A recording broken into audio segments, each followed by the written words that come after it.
Good morning, everyone, and welcome back to South Coast Raceway. Another lovely morning here. Everyone's all up, shite and briny this morning. A lot of bacon, eggs being cooked, a lot of coffee being drunk, a lot of smiles being had.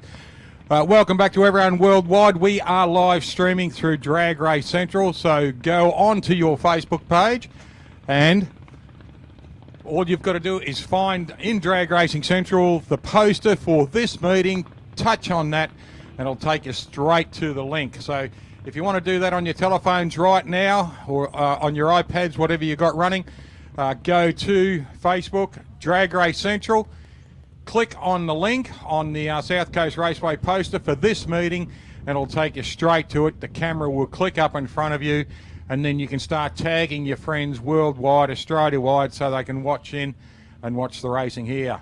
As you can see, ladies and gentlemen, we're going into first round of elimination for the Summit Sportsman Series of Summit Drag Racing Australian National Championship at Drag Racing. Big thanks to Andrew, to Summit, and a huge thanks to all the South Coast Raceway Club committee, track boys, the whole works. To Smithy, mate, magnificent job on the track yesterday. Lukey Davis ran riot all over the place.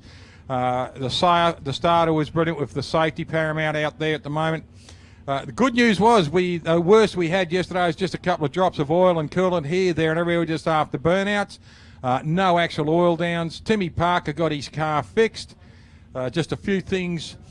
He's got a little bit of work done on the car, but as you saw, Tim getting out there racing again later in the day. So that's the good news. We had no incidents whatsoever. I think the worst incident we might have had is there was a little bit of yolk come out of someone's bacon and egg onto their shirt. So if that's all we had, that's all we had.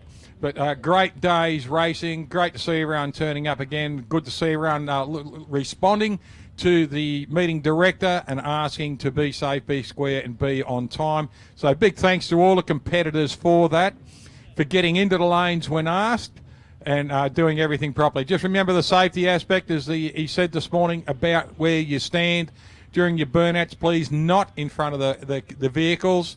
Stand to the side and behind the cars when they're doing burnouts.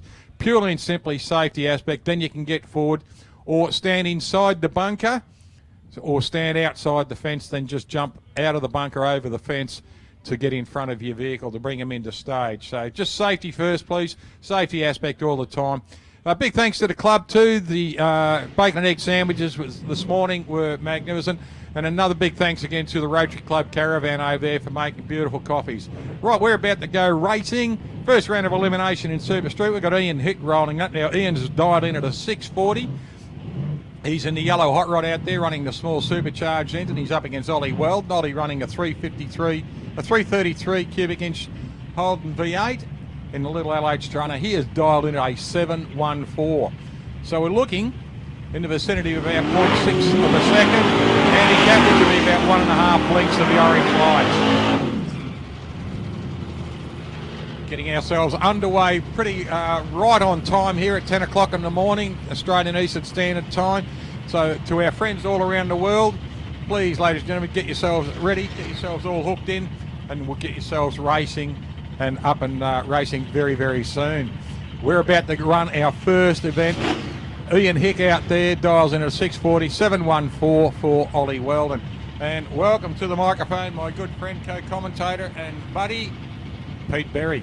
G'day, Alan. How you going? What a day, mate. Mate, what a day. Be an absolute screamer today, I reckon. Another PB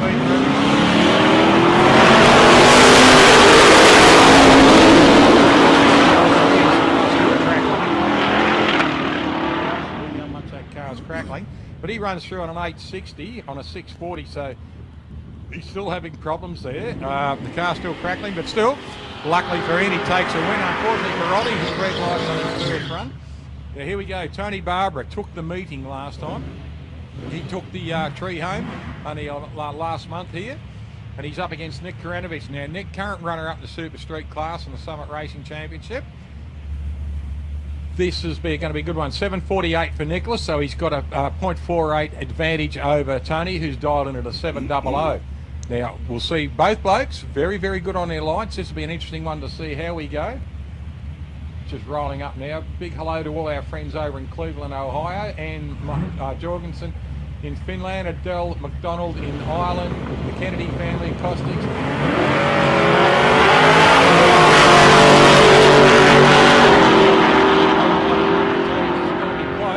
Win goes to Nick Karanovich in lane 2. Tony Barbara dials a 7.0, runs a 6.90 and breaks out. So Tony on the trailer, first round, unfortunately. Good news for Nick Karanovich. Right, Michael Jennings coming up the Exterminator. Mike's dialed into 7.30. Nathaniel Goodswood in the Goodies Garage car, the little Ford Maverick. He's dialed into the 6.85, so there's half a second advantage there, the Exterminator. This will be an interesting run. Look at that, mate. We've got the humpy and we've got the wedge in the body shapes. Yeah. Unreal, eh? Yeah. Beautiful. Just a difference in design,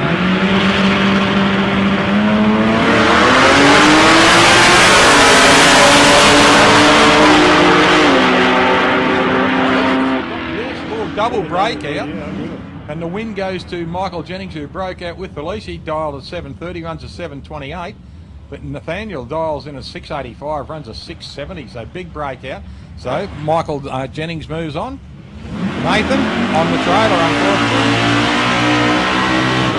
Seems a bit brutal, doesn't it? They come out, but they did all their runs yesterday and they've nominated their times. They've got to run either as close to them as they can. If they go over, not a problem. If they run under, then they're in deep trouble. So, as Alan said, on the trailer, first round's a bit of a bummer for them. That's going out first round.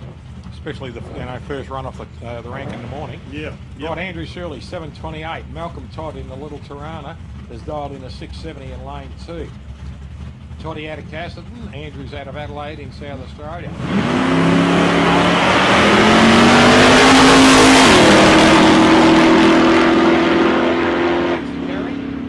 Win goes to Andrew Shirley. Andrew dials a 7.28, runs a 7.45. And Toddy dials a 6.70, runs a 6.75. And a new PB on mile an hour. Done well. First PB for the day on this track. More in this giant killer. This little Gemini. It's a saving little car, this one. It is. It's quick. He dials a 7.60. Now Clinton Oval in the Falcon, he's in lane 1. He's dialed a 7.05. But this will be interesting because this little Gemini, like yesterday, when you look at it, it's just an ordinary little gem, but by gee, it gets up in boogies. Serious little racer, this isn't it, Peter Moore? And a regular runner here at South Coast Raceway too, Peters. Yeah, he's from the Portland. I'll tell you what, that's festival on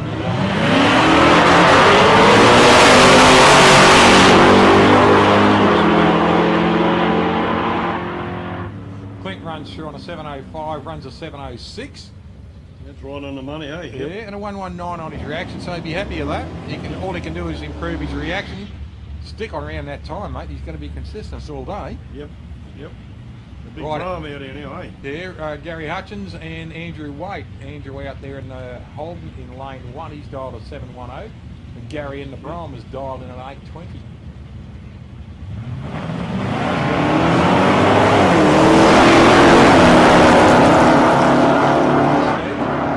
Can he take the win? Takes it too. Looks dials a 7.1, runs a 7.24, an 8.29. But the reaction time, even though he got a bit further away from his dial in, his reaction. Really good, 0.16, eh? Did the job for him. Here we go, Dave Bray. And Curry had 3 red lights on his qualifying, so this will be interesting. I could tell you a story about Kerry and his 3 red lights too. There. Yeah, the wife said, I'm going to clean it up a little. Kerry said, well, the missus said, you do any red lights you do, I'm going to do something to you. So he's got a red light all the time, he reckons, but he better not today. Nah. Rod Kerr comes in, dials a 7.30, a 7.02 for Dave Bray. Now, Dave was slow in his reaction, but he did PBs on his mile an hour and his ET. We'll see how both cars go today. Red light and a slow reaction.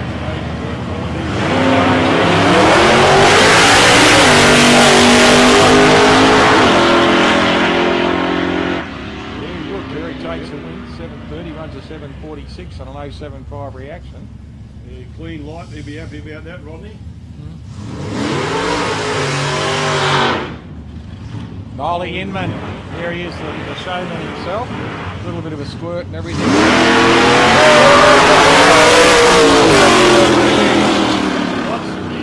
Lift my wheels up. He's not racing, he's just putting on a show, folks. So make sure that he's got back. Put your hands together. There goes as fast backwards as he does forward. And he's doing for yesterday to keep the wheels on the ground, but that obviously is not the case today. Team on forward, what a showman. And he loves doing that. Gives the starter a bit of a wave, looks over at Paul Garbaluni, tells him, put your coffee down there, Paul, we're ready to go. Dials are 710, there's Noel in the tall tee. And 7:30 for Paul Garbaluni, who's just had a little bit of a snooze there waiting. Good on you, Paul, well done, mate.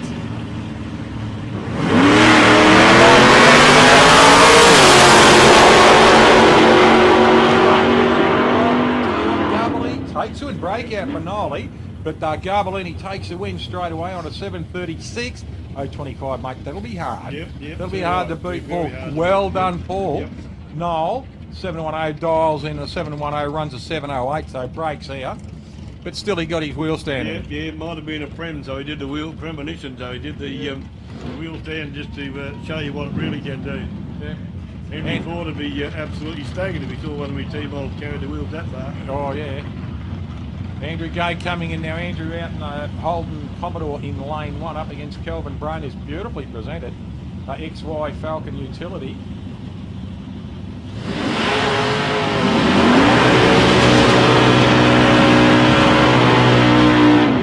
Ooh, quick revs, big burn on the tyres there for Andrew Gay in the Commodore. Now he's dialed into the 760.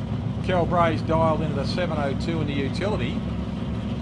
That sounded good, that little Commodore. Quick rev. Instant wheel spin too, Yeah. when you mucking around. Both cars up in the pre-stage, rolling slightly forward in full stage. Here we go, 702 versus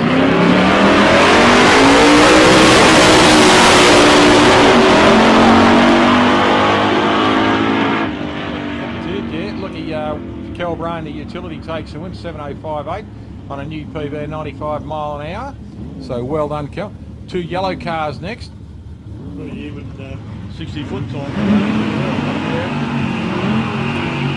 We've got Fatty Jennings out here in the Chevrolet Nova in lane 2. In lane 1 we've got Henry Spisak in the little Bogsy. Now he's dialed to 7:39 and it's a 6:96 for Fatty in the Chevrolet Nova. Current Australian champion, number 1 on the side of the car there, Fatty Jennings. It'd be hard to beat too, I reckon. He's pretty consistent. Consistent, yeah, that's the thing. You don't have to have the fastest car on earth. You just got to be very consistent around your times. Very consistent around your times consistently. I agree.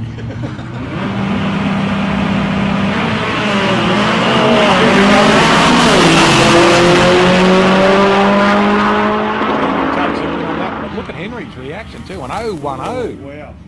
Well done, Henry. Yeah, and he dials a 7:39, runs a 7:30, so he breaks out. But first mistake loses. Pete Jepson out there in the utility runs a 6:67 against a 7:17 for Michael Bridges in the little Centura. Yeah, nice little car, the Centurion, and it's surprising the way it goes. Well, I think it is. Another one jumped out here, it's got a big hand dryer on the front of it. And gee, that's not here to see.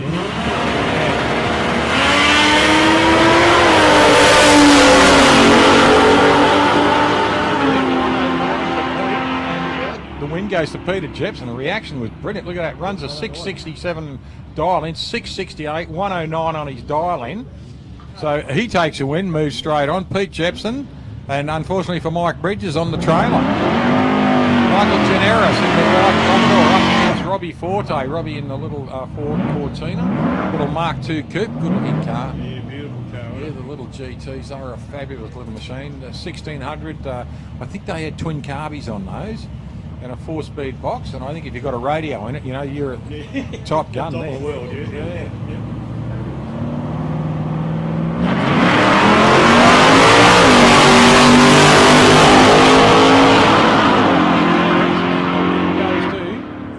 goes to Robbie Fortune, the little Cortuna, dials a 690, runs a 700, so not far off, but a good reaction of an 097. So already, reaction times are taking wins. Yep. Chris Tatchell coming up against Dutchy Holland now, though. This will be a good one. 784 for Tatch, 707 for Dutch. Now, Dutch has been on the buttons too. He's been right on his consistency with his yesterday. But then again, you can't take anything away from Tatch. You don't become twice Australian champion if you're asleep, kind of thing. Yeah, no, exactly right. Yep. Both of them be given a good go, I guarantee you that. They're not far off 784 to 707, so Dutch will get away a little in front. Well, yeah, is that right? Yeah. Is that right? No, Dutch, yeah. Moving up into stage now. Yeah, both cars just riding up in the stage now. 784 for Tatch, 707 for Dutch. Here we go, getting closer now. The Benetton Autos car in lane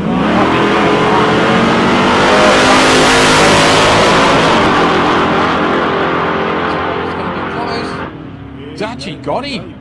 707, 709, 061, better reaction. Chris is 2 off his dial-in. A 101 reaction. Dutch is 2 off his dial-in on better reaction. 4 thousandths of a second better reaction. He gave him the win. That's how close it is, isn't it? I mean, it's not yards between them at all, is it? My goodness me. Scotty Cleary over here closest to us in the VL Commodore. Our tech man loves racing too, so he crosses over and does a bit of both when we need him up here. But he loves having a go in his little. It doesn't go real bad. He's got a 7.60 to a 7.05 dive.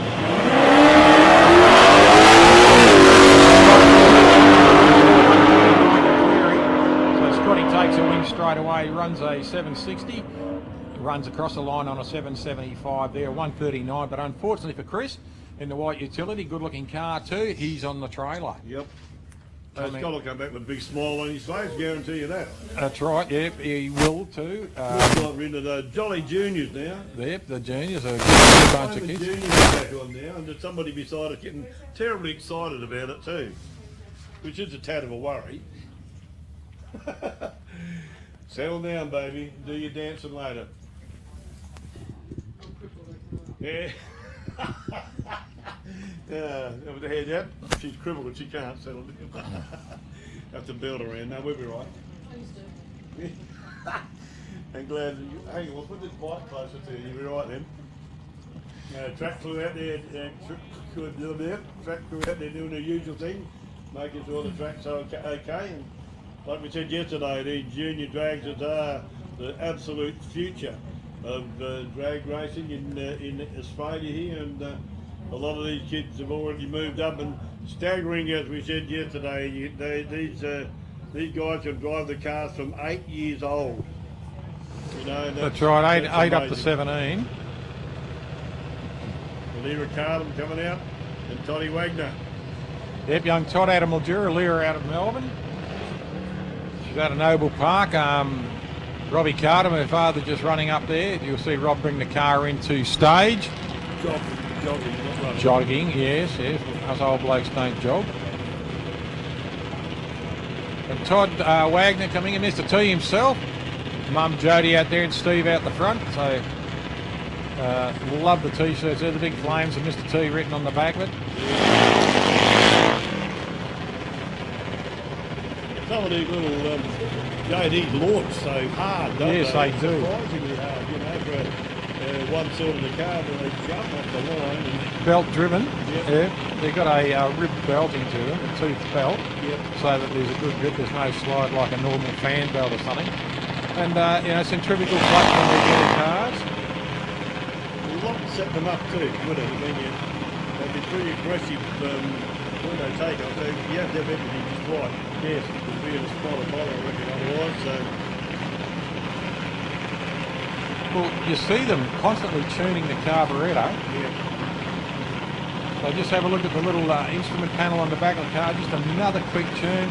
Give the kids the thumbs up, high fives, and then off they go. She's going in very good. Todd going in, sorry. Todd going in very, very deep. How to get the way good. Good 071 to that.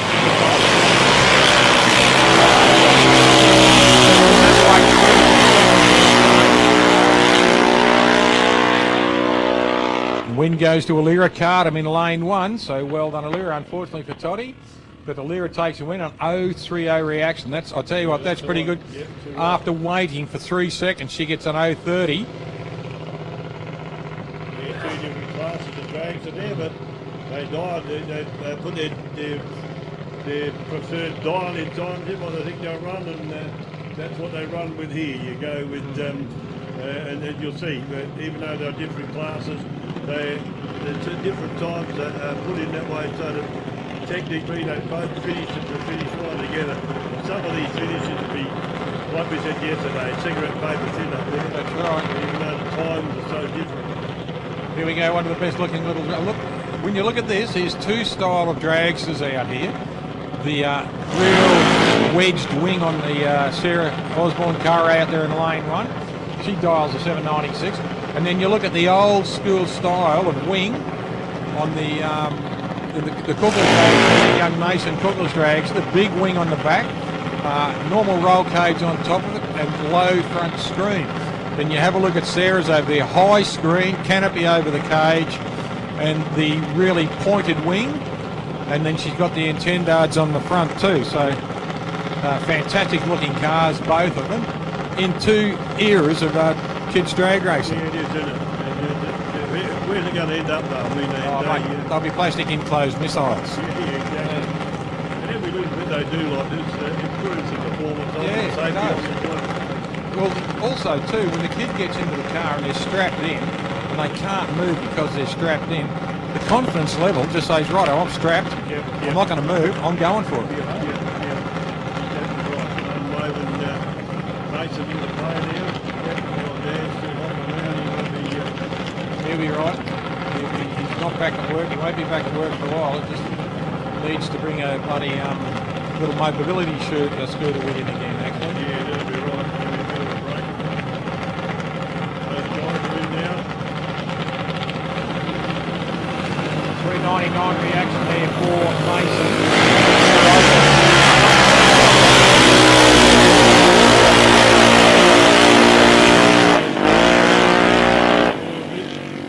Sarah goes through and takes the win at 8.066 on the 7.96 dial in, and Mason goes through, can't tell you, just lost it all. Molly Cavalieri coming up next, and Ryan Russell in McDonald's lane. Over close to us. Yeah, young Ryan. I'm going to have an interview with Ryan a little bit later. He's a lovely young bloke. I had dinner with him last night, and his family, we had a ball last night. Geez, we laughed all night, mate. It was a lot of fun. I can't believe that with the Russell. Russell, Breen Elwood, my boyfriend, and Christine Steffens came over, and just people wandering in and out of the camp through the night. It was a brilliant night, and we just had a good time. Young Ryan, we had a joke last night, and I just made a joke with him. And he came back and did what I asked. Now, I'm going to get him up on the microphone here a bit later. We'll talk about it. It was a lot of fun. And I tell you what, mate, I've gained so much respect for that kid, for what he did last night. You know, he's always been a lovely kid, but we had a bit of fun last night. And when I get him up here later, we'll have a bit of a chat about it. He's got a good role model in his dad, too. Oh, yeah, Spud and I had a good laugh. Big hello to Camp and Johnny Stanley and the boys over there in Camp and John's team. In the US, they wrote in last night and said they were watching most of the day, watched Mike Evans do a big charge down, and also watched Spud blow the tyres off it. So, unfortunately for Mike Evans, put a bolt into the blower and put a hole, cracked the side of the casing on the blower, so he won't be running today. Somebody tried to fix it up, did they? What they do? They put a band-aid on the outside of it, cheeky bastards.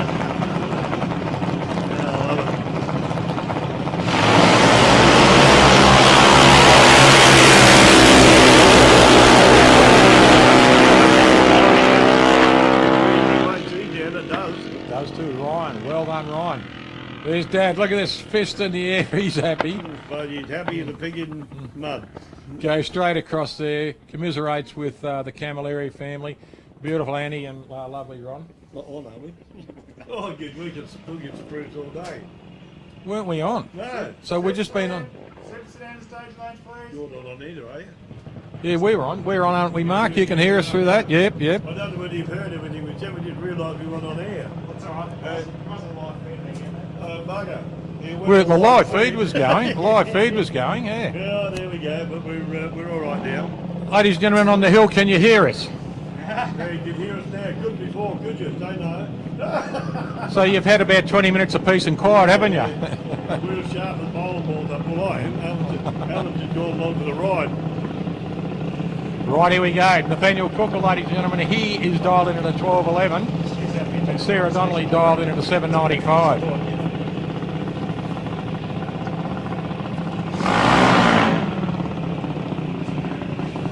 Sarah Donnelly and lots of birds. Good looking car like we spoke of yesterday. Yeah, great little car, Sarah Donnelly.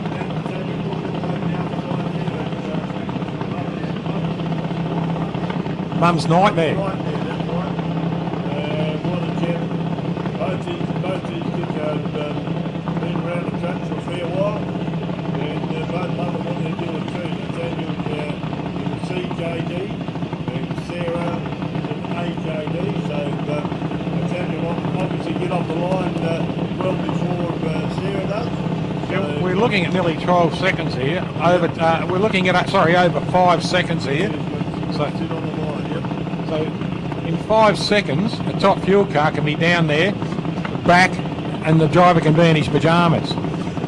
So that's how long she's got to wait. Yeah, unreal. 12.11 seconds for Nathaniel. Now he'll get going, you'll see his lights go in a second. And then 5 seconds later, Sarah just put her coffee down. She's lit a cigarette, I think. Box of Kentucky Fried down there. She's ready to have a bit of a feed before she goes. That's the time she's got. There he goes. Here comes her light. Oh, look at this.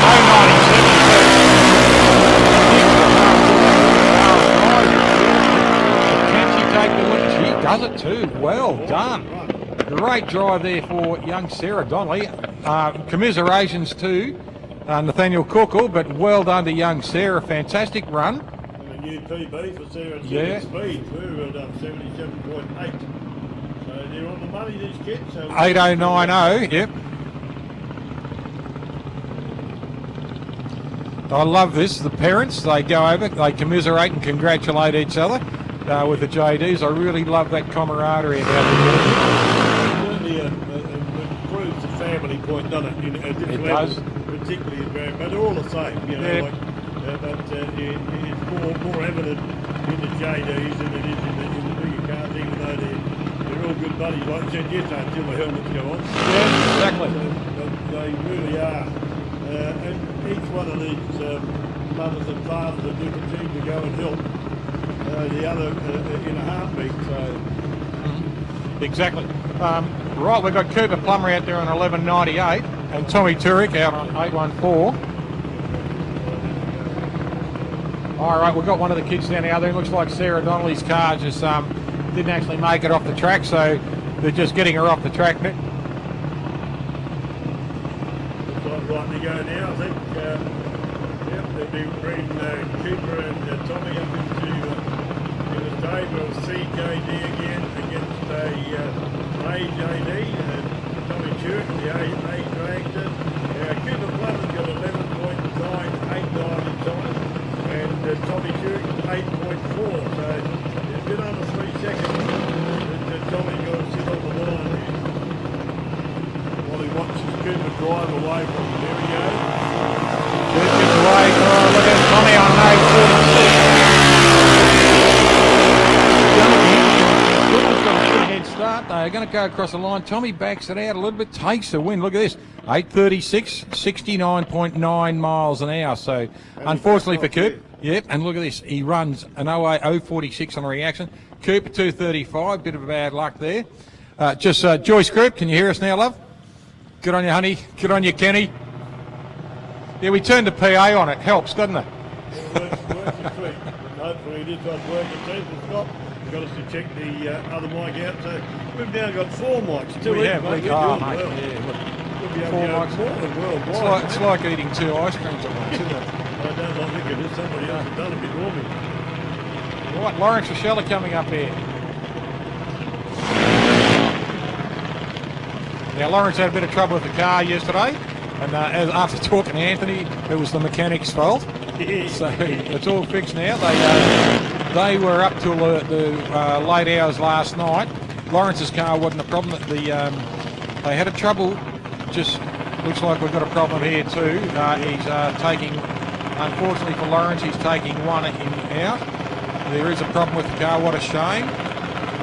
The Rochella and Barlow camp have not had a good night.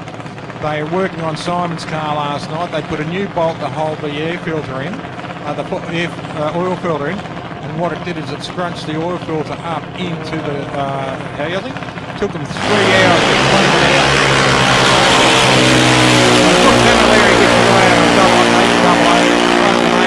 An 083 on a reaction, goes through on an 8-1. Plenty of meat in that, so she's happy. But good pass there for the Brookie Camilleri. Bit of bad luck for the Rochella camp. But it took them to make sure every little bit of muck was out of it. They worked on the car for 3 hours on a filter only. And pretty much it was either mechanical or driver problem or something. But it's all good now. They fixed it up nicely. So Jake Berrius out here in lane 2 and running up against Timmy Baker. Timmy's brother Josh pushing him back there. Now Tim has dialed in at a 960 and an 801 for Jake Berrius.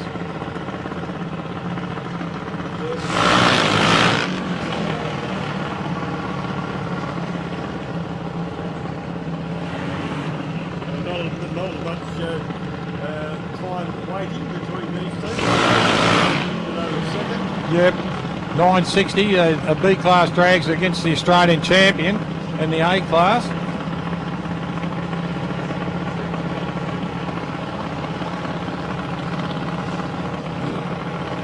Super Sedan into the staging lane, please. Super Sedans. Now, I sat with the Berrius family last night for about an hour with Alec and had a good laugh with him. Jake was there, and he's a lovely young fella. He's really nice young bloke, got a good sense of humour about him too.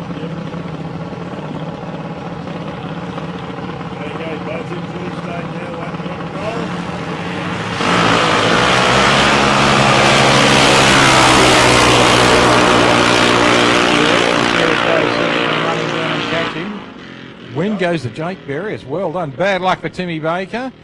Tim does a good job, runs a 960 dial and runs a 980, a 110 reaction time. And unfortunately for him, the Berrius boys were just a little bit too good for them.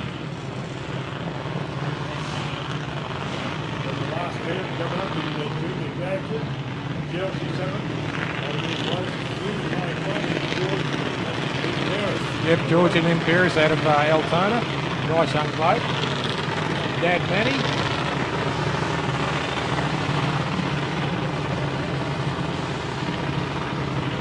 Manny and his, a few of his mates just came back from a tour around the drag strips in America just recently in the last 6 months.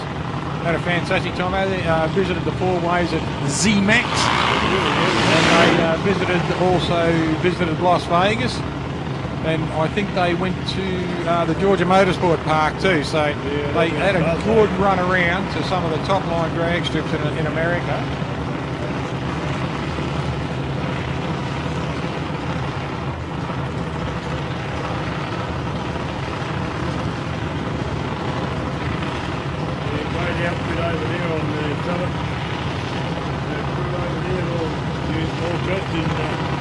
All in the same jumpers, yes, it looks fantastic, yeah.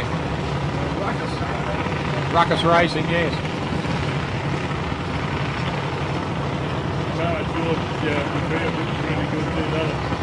Yeah, look, they are a real credit to the families, the way that they've put the detail, as we spoke yesterday. You look at the details on George's car, the black, the red, even the fuel lines are coded.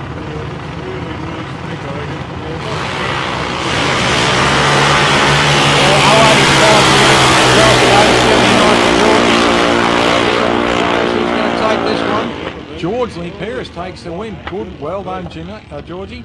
8.076 on a 7.9 at 9.1 on a 9. Oh, how hard's that, mate? 9.14. Beats his previous best time too. Yep. But Chelsea runs a 9.1 dial-in, runs a 9.14 and gets done on a 0.85 reaction. That's cruel, mate. That's cruel. Yeah, but Georgie, he's a reaction, and he ran the same thing on his dial-in. His reaction was just a little bit better.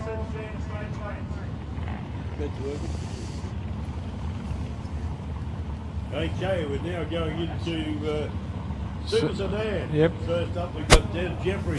Talking to Des earlier today and about popping the wheels up, and I'm talking to Noel, the son Peter, talking to Noel Lindman, and he detuned it yesterday just to see keep the wheels down, which I did to Des. You want to keep the wheels down, you might have to detune it. Jeff says something like pigs. Having too much fun, met his lovely wife too earlier today. Yeah. Been before, Des Jeffrey. And a couple of old utes out here. What's this red one closer to you guys? Gary Gregg and 6.35 dial-in, but 5.74. Now I saw Des too walking up to the bacon and egg shop up there this morning, and he had a smile on him like a split watermelon. I said, how'd you go getting your helmet off? He said, oh, it took about an hour to relax the face muscles, that's for sure. That'll be right, this little character there, Des. Love this car though. That's what it's all about. Yeah, mate, the thing lifted beautifully yesterday. Hopefully it'll do it again, because he ran some good figures last night too.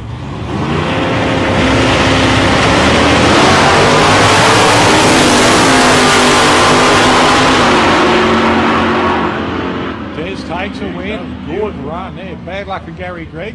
Dials a 6.35, runs a 6.37 and gets beaten, but reaction time win again.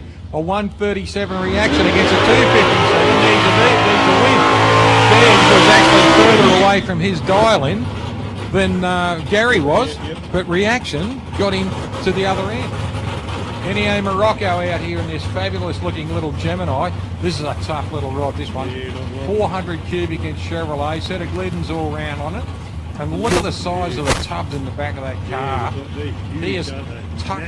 He has not really abused the body on that car. He's got a small wing on the back and a big nose on the bonnet. But really, when you look at the car itself, he may have rolled the guards out a bit, but it's tubbed beautifully, and it's not prejudiced the original body style of the car. It looks fabulous.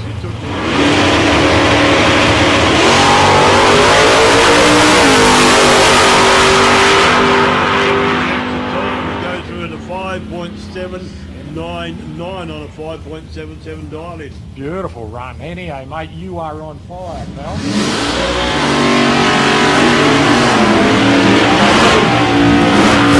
An absolute American classic in the Chevrolet Vega of Tony McMahon, and then Scotty Rowan in one of the Australian classics, a little four-door Tirana. Dark fins in the yard there. Style a set of GTR guards for it. Looks fabulous. Down from Ballarat, regular runner here at South Coast Raceway, Scott. There's Jeffrey come past. Look at that. Hands in the air, waving and thumbs up. Well done, Desi. I reckon he'll have a huge smile on his face too. Yeah, I reckon so. Yeah, you feel free to yell out to these blokes and the drivers that they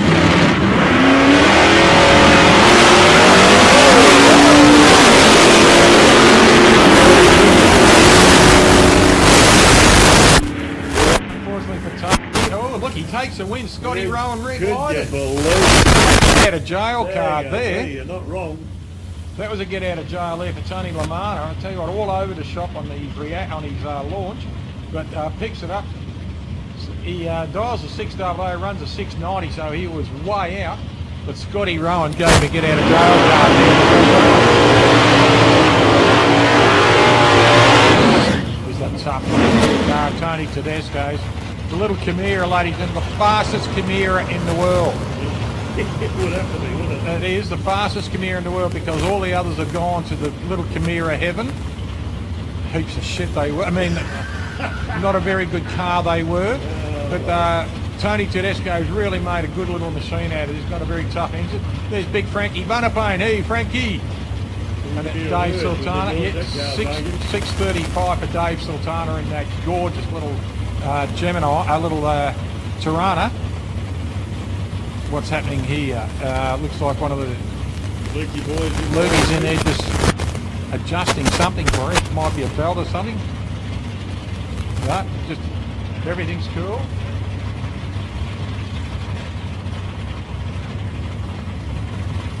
Helmet strap or something like that might have needed adjusting, so Luke's done that for him. Both boys up now. 570 for Tony Tedesco, Dave Sultana.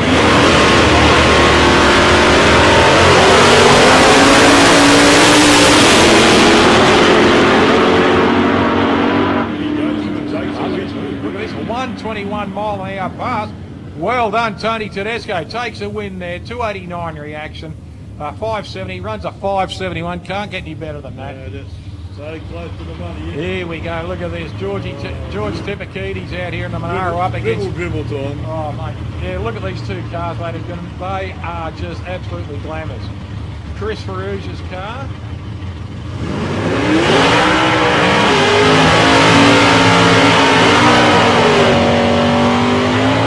Chris Ferrugia's car and George Tepakides out there. There's Big Bobby. Big. HK Monaro never looked so good, mate. Have a look at that. Mate, Mick Aegis is probably punching himself when he sold that car. I'd say so. Because that was his actual street car, that one. Looked better than this bloke's hand that did his mixer. Oh, don't say that too loud. Like I said. And Chris Ferrugia driving the car.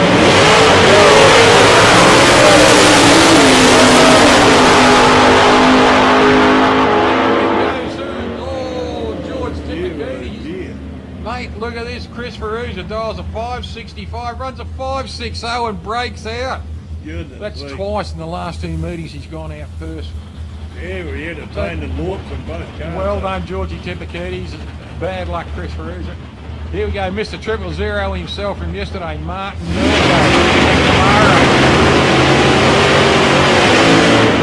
He's dialed into the 622 and he's up against this hard-charging AMC Hornet of Tony Mistley. Now, I said Tony is currently a serving member in the Royal Australian Navy. So, you know why you don't give Tony Mistley any trouble? Tell me what. Because he's a missile guidance man. You could be sitting home watching television, pick the remote up to change the telly and not see the telly change. He's a beautiful man. He's a lovely bloke. I'll tell you what, I've got to go and shake his hand again, whether he wins or loses. He is a good guy.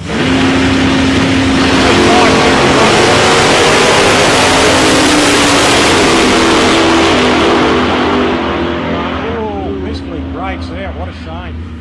Runs a 561, runs a 560. 015, he was so close. Martin 622, 054, runs a 627. Tony Mistley, mate, bad luck. Oh, what a shame. No, a thousandth of a second on a breakout. Heartbreaking for Tony Mistley. There we go, we're gone into super sedan still. Donny Tiani out there, he is in the Camaro, the Pontiac, pardon me, in lane, no, it's the Chev Camaro, in 639, and Bradley Alexander in the Mustang. Ford versus Chevrolet, 582. Go Henry. Go General. Joe Lewis. You know who Lewis was? No, go on. Lewis Chevrolet. Yeah, that was his name. Lewis Chevrolet.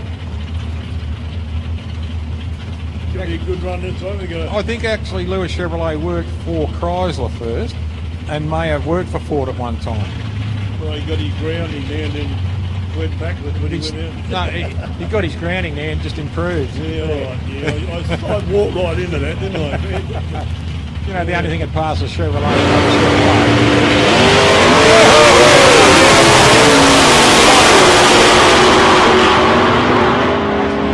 Look at these runs across the line on a UPB and a win to Brad Alexander in the Mustang. 5887, 111 mile an hour and a 582. So well done to Brad Alexander. Oh, that instant rev of Alex Gordon. You see that Camaro jump just half crack when the gear changes. Yeah. Nice rev of both engines there. Alex Groyder's out there in the big yellow taxi. He's running I think he's up a 423 cubic inch Ford. Really humble guy too, Alex. Hell of a nice bloke. Steve Hunt, 408 in the Falcon. They call microwaves. Do you know why? Throw a chicken in the back and 3 minutes later she's done.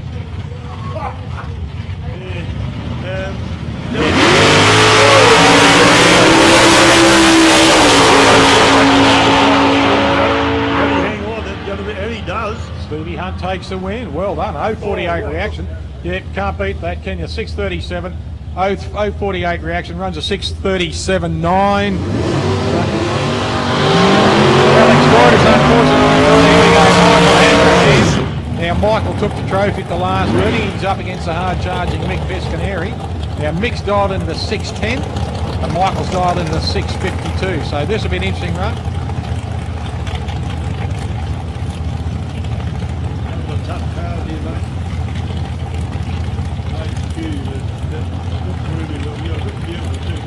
They're a beautiful shaped car, that's for sure. Yeah, you can see them up in the back window of the car. They're just under the cage.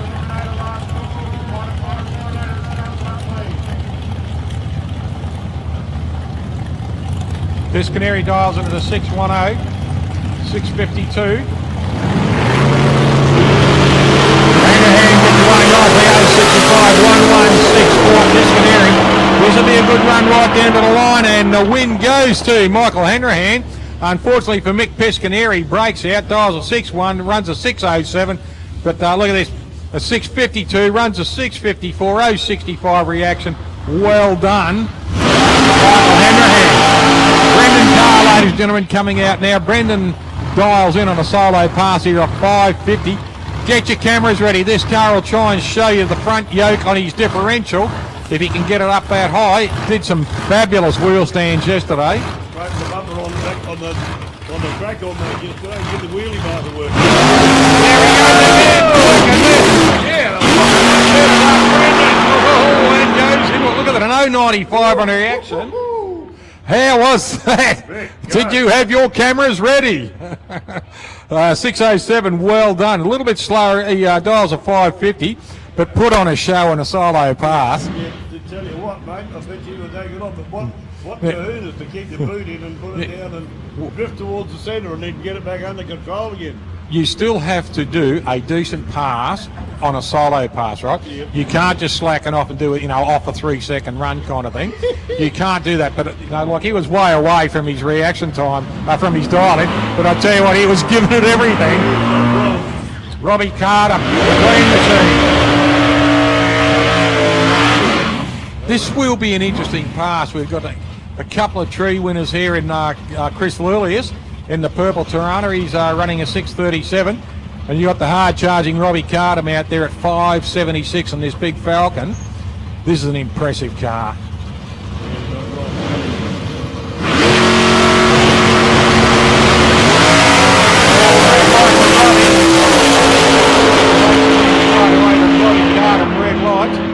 Runs a 5.76, red lights, runs a 5.78.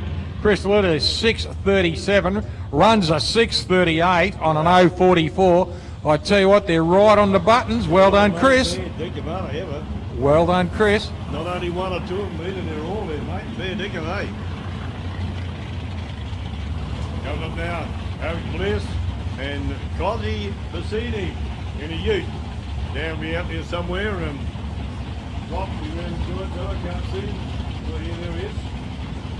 So I just got a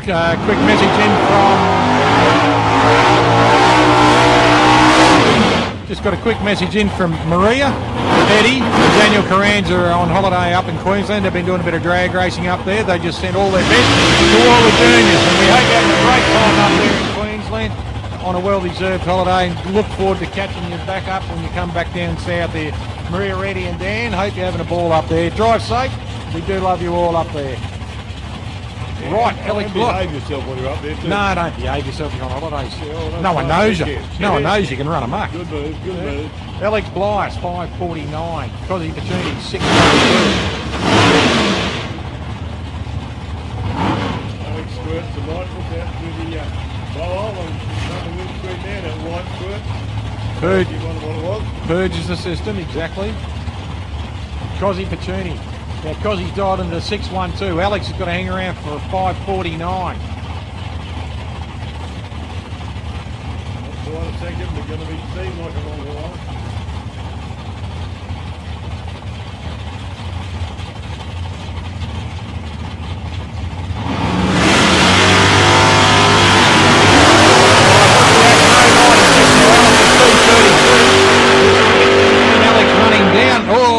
Cozzy takes a win. Cozzy takes a win on a breakout. Look at this, the Pacini family nearly hit the ceiling. Jumping up now, well done Cozzy. But look at this, Alex breaks out a 5.49, runs a 5.48 for Cos. Hey, 6.12 dial in, 6.129 run, how good? Unbelievable, it's so close to the wire. Mate, 6.12 dial, 6.129 run. Oh, he's on the knuckles there. Jimmy Fitz out there in the FJ.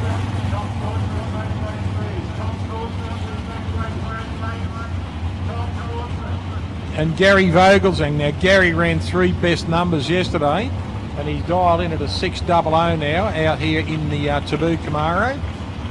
I told him he could drive my car for the weekend.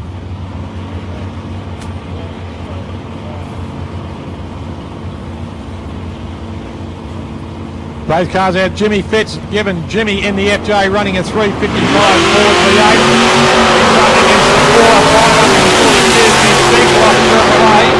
Gary Vogelsang, 0.29 for Jim. All breakout for Gary Vogelsang. And the win goes to Jimmy Fitz out there in lane 1. Gary dials a 6.160 and runs a 5.90, so unfortunately breaks out. Graham Cooper, the bricklayer, up against 2 legends out here at the moment. The Bricky, number 51. Peter Zokas out here in lane 2, commonly known as Pete the Sausage. Dials into 5.99, he gets a 6.45 for Graham Cooper.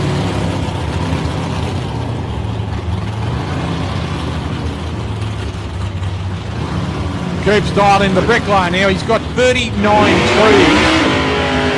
in his collection. He's got a small forest in his house. Big hello too to our good friend up north there, Ricardo Glazier. Good to see you were watching in yesterday, mate. Great to see. Graham Cooper, the bricklayer, dials in at a 6.45, running a 427 cubic inch Chevrolet under the bonnet of the E8 wagon, 1964 wagon. Peter Zokas, 1973 Holden LX Tirana, running a 505 cubic inch Chevrolet engine, 5.99. This will be interesting. There's only one light blink between them on the tree.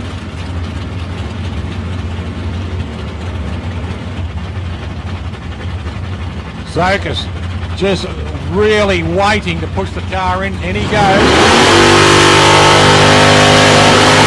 Oh, red light for Zokas, so the win straight away goes to Graham Cooper. Unfortunately for the sausage, he red lights and he's out.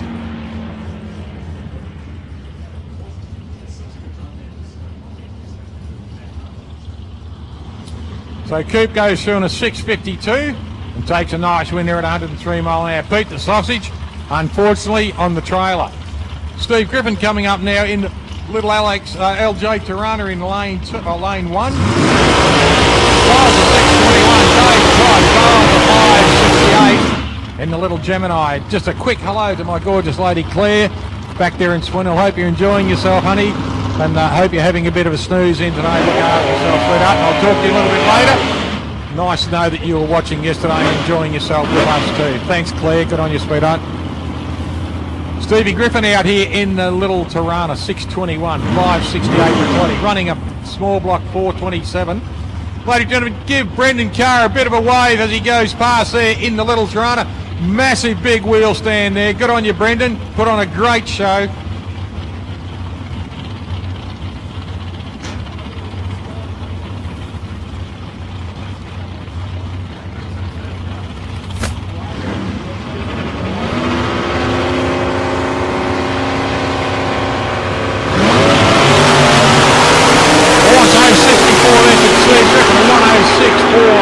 Dave Todd.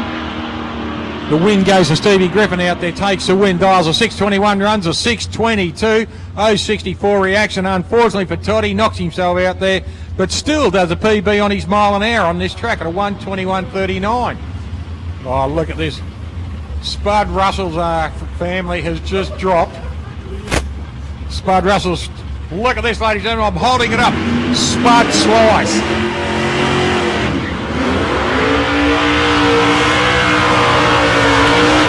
Mark Bushy, 6.04 in the black utility, up against Jojo Zepp. Joe Cabone out here in 6.49.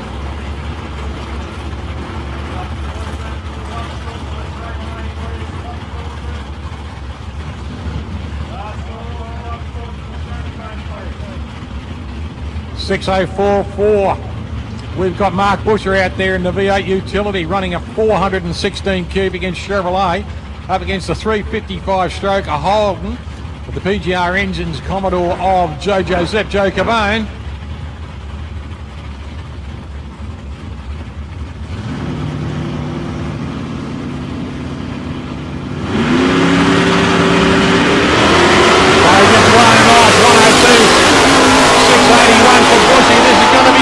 Here we go, takes the win.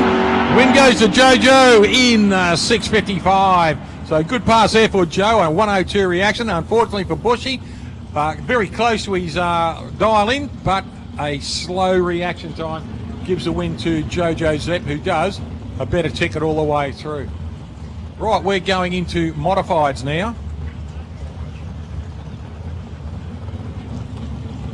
Just a quick note too, ladies and gentlemen, for those who are still hungry, there's 5 bacon and egg rolls up there. So if you want to go up there and pay for 2, you'll get the second one free, all right? Go up there, pay for 2, and you'll get the second one free, all right?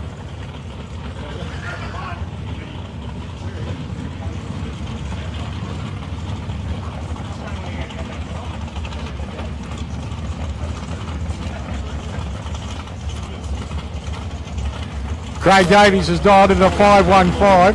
Adam Mundy, 461. I had a bit of a laugh and a chat with Adam Mundy last night. He's always had a bet with Leon Davies. The first of little triple zero gets $50. So he paid his $50 to Leon Davies yesterday, got a 000. Then he got me. He said, can you do it? Go over and stir him up. I said, yeah, what do you want? He goes, go over and tell him there's a problem with the timing. He wants his money back. And there was a big smile looking back over there for Leon going, nah, mate, nah. Yeah, it was good fun, mate. They're a couple of really good mates. Actually, they both sponsor each other. So, Slate Crashy Pair and Custom Kitchens out of Port Lincoln. Yeah, Adam Mundy dials a 461 in lane 2, 515 for this little fed-up dragster, Craig Davies. Yeah, this is a little bit of a rod too. So you got your slingshot versus your rear engine dragster. 24,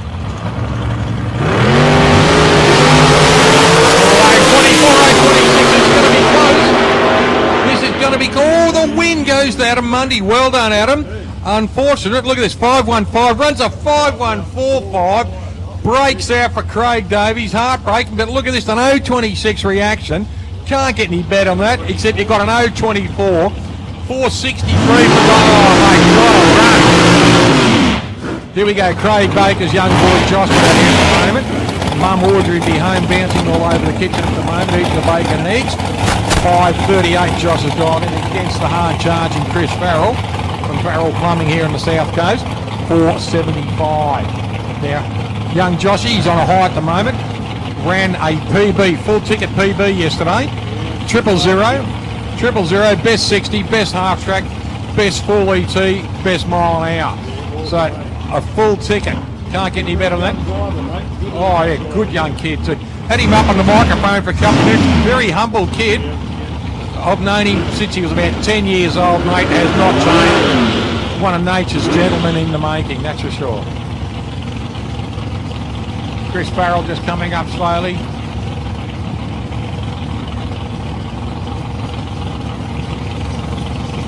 Both cars rolling up. 4:75 for Farrell, so he'll watch young Josh disappear. Craig Baker, twice Australian champion, the father just moving back just to watch.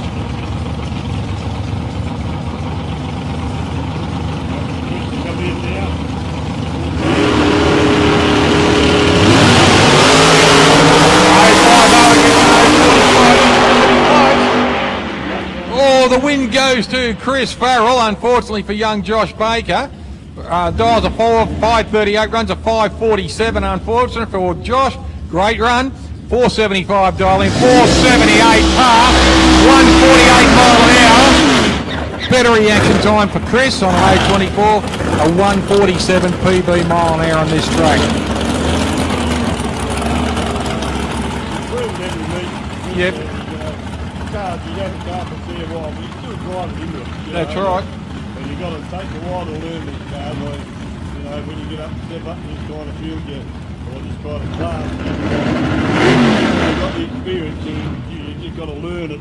Yes, Learn exactly. the car virtually, not learn to drive, learn the car. There's Stewie Johnson, the cheeky little bugger. He's out there, dials in a 500, and Derek Wills dials in a 489. Now, last night, I was helping put up a canopy, and Stu gets in and said, "What are you doing getting dirty hands?" So I went and showed him the dirty hands, and they all put up the canopy. You know, you get aluminium wipe on you. Yep. So I went over and I said, "Dirty hands, I'll probably need counselling now."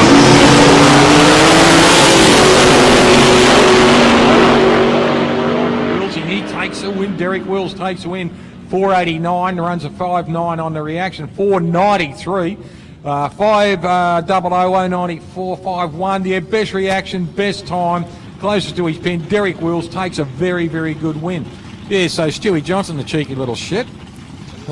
And then I said, "Look, I've got dirty hands, so I probably need counselling now." Yeah. He just laughed at me. Then he sees me this morning. He goes, "Got clean hands?"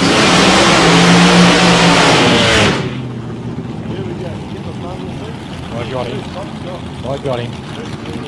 Maybe he's down from York Peninsula. And the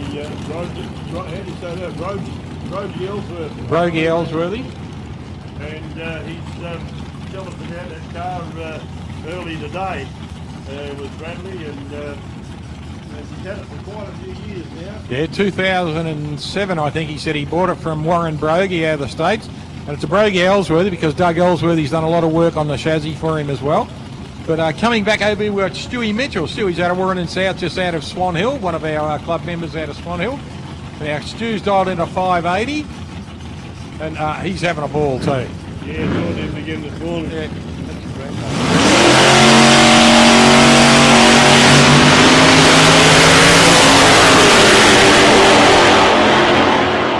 7 reaction, look at this.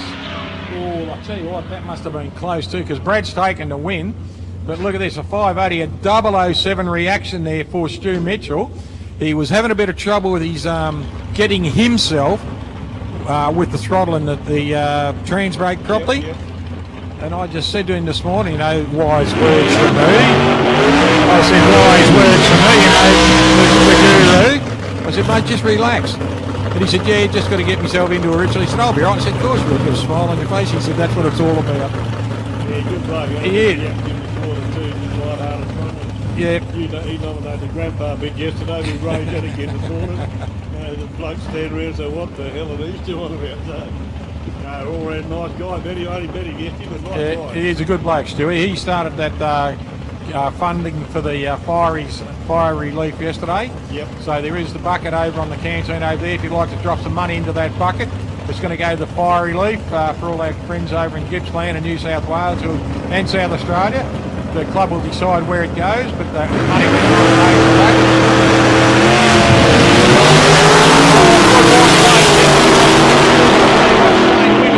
to This is going to go close. Shane Wynn. Wow. Shane Wynn, what a pass. Look at this, 483 dial in, 040, best reaction, 485 and 130 mile an hour PB. So well-deserved win there to Shane Wynn. Mate, that's all that is. Unfortunately there for Wade Kismet, popped out in the first round. Billy Crozier, the Poon Kerry projectile coming in now. He has dialed in at a 610 in the little altered, running up against Ash Johnson. Now Ash dialed in at a 506 in the rail.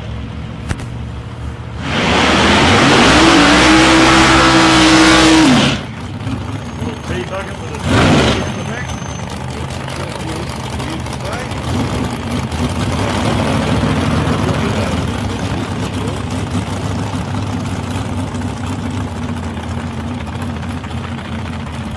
On the second and last, these two, Bill Crozier 6.10, Patsy Johnson 5.06.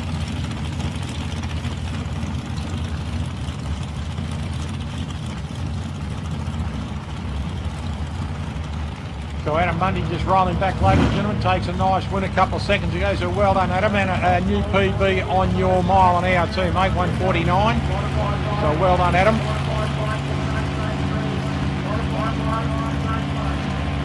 Now Ash Johnson's dialed in at a 506 in the rail, Billy 610 in the altered.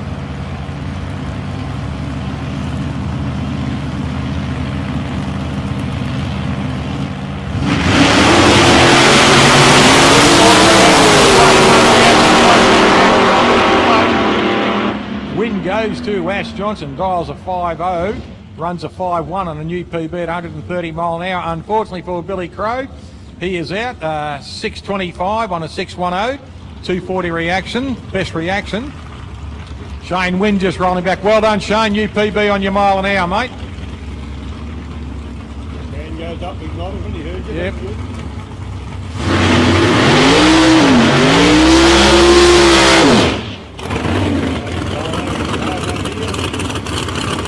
Bad luck, Josh. You've made you proud of yourself, mate. Well done. Your family love you. Good on you, Josho.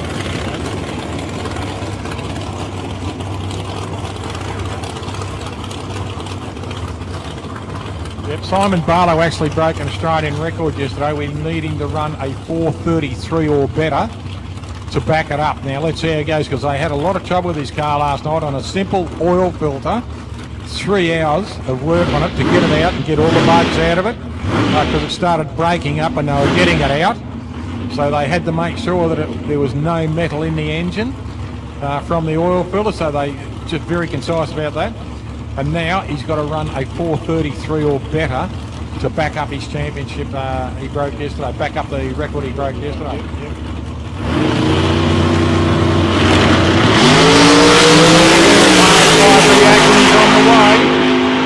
Goes through on a 4.41 at 159, so not far off it.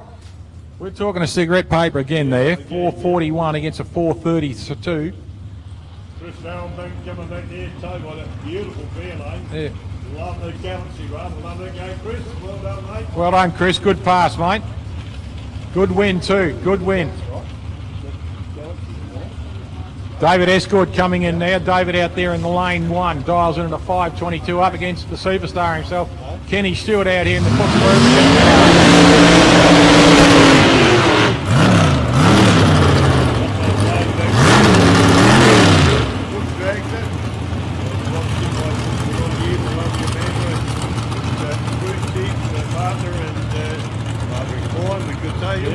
lovely people over.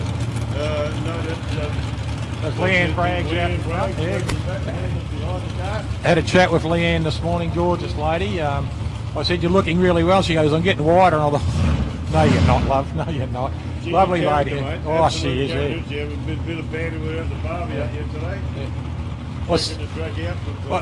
I saw a grumpy old bastard of a husband last night. So, and he had a shot at me. He says, yeah, I knew you were on the microphone and I heard grumpy old bastard come out. And I said, oh, it wasn't me, mate. It was all pre-recorded. We just knew you were going to be here. I haven't seen him. Where is he? Leanne woke up this morning and up to come out, what the hell is that? It was someone with a toy snake in front of their door. Nice. Yeah, cool. What'd you tell that in a minute, mate? David Escort at 5.22, Kenny Stewart 4.7.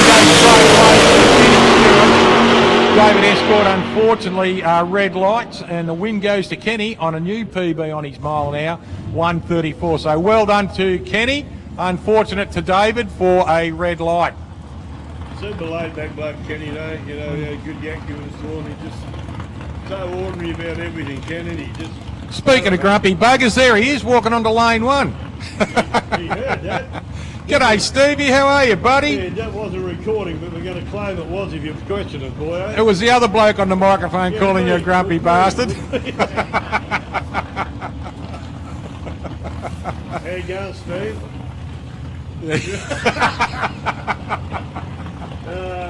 What a character, eh? Ricky Smith coming up, ladies and gentlemen. Sam Cardinale now.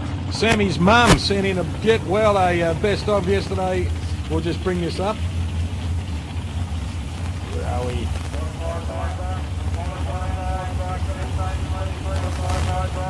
Tracy Wilson Kleeman Cardinal, which is Sam's mum. Tracy, g'day, honey. Sending you our best because you're sending out the scoreboard. So thanks, Sam, to a very proud mum out there, very proud mum of Sam Cardinale, Tracy. So, Trace, thanks for the call in yesterday. We thought we'd give you a call out again this morning.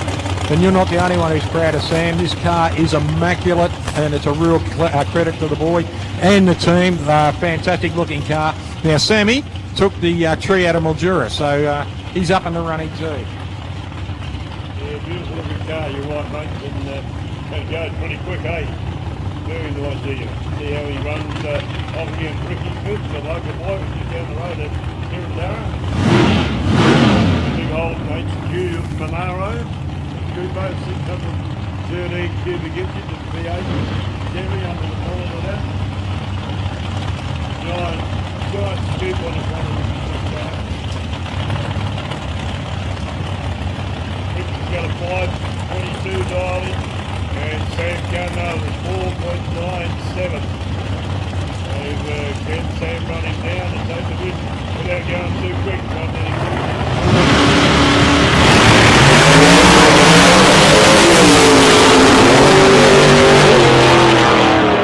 Good reaction time for both cars. Ricky come down to .052, but Sam .008. Yeah, look, unfortunately there for Ricky, big burn on the tyres there, rose up, but a good win to Sammy Cardinale. So Trace, your boy, goes in, takes a win on his first round. Now top 40 out here, we've got Greg Darmani and Greg Dobbs for 503, and a 532 for Kevin Driver.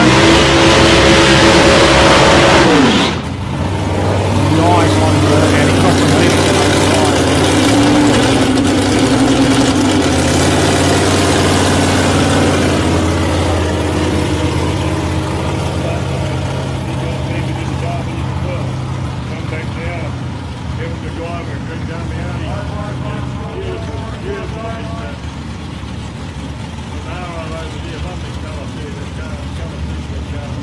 Sebring Orange.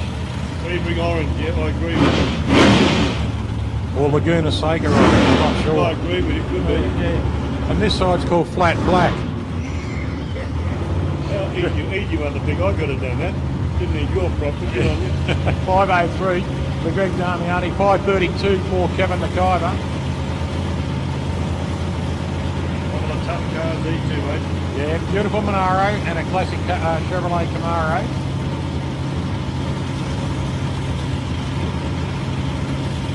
Both cars rolling up now, pre-stage, coming up on the full stage, we're nearly ready to go. Full stage now for McIver.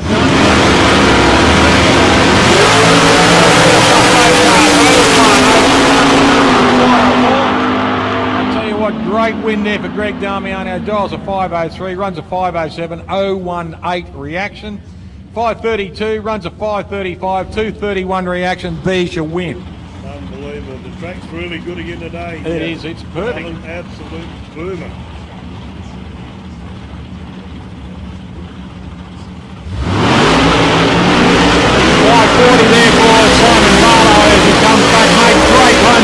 Good to see the car performing well for you. A 5.441, mate. A little bit off the record, but come back out a little bit later, mate. You know you'll give it a real crack next time. Here we go. The world's best burnout king himself there. Leon Davies out there. Missed a 000 from yesterday, one of the boys. Dials in a 525 at a 504 for Vlado Turek in the BT Racing car in lane 2. Can we get a 000 this time, mate? Oh, why not? Yeah, do one, you just get used to doing it. He got there and he said, I went to sleep on my second one, I did a 002. So everyone chastised him, of course, you know, us experts, we chastised him, yeah. Yeah, we could you know, your game, boy. Yeah, have a bit of a go kind of thing. You know, you umpire, you mug, you know. A couple of tough cars here too, mate. Yes. William Davies down at Port Lincoln and Valdo out of Queuing out of Adelaide. Yep. And listen. They're running a 632 cubic inch. What did we work out yesterday? It was 512 cubic inch.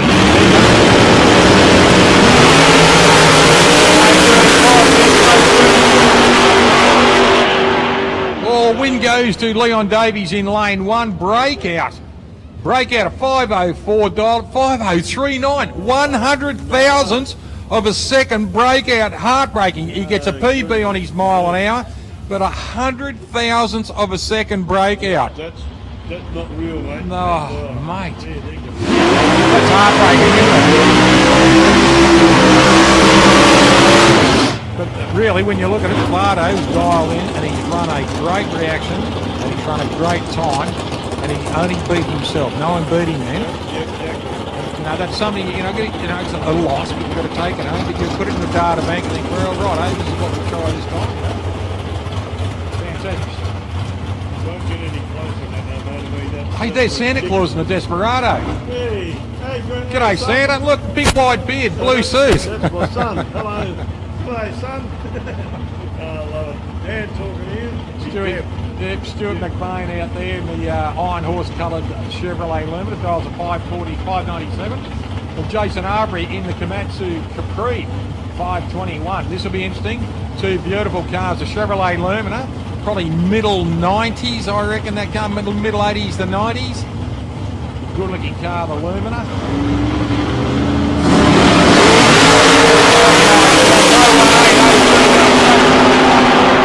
This will be close, all breakout too. Look at, oh no, 497 runs, an 038 reaction, 494. Too quick for Stewie McBain in the Lumina, but Jason Arbery 018, 523 on a 521. Mate, he's on the button too. Yep. So well done, Jason Arbery. Commiserations, Stewie McBain. Graham Horner 540 in the white Holden. He'll come in next up against Chris Theo. We're still in top sportsmen in eliminations. So we've got Chris Theo coming out in this beautiful Chevrolet Camaro coming to lane 2. He's dialed in at a 521.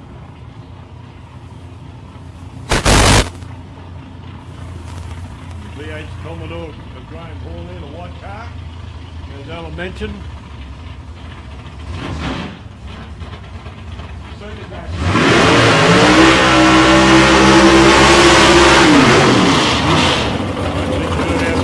Chris Theo.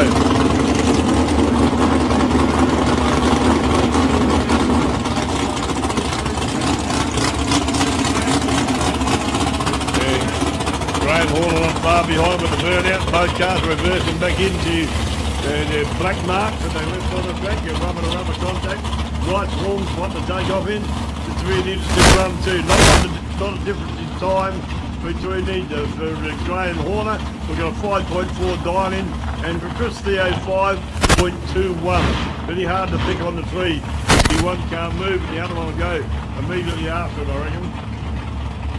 Yeah, Nick Karanovich is bringing him back there. Young Nicole Theo, just turning the air conditioner on and off for the car to get the smoke out of the cabin. He's going to bring him forward now. Chris Theo, gorgeous looking car. Lovely young daughter there, Nicole, bringing him forward. And there's the lovely David Argent over there in lane 1, bringing in the lovely Graham Horner. You got away with it, you silver tongue, you. Yes, I am, haven't I? 540. 540 for Graham Horner, 521 for Chris Theo.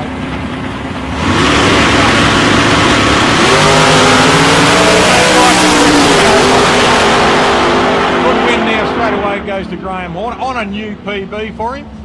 Chris dials in a 521, red lights, runs a 520, so a breakout and a red light, so 132 mile an hour pass, which is a PB for him. But look at this, Graham Horner dials in 540, runs a 236 reaction, comes through on a 528, so breakout, but first mistake loses, and he comes in. I'll tell you what, there's a big breakout from a 540 to a 528 and a 136 mile an hour, so he got out of jail then with Chris Theo.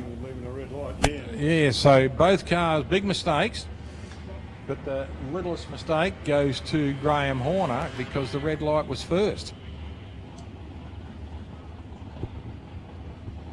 Still a beautiful morning here, the fair bit of cloud cover we've got at the moment.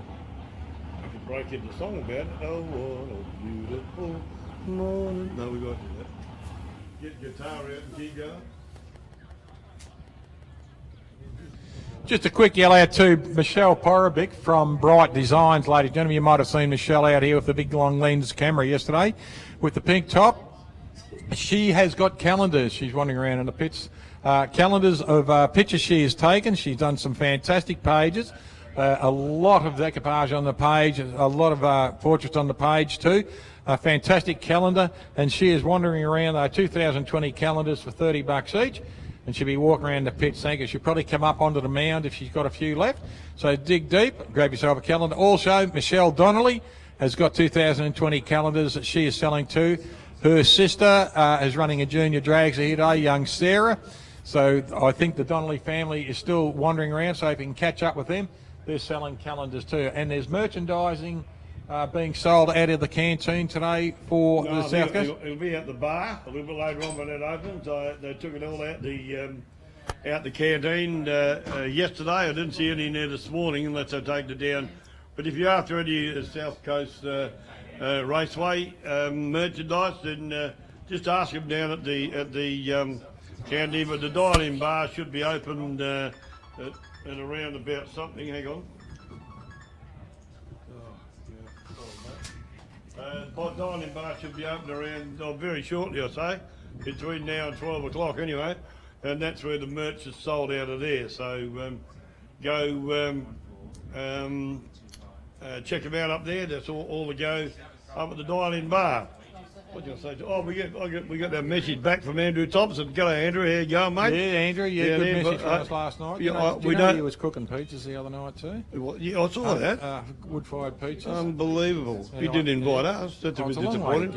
Yeah, well, he could have given us... Then again, we could have used your private jet, couldn't we? Yeah, we could have done, mate. We could have... Just, Andrew, don't ever do that again, please. Yeah, you know that. We'll go over in your private jet. Yeah, we could do that. And Screw we'll it down. just bring our entourage, because we're rolling in millions. Oh, that's right. The alarm's gone off. We can wake up. Damn. Oh, goodness me. Yep. No, good to get a response, Andrew. We do miss you out there. You can be a regular runner around the tracks. And we hope it's all going well with your build. And glad you will listen to it. We've been absolutely ticked, rather, if you hadn't been. But there you go. Ken and Joy, where you going? Was it something we said? No, all the best, mate. Hope the build keep going well, matey. And glad you listened to it. Well, Alan's glad you listened to him, and I'm very pleased you listened to me. Thank you for joining us. Yeah, lovely bloke. Aaron. Jeff McIver just coming back, Vlado Turek, Jason Arbery, and the superstar himself in Leon Davies. Here we go, Timmy Parker. Now Tim Parker dials a 5:38 in the Falcon. 1-5.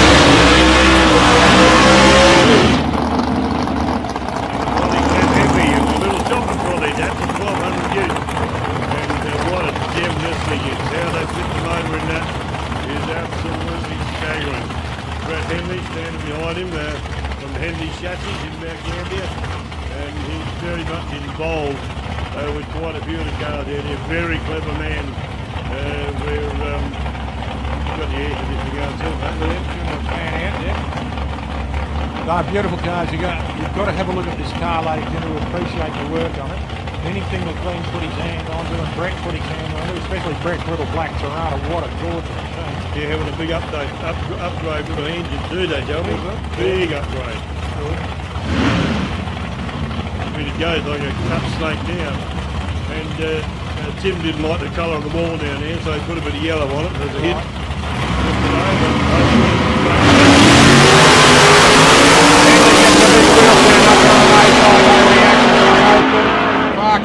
And the win goes to Glenn Henley on a new elapsed time PB. Wow. And a new speed record there, 5:15 at 134 miles an hour on a 5:15 and an 050 reaction, mate. Hard to beat. Yeah, not wrong. Hard to beat. Here we go, Joe Redenti coming out in the red six-pack Holden Tirana. He's got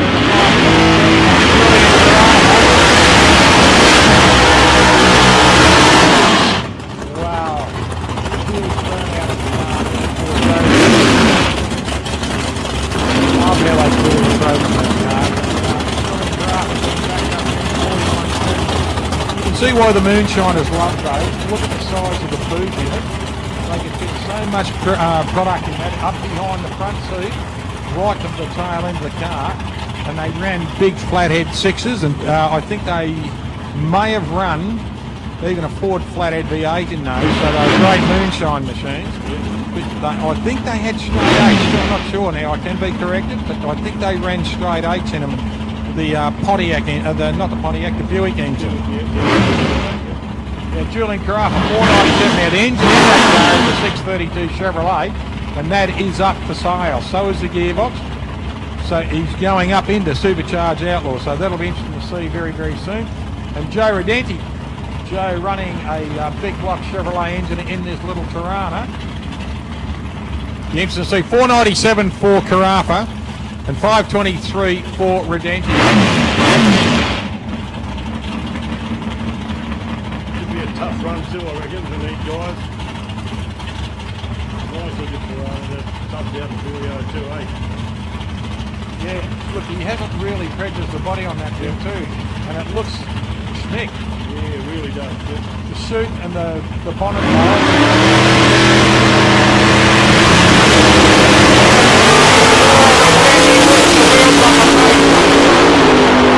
Look at that big Willie's going hard, but Redemption takes the win. Chutes come out on both cars, 5.25 on a 5.23, 127 mile an hour, and look at this. Julian Carafa really pulled the finger out on that one. A 497 dial in, a 499 at 141 mile an hour. So he was really going hard on that reaction. That's right, Benny's 021 reaction. Rocco Pacini, ladies and gentlemen, in the Monaro out in lane 1, dials into the 530. 509 for bouncing Benny Phillips in the S10 in lane 1. Now, Benny running a 565 Chevrolet, so he's got a big block Chevrolet in this engine, in this car, up against a 565, the equal cubic inches in the Rock Pacini car in lane 2. I know the colour of that paint too. What colour is it? The on Benny Phillips car. Yeah. Yeah, the BPS. The BPS. Yeah, Benny Phillips special. Right, Benny Phillips. He designed the colour himself, got to mix it over there, so it's unique to him. Yes, that's a good point. Yeah, it would be too. Lovely looking colour too. Yeah, very different. Yeah, it's got a lot of sienna metallic in it, a lot of ochre. Lovely looking colour, yeah. And Rock Pacini's car.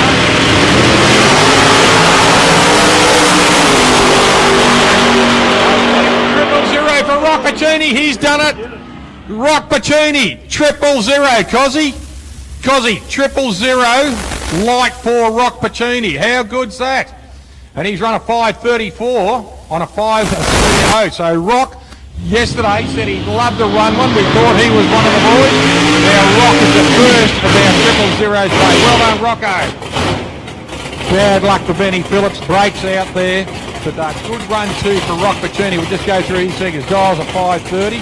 Runs a 534 on a 000 on a 1.25 reaction. Benny 509 runs a 506, so a big break out there on a 140 mile an hour pass. So congratulations, Rock Pacini.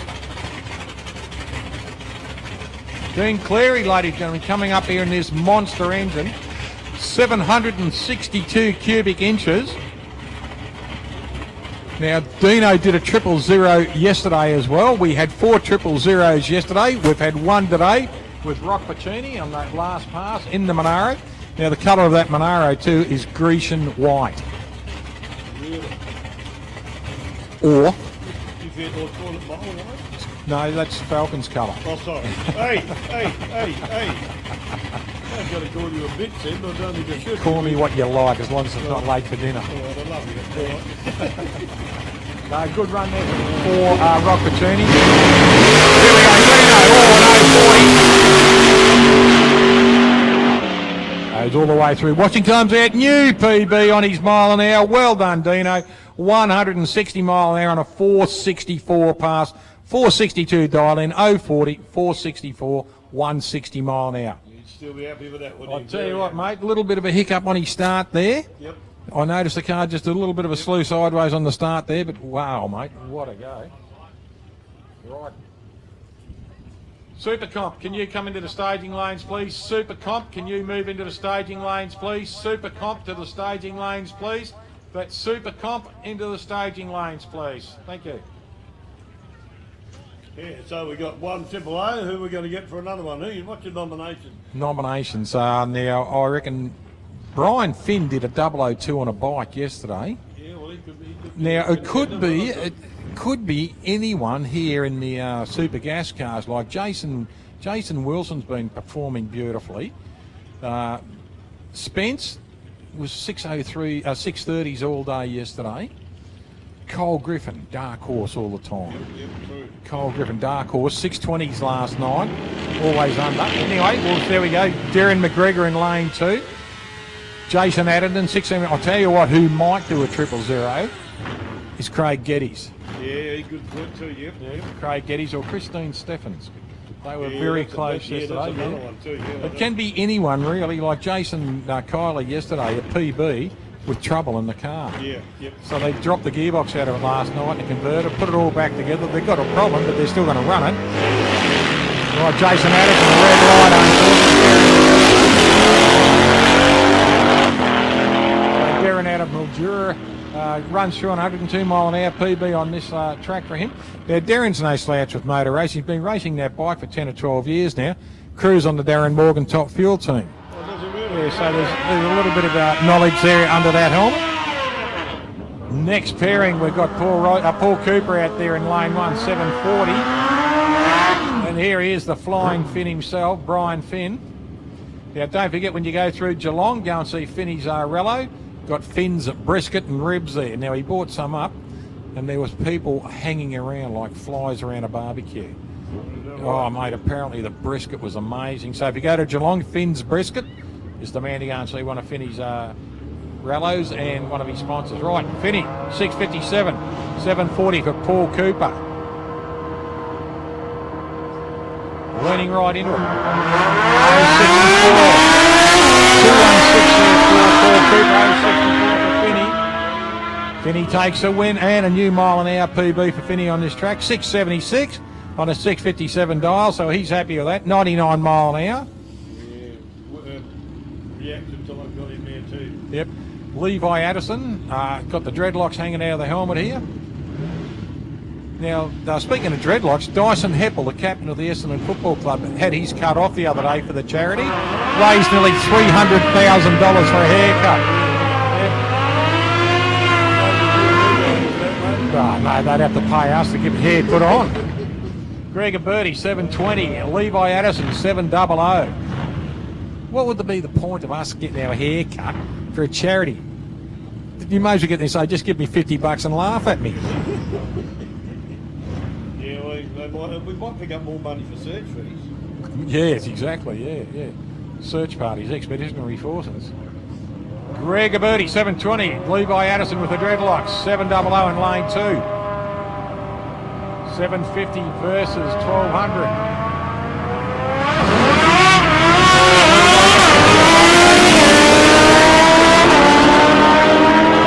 Harley dragging in, and he does too. Levi Addison takes a win. Dials are 700, 230 on the reaction, 724. Now Greg 300th off his dial in, 720, 750. Levi closest to his dial in. Slower reaction, but gets closer to the dial and takes a win. There's a nice looking rig, isn't it? The old F350 of Timmy Parker's and the XY coming behind it. That's a good looking tow rig and car, that. Bit of nostalgia. The flying Finn coming back over. Andrew Sellers here, he's dialed in on the lane 2 at a 741. Shane Walker dials in at a 710. Tony Frost over there just giving Walker a hand. Mr. Walker, the Ghost Who Walks, the Phantom. Yeah, let's nickname his bike Devil. The Devil. That's the name of the dog, which is a wolf. Yeah, come on, keep it up. Yeah. And I'm just trying to think of his girlfriend's name. Diana Palmer, that's right. Shane Walker. Shane Walker and Andrew Sellers.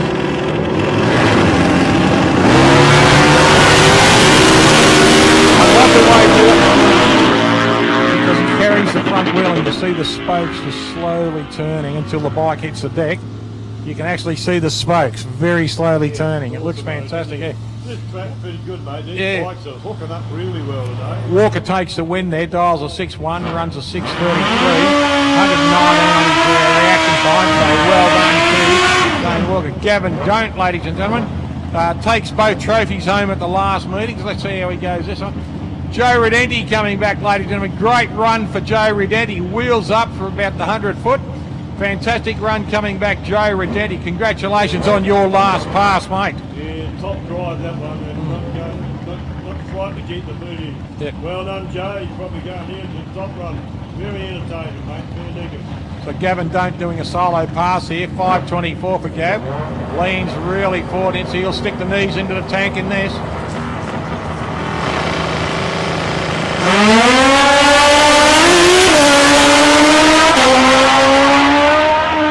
Whoa, 5.29, the boy's really getting it, 135 mile an hour, 0.34. He's giving it everything he's got then.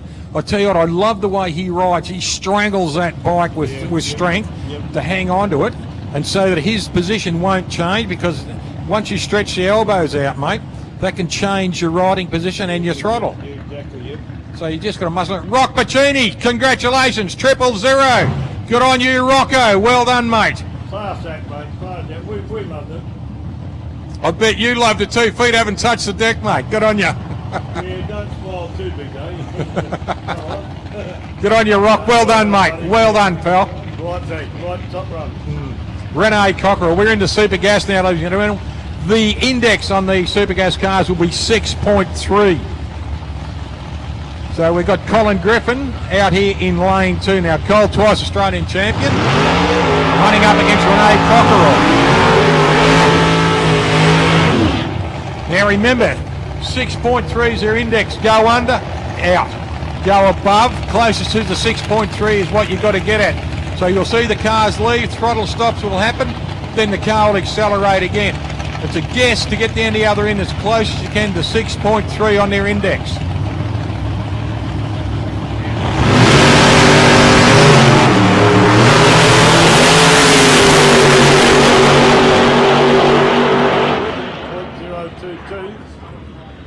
Renee Cockerell is out on us. Oh, look at this. 6.3 on the index. She goes to 6.29.9 and a 6.37. So Cole takes a win. Unfortunately for Renee, she's out, 6.29. So Cole is in on a 6.30. Jason Wilson. Jason is my probably my dark horse to take the trophy today. Let's see how he goes. Not trying to moz him, but he ran extremely well last meeting. He won this meeting this time last year. So it'd be great to see Jace take the win again. Great to see any of them take the win, but I reckon Jason, he's just on the button. So 6.3. Again, we're going for index on this.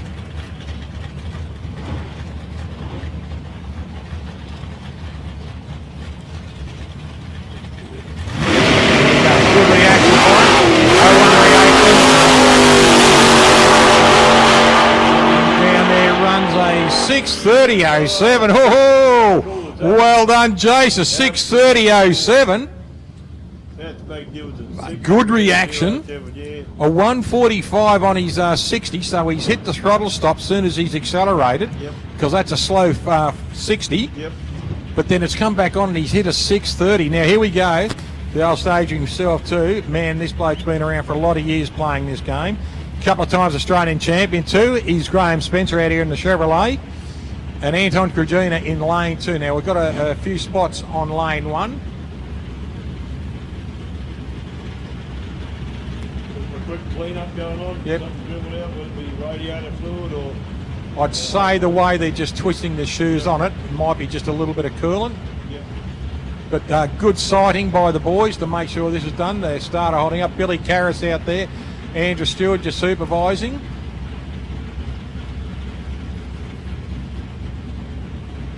Yep, twist it, it's good. They do the drag race shuffle, just so the shoes start to drag.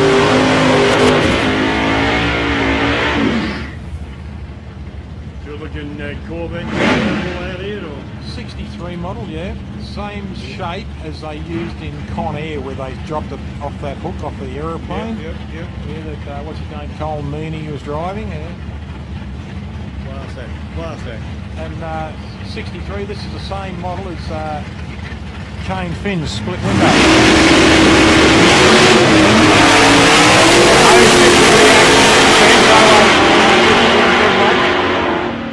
Oh, both under the index. Both under the index, 628, 625.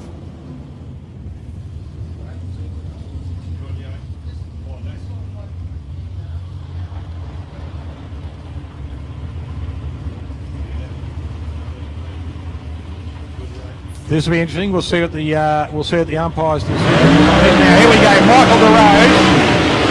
Now Michael was the winner at the last meeting here, and he's up against Charlie Saraceno in this immaculate little Chevrolet Vega. And look at that, beautiful looking Oldsmobile Cutlass. The paint job on the Olds looks fantastic. Same shape as a Chevrolet Luma, Chevrolet Amiga out of America. The Lumina of Stewie McBain's, the purple, the iron horse, 6.3, 130 reaction to Charlie. Oh, look at this, a 6309. Wow, 6309. Who did us better? 6307 for Jason Wilson. So 6309, 6307. This is close. 675 for Charlie. So he's got a lot of meat in that. But look, still in the running. Yep. Because there's been a couple under the index, now the couple over. So Jason Wilson on top at the moment. Mike DeRose, 0.2 out on second. I reckon that'd run at the moment. This will be interesting. Yeah, you're not wrong. We're closing up pretty well. Supercharged Outlaws into the staging lanes, please. Supercharged Outlaws into the staging lanes, please. Supercharged Outlaws into the staging lanes, please. Thanks, guys. Matty Forbes just around in lane 1 here by lane 1 and Shady Baxter. Hold it.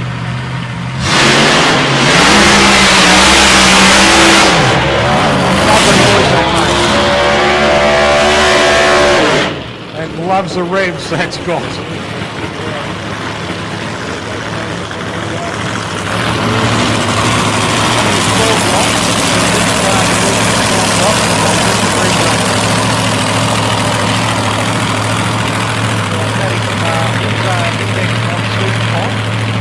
His index is 516. He's dialed himself out. Now Shane Baxter's dialed himself, his index, to a 450.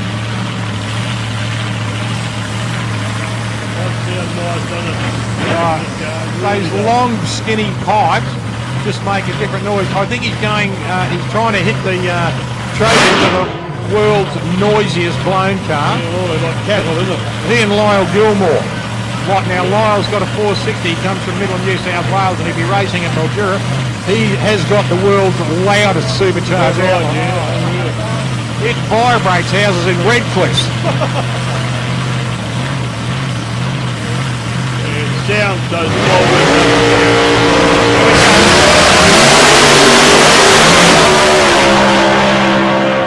backs out of it. But Matty Forbes goes through 516. He indexes himself. Look at that, 517, eh? He's a gun. How good's that, eh? How good is that on this? Index racing is very, very hard to do. And he's done it perfectly. 516, 5173. 126. Now, unfortunately for Shane, had a horrible start, horrible launch, backed it out, so he was right away from his index, but still in it. Matty Forbes, 1 over. How good's that? Yeah, unbelievable. Yeah, you wonder how they do it, Alan. You really do. It fascinates me how they can. So many things can alter that fact, yet they can run so close to their dial in. It's staggering the way they do it. Exactly, mate. Can we have Supercharged Outlaws and Competition Bike, please? Supercharged Outlaws and Competition Bike into the staging lane, please. And Supercharged Outlaws and Competition Bike to the staging lanes, please. Michael Carrosso coming in the Firebird in lane 1 and Graham Sims in the Toyota Supra, the next two up. Supra had quite a bit of trouble yesterday. A no-show and hopefully got the problem sorted out today. This will be a good run for them if they have. They'll be keen to give it a shakedown pass. Sound pretty strong there. Sounds strong. Looking good. Graham Sims out there in the Supra. 580. Amazing we can actually see that car being camouflaged. Yeah, what car? Look, a tree going down the strip. Damn cocky on the tee. Michael Carrioso out there in the Pontiac Firebird. Comp engines on the big nose out there. Good looking car too, the Firebird. Nice aerodynamically shaped. Yep, beautiful. Just like the little Mini Coopers years ago. They call them flying bricks. Yep, remember them. Yeah, they're a good car, and they had the aerodynamic of a brick too, didn't Yeah, they? too right, yep. But it's had the wide wheels on them though, they used to handle pretty good. Peter Manton held the lap record at Calder Park for many years in a Cooper S. One of the Neptune racing machine, racing team cars. Yep. Norm Beachy, Jim McEwen, and Peter Manton.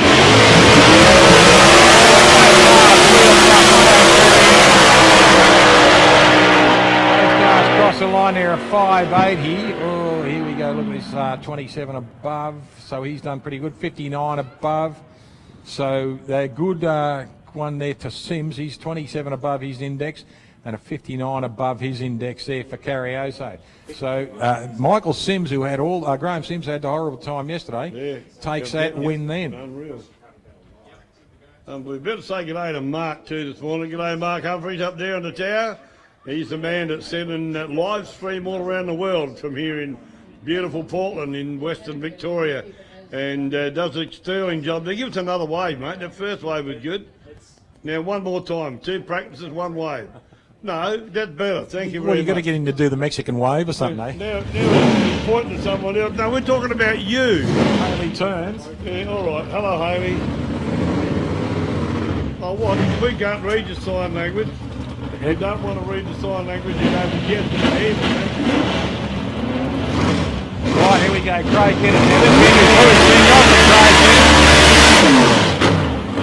Craig was one of the dark horses. We might get a 000 out. We'll see how we go. Then again, Louis Fingos might pull one out of the bag.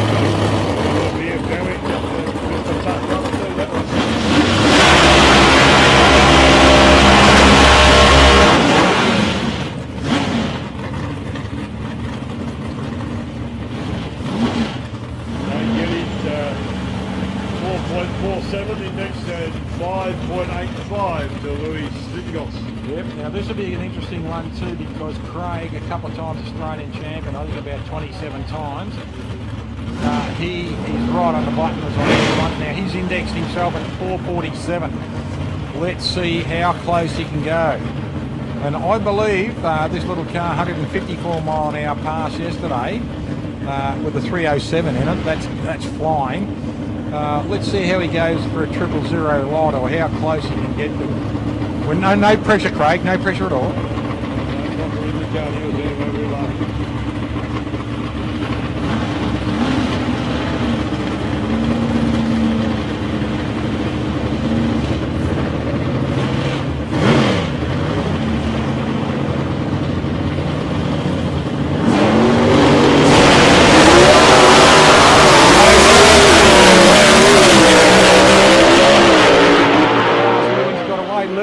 Whoa, look at this, Louis. An 0.1 above his index. Well done, Louis Fingos. An 0.3 above. How hard's that, eh? Look, but look at this when you look at it. A 447, a 133 on his reaction there like that, but he's indexed at 447 and he's gone a 450. Louis has gone 0.1 over his and taken the win. Well done, Louis Fingos. Unbelievable. Excellent. Well done, Louis. Tell it down the end, you'd be hopeless trying to see that, wouldn't you? Oh, mate, you'd be leaning forward in your helmet, wouldn't you, to see? Here we go. We're coming up into Supercharge Outlaws now, ladies and gentlemen. We need competition bike, please. Competition bike to the staging lanes, please. Competition bike to the staging lanes. And top sportsman, please, to the staging lanes, please. Top sportsman to the staging lanes, please. Is that right? Big thank you too to our start line crew. Always busy. Luke out there mopping the floor. I want to invite him around home to mop my floor. Does a pretty good job. Have a look at the action, would you? No doubt about him. Works like a Trojan. But a big thank you to all the guys on the start line. They played an important role. And even our starter, Paul, who can't do it, we can say what we like about him. Just had a request too. I'm going to ask Scott Cleary to have a chat with us on the microphone. Scott, how does Super Comp indexes work? Over to you, Scott. Very difficult to sort of explain. Basically, all the cars have a class which is based on the shape of the car, the engine that's in the car, the weight, and they've got a class index is the national record minus 1/10 of the time. So it's actually quite complicated. So what they can do, they can go as quick as they like and reset records without being penalised, but each class has their own specific index that they don't have to stick to. They can go under that during eliminations and they don't worry about it at all. So if they do go under it though, it gets harder for them the next time around because their national record gets reset and it makes it harder for them the next time around they come back. So which is why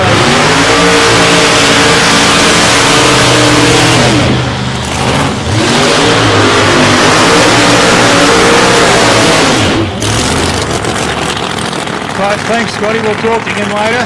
Confused? So are we.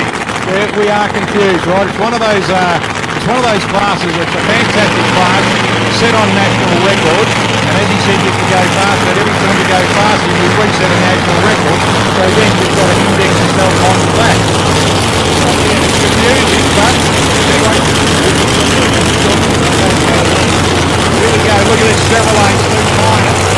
Now he's running a Chevrolet Camaro. We've got Justin Spud Russell, and we've got Kane Finn in his brand new car.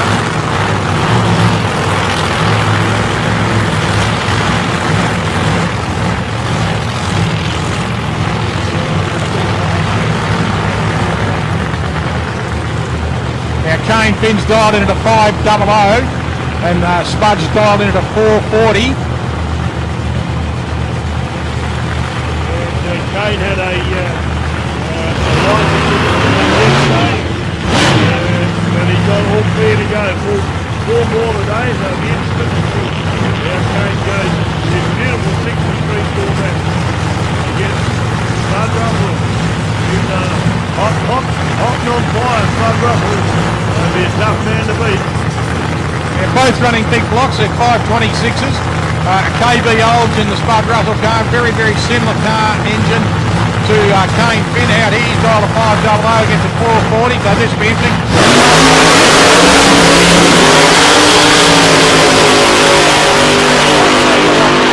Get out of jail for... No, look at this. Kane Finn takes a win.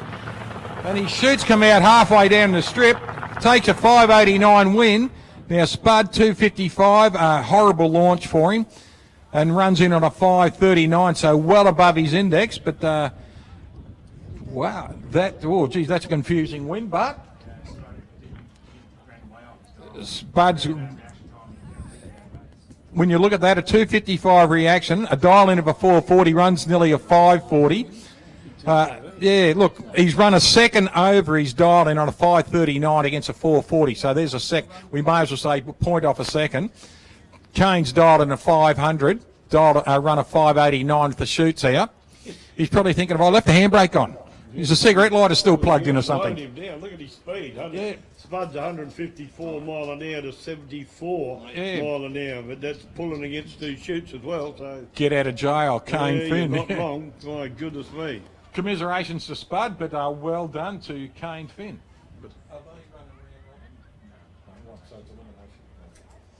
So it is elimination, unfortunately, for the Russell camp, and Kane Finn lives to fight another round. So we're not running round robin here for Supercharged Outlaws. We're going straight into elimination.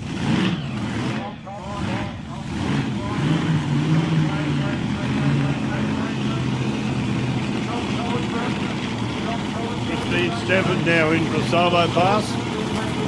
Can she do our triple O, mate? Well, she ran a 986 sub 1 on her 60. So we'll see how she goes this time. Now Christine Steffens, ladies and gentlemen, dials into the 427.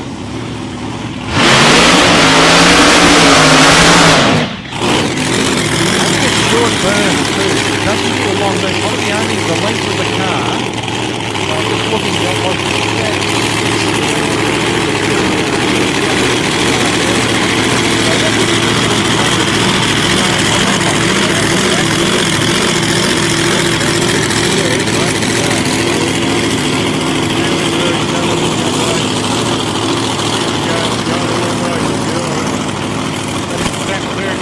not a good laugh, actually. We didn't talk much racing, but had a good laugh with them last night. Young Ryan Russell went over and polished their car for him. Everybody gets that. And Spud was saying this morning he's gone to the dark side. He's even wearing their T-shirt now. Yeah, I love it. Absolutely.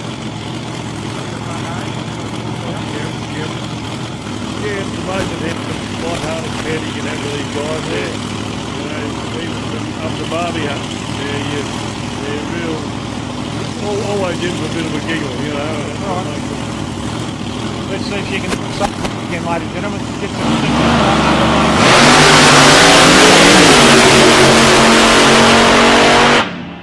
a 175 reaction. Oh, look, just another lazy sub one again. Yeah, 0.995 again.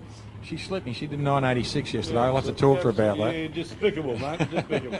432 at 161 mile an hour on a 427 dialing. Well done, Christine Steffens. But she was on her solo run, so Yep. next time it's got to be right on the money, honey. But Hey, still, even a solo pass, doing a sub one, mate. How good is that yeah, car? the 161. That's cranking along over a quarter mile, eighth of a mile. Give him a round of applause. He go past, ladies and gentlemen. Craig Geddes, a couple of times Australian champion in the Decker Glaze car, and all round pretty good guy too. Yeah, good on you, Craig. Well done, buddy. Well done. Here we go, pitted against each other and pitted beside each other. We've got the Stang of Tim Stewart, the boys who are having a bit of barbecue last night, and all of a sudden there was a bit of a problem with the Jason Kiley car. So Tim Stewart's hanging out the left door of Jason's. Andrew Braithwaite's underneath Jason's car. And these are blokes who crew for Tim. We're out there in the next pit, underneath and in the car, helping Jason and his crew drop the gearbox out of the car last night. They found a slight problem, but not enough to knock them out, so they put the problem back in the car and keep going. Yeah, had a good yak to Jason this morning. One of the nicest guys in drag racing. Yep. And very, very approachable. Yep. And black, shiny and beautiful. I said, that's what we call it. He said, yeah, it's sort of stuck there. It has, yeah. Yeah, big time. Louis Fingos, well done, mate. Great pass, Louis Fingos. 0-1. Well done, pal. You star, Louis. Jimmy Stewart, another really nice guy. 436 on the Kiley, then 456 for Jason Kiley in black, shining and beautiful.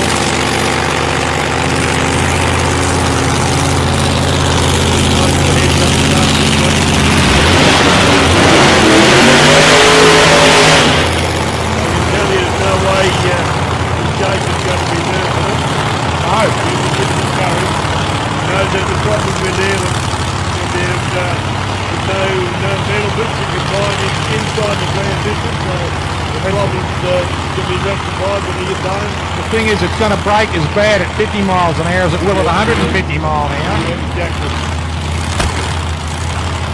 It's still broken. Yeah, that's it. Doesn't matter if it's just, you know, he was suggested leave it out when you get home and get the hose. I'll come in and race and that's what I want to do. What an awesome attitude, eh? Got a great crew too, driving. The lovely thing about Jason, if he doesn't race, he feels he's letting people down. And that's the attitude. That's a great attitude. Here we go, the beautiful Susie Stewart bringing up her husband Timmy. Tim out there, 436 in the stand, 632 cubic inches. The big Chevrolet engine. Dave Thorne just giving the butterflies a quick drink.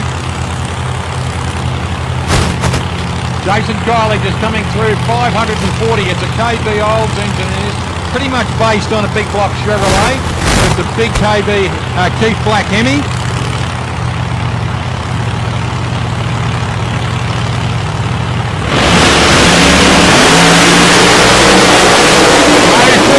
Against an 028. Oh, Tim Stewart gets close to the centre line. Drop that parachute. And the win goes to Timmy Stewart, a 467 and 028. Chutes come out there. Jason's backed it out. Hasn't thrown the washing out, but still travelling slowly. He only goes through on a 92 mile an hour pass, but Tim close to the centre line and runs a 128 mile an hour pass. So well done to Tim Stewart. Commiserations to Jason Kiley, but he got out there and had a go. Well done, Tim. Well done to Susie, AB and the boys over there. Terrific run. I reckon if Timmy Stewart had another extra couple of pounds in those slits on the back, he probably would have crossed the line. He was so jolly close to it, eh? It would have gone very close. Top sportsman to the staging lanes, please. Top sportsman to the staging lanes, please. Top sportsman. Top sporties, you want it in the staging lanes, please. Top sportsman. Thanks, top sporties. Yeah, people out on the hill, put your hands together for Jimmy Stewart and Jason Kiley when they come back. A really good side-by-side run from those guys. For all of these guys, put your hands together for them. They're out here to entertain you and have a great day for themselves. But they're out here because they have a passion for the sport of drag racing. And like Alan said, Jason Kiley is no different from any of the others, but he's got an extra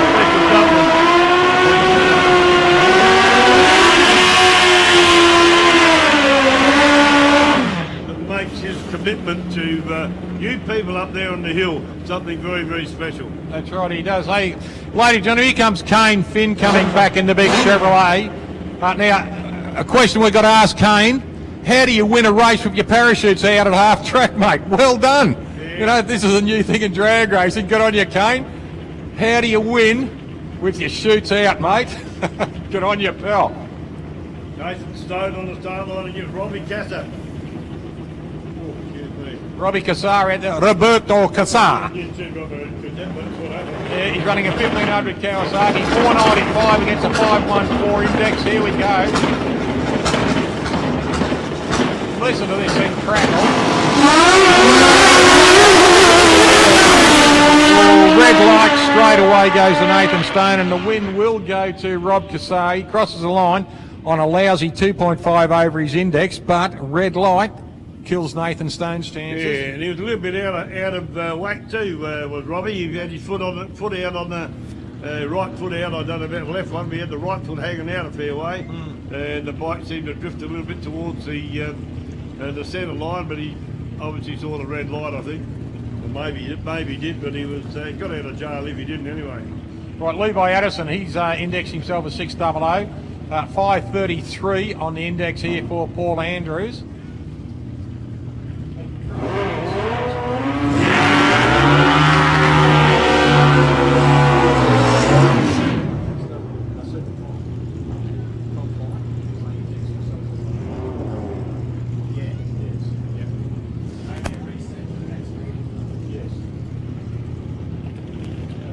So this is another one of these I don't know indexes type of thing, ladies and gentlemen. It's a confusing type of thing.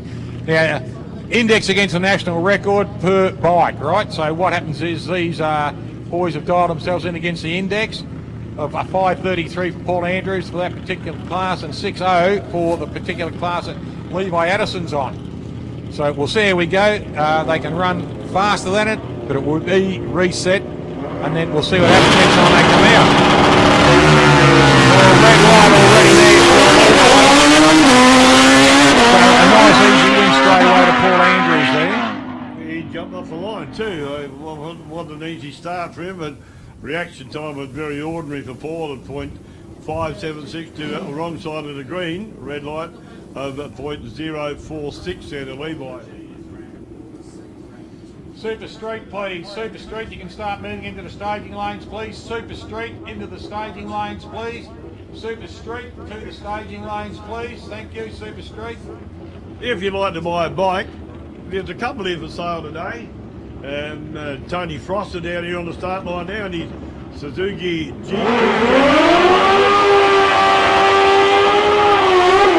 bike is up for sale. Run a previous best here at South Coast Raceway at 5.005 at 140.18 miles an hour. And he'll be see if he can go a little bit better than today. But beautiful looking bike, it is for sale. If you're interested, go and have a talk to Tony in the pits afterwards. And he'll only be beautiful colours. I like the flame job on that, and very well presented, I reckon. Hello, just lift it off the ground, straighten him up a bit. Just straighten the bike up. Now that bike, that's the bike he took his Australian Championship on it. Now there's a hell of a story behind that. The night before the final passes. Jason Kiley coming back, ladies and gentlemen. Give him a round of applause. There you go, ladies and gentlemen. Give him a wave. He'll be waving back to you. Well done, Jason. But that bike at Tony Frost won the Australian Championship the night before the championship. He had the win. 496. He's below the index by 3.69. Big under. Anyway, he'll get there. But that bike blew the gearbox to smithereens. They rebuilt the gearbox overnight, put it back in the bike, and he won the Australian Championship that day. Unbelievable. Yeah, and you know who helped him fix it? Other competitors he was racing against. Yep. They borrowed a workshop through a friend in Adelaide, went there and rebuilt parts. And I think Gavin Don't and I think Robbie Cassar might have been there, throwing spanners around too, to help fix the bike up that night. Yeah, so good. That's amazing. But that's what drag race is all about. Like sort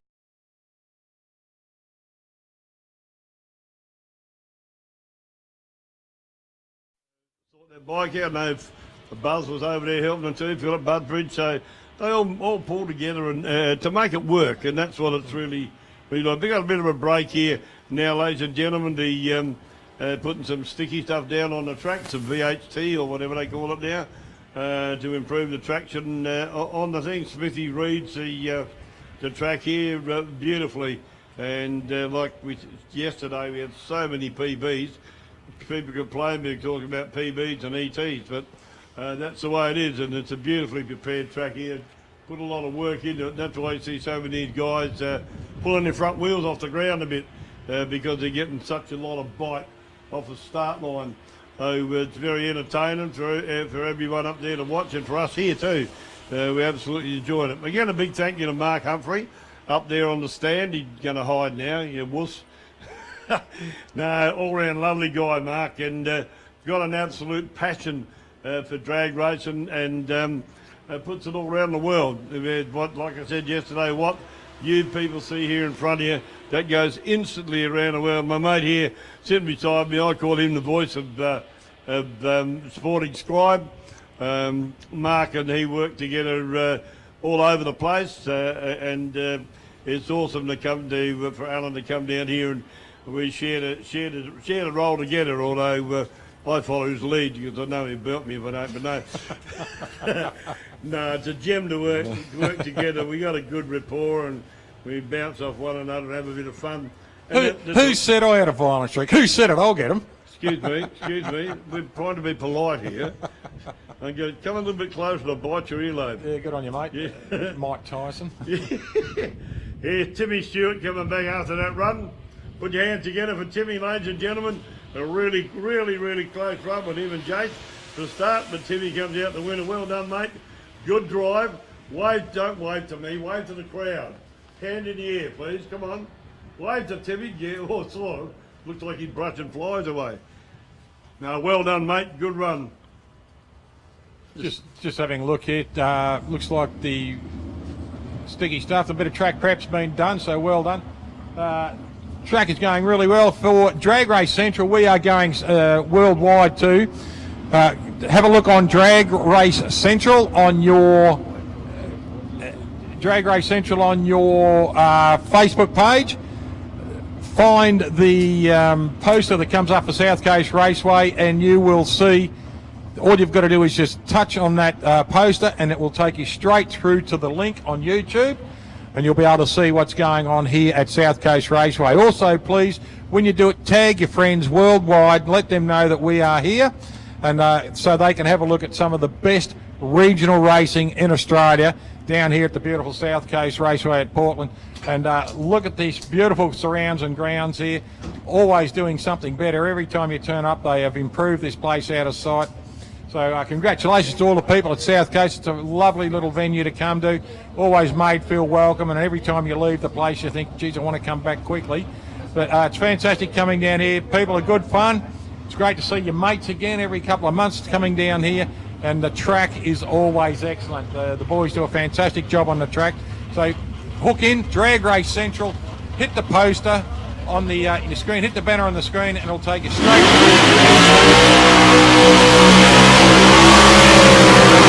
Jason Arbery, ladies and gentlemen, coming back on a solo pass to Jason. We are in top 40 on a 5:23 dial-in for Jason. Can we have Super Street into the staging lanes, please? Super Street through the staging lanes, please. Super Street. Junior Dragsters, can you prepare, please? Junior Dragsters, can you prepare, please? We will call you in a couple of minutes, but we need Super Street in the staging lanes, please. Super Street into the staging lanes, please, and Junior Dragsters, Can you prepare, please? We will call you in a couple of minutes. Thanks, juniors. Thanks, Super Streeters.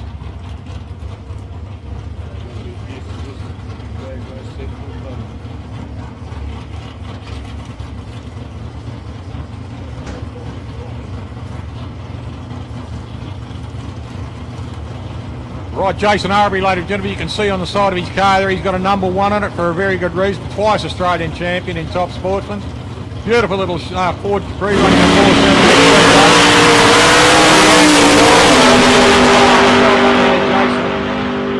4.7. Arrow straight again too.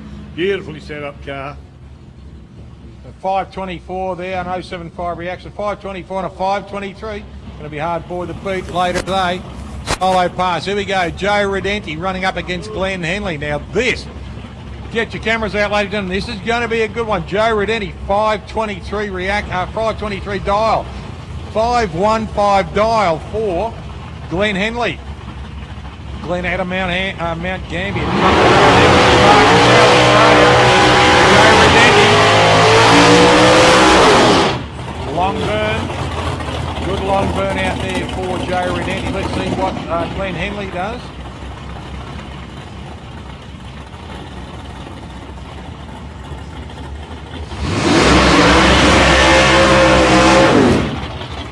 We'll just pick something up off the car of the Redenti on the Redenti track. I'm not sure whether it's off the track, they're just having a look. Whatever it is, it might be something small, but at least they know that something has popped out. They're not going to pull him out, so just keep going.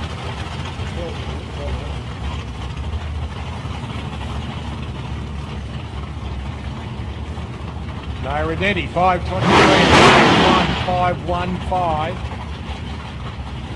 515 for Glenn Henley in lane 2. Big wild ride last run from Redenti out there. Can he keep it straight this time and keep it in line? Glenn Henley just putting out some decent run on rails over here. That's right, this little thing will carry its wheels for a while.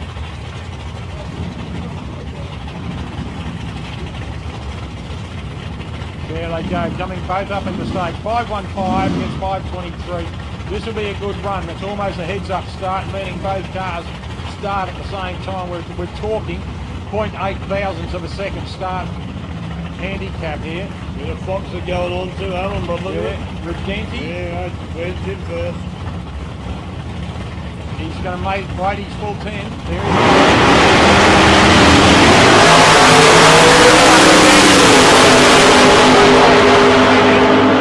Bad luck for Joe Redenti. There is a, oh, and look at this too. Glenn Henley takes the win, 515, breaks out on a 5147, but the red light takes the loss first at 134 mile an hour. So Glenn, 135 on his reaction.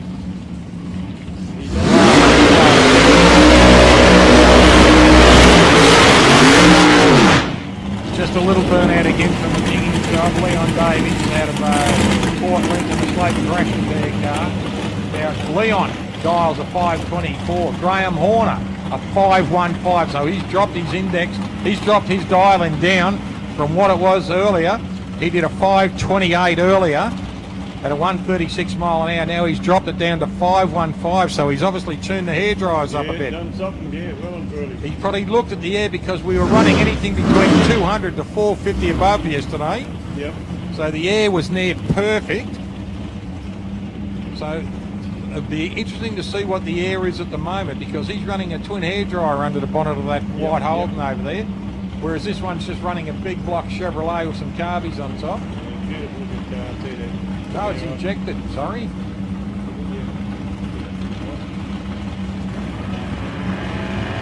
$524 for Leon in the Camaro, 515 for Graham in the Holden.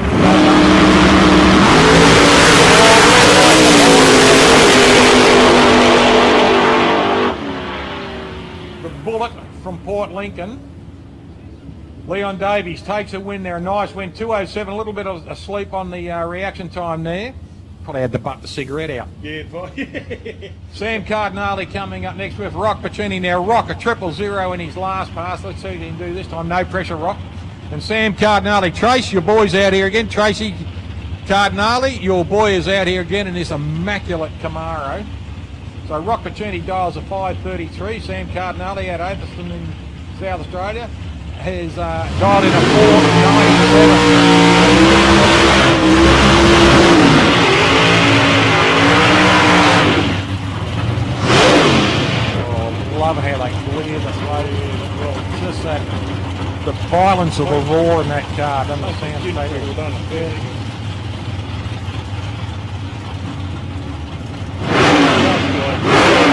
Listen to that thing, just instant rev too. What's he running in that? It's a 565 big block Chevrolet, so he's picking up a lot of rev. But Sam Cardinale, his 84 Camaro, he's still running a 584 big block Chevrolet too. Look at the wheel tubs on that thing. It's like someone stole the inside of your washing machine, isn't it? With the back window, that's extraordinary. That's beautiful presented car though, isn't it? Jason Arbery just rolling back there, ladies and gentlemen. Going to be a hard man to beat today.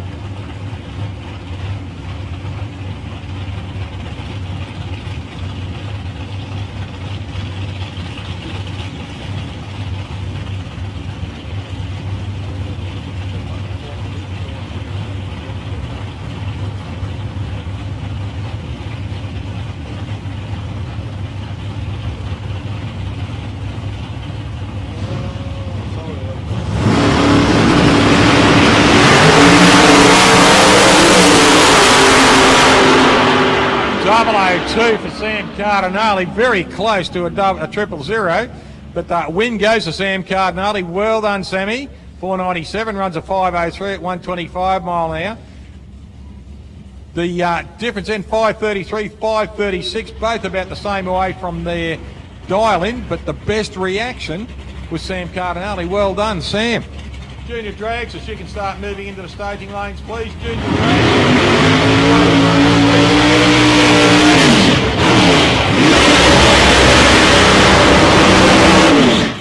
Drags into the staging lanes, please.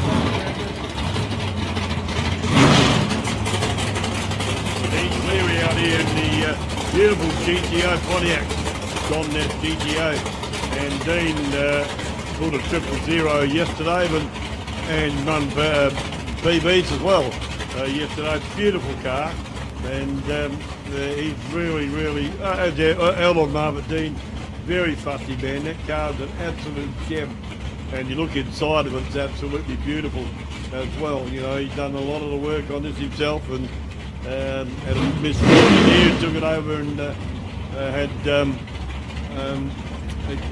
Fred Henley have a look at it, the back end of it after the Frankie had somebody running in the back section of it, but it's been rebuilt and it's come out an absolute gem.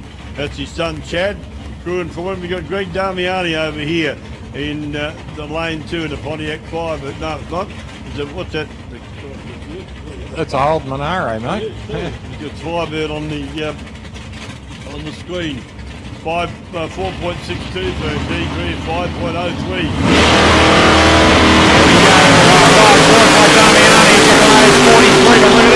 Clearing an 021. This is going to be double breakout, but the win goes to... No, it's not a double breakout. It's a 463 on an 021 reaction. Well done, Dean Cleary takes a win, but it's a breakout to Greg Damiani, and he gets an 043 reaction, 503 dial, and comes in just under on a 5026. So 4,000's off, but how good's that? 462, 463, 021 reaction for Dean Cleary.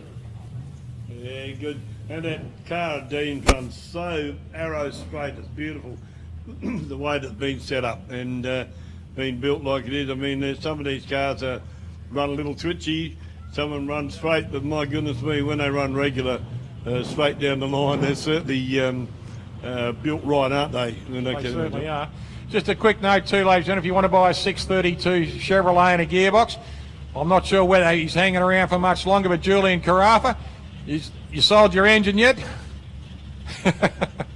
Right, the car, the engine and gearbox are still for sale. Julian's at the back of the mound there, ladies and gentlemen, the well-muscled gentleman with the shiny scone. He's there, the 41 Willies.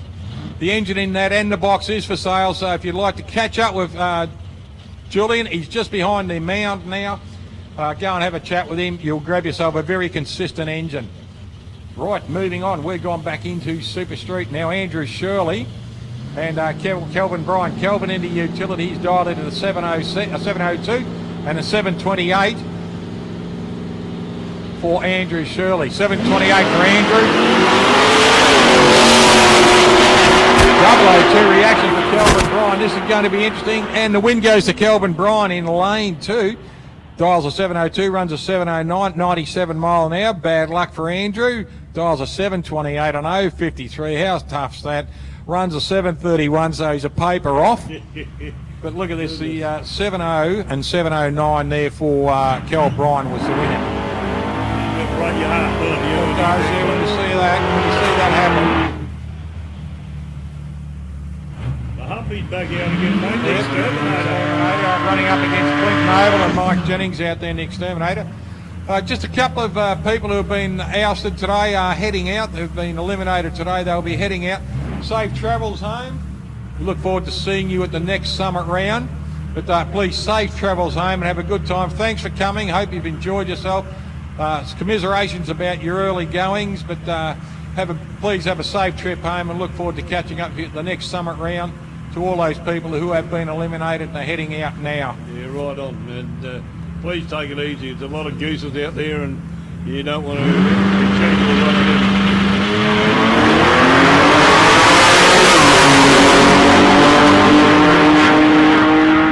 75 reaction there for Michael Jennings, and he takes the win on a 735 on a 728 at 85 mile an hour, 735 on a 705 on an 052. So Clint Noble a fair way away from his reaction, his dial. Best reaction, but unfortunately doesn't take the win. Rob Forte out here at the moment, dials a 690 in the little Cortina, running up against Ian Hick. Now Ian's dialed into 640. Now this Ford Tudor hasn't been running the way it should be all weekend, but he got to get out of jail in the first run where there was a red light against him. So we'll see if Ian sorted out this problem between rounds. Hopefully he has. Yeah, it just doesn't run full bore all the way, does it? No, it seems to be giving him some grief.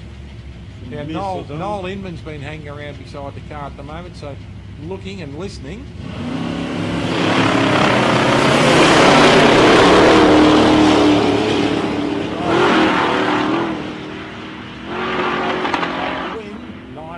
Look, it's 3 seconds off. So there is obviously a problem with the car, but Noel Inman hanging around to see if he can help sort it.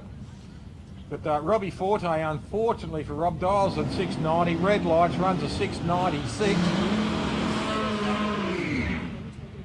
So here we go, Andrew Waite coming up and Henry Speck. Henry comes out in a little Volkswagen, dials a 539 against a 711.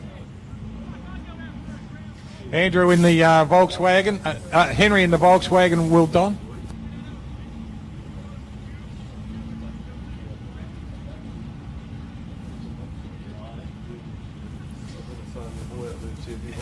Henry Speck out there in the little Volkswagen. Now he's pointing to something, he can see something on the track.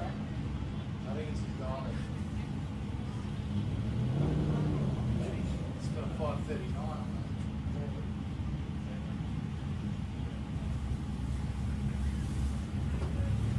Right, just dial in, that's all it was. Yep. 739 dial in. It's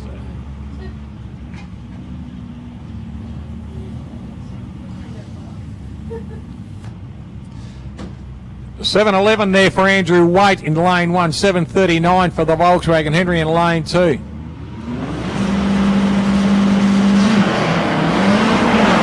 up to Henry as he goes through the back. Here we go, look at Andrew Waite, red light, so the win straight away goes to Henry Spisak in the little Volkswagen. Next pairing we've got Paul Garbolini, Paul coming up in the WA Performance car. Now he has driven this car on the road to each meeting, put the drag slicks on the back and running it.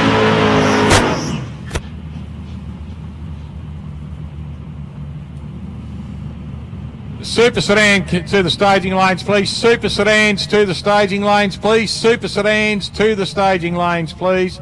Super sedans to the staging lanes. Junior dragsters, you should be in the staging lanes, please. Junior dragsters, you should be in the staging lanes, please. And super sedans to the staging lanes, please. Super sedans to the staging lanes, please. Garbellini up against Dutchy Holland. Dutchy 709, 733 for Paul Garbellini.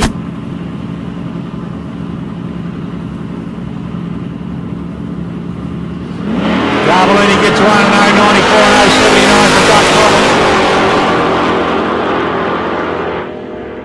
And the win goes to Dutchy Holland in lane 2. Well done, Dutch. Dials a 709, runs a 713. 079 on reaction, just a little bit better on their reaction there, which gave him the win. 733 for Garbellini, who runs a 739 on an 094 reaction. Pete Jepson coming up next. He's in the little utility in lane 1, up against Nick Karanovich. Nicholas in the Plymouth Barracuda. He's out of St Agnes in South Australia, up against the South Orang boy of Jepson out of Victoria. Now, Nick has dialed in at a 747.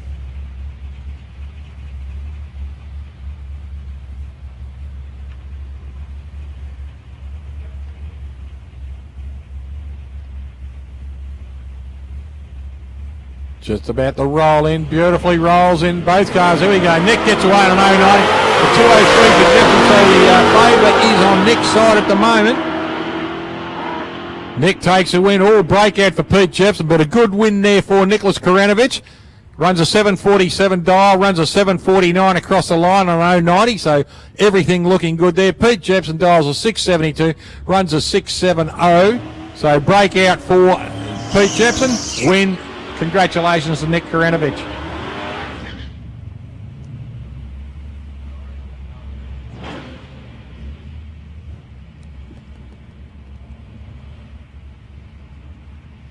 Scott Cleary dials in the VL in lane 1, 770 against 730 for Rod Kerr down in the little yellow Tirana in lane 1, the Garfield car.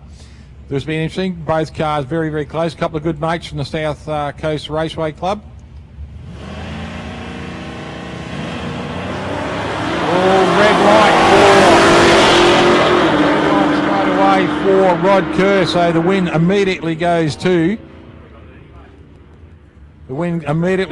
to Scott Cleary.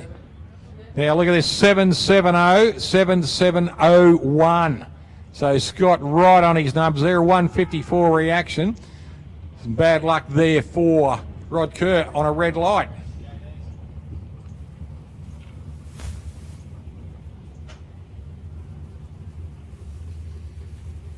Super sedans into the staging lane. Modified eliminators, please. Modified eliminators. Can you prepare, please? I will call you in a couple of minutes. Modified eliminators, you will be up next. I will call you in a couple of minutes. Thanks, Modifieds. Brooke Camilleri and Alira Carter will be our first juniors into the next round of elimination. Second round elimination for juniors.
Cardham has dialed in lane 2 at an 885, an 805 for Brooke Camilleri in lane 1 out of Lane Warren.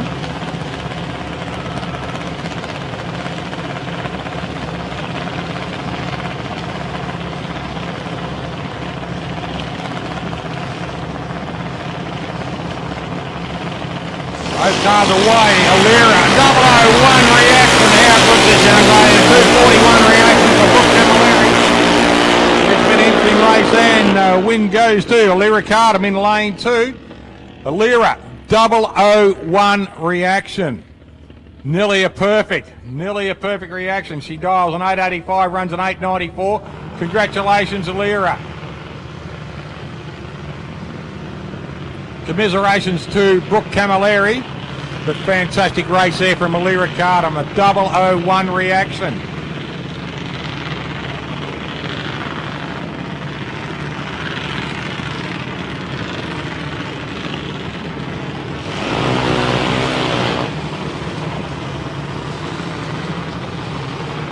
Next pairing, ladies and gentlemen, Georgie Lim Perez.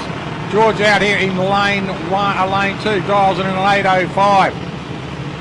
In lane 1, we've got Ryan Russell dialed in at an 807.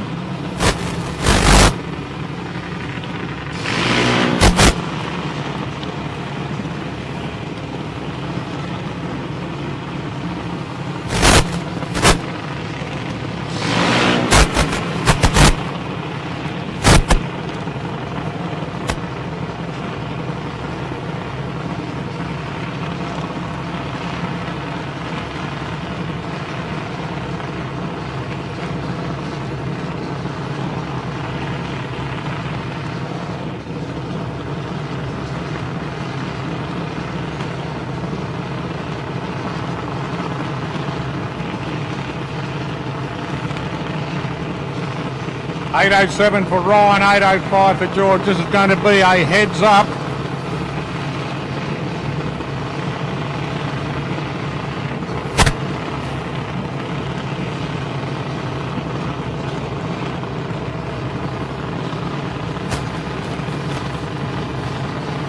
Both cars rolling up in the stage now. Pre-stage for George, pre-stage for Ryan. Full stage now for Ryan.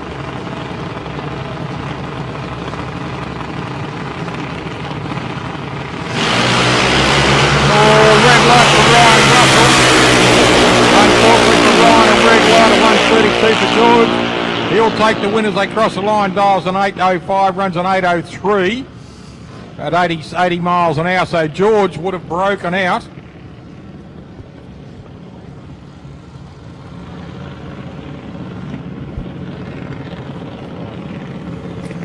Tommy Turek coming up now. Tommy dials in at 813. Jakey Berrios dials in at an 803.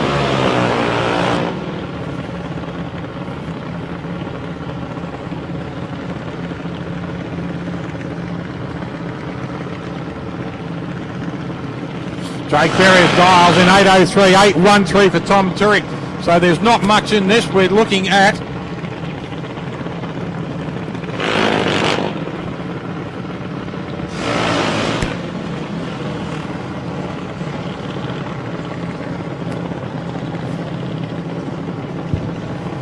we are looking at very close on a heads-up start here for these two cars, ladies and gentlemen, these two juniors. 803 versus 813. Jake Berrios, the current Australian champion. Great to see all the junior family still hanging around the start line here, just watching the proceedings with the juniors.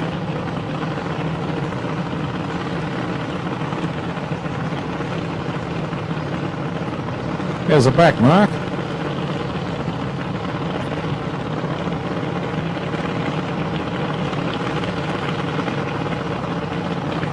Both cars coming into full stage now for Jake Berrios. Full stage now for Tommy Turek. Oh,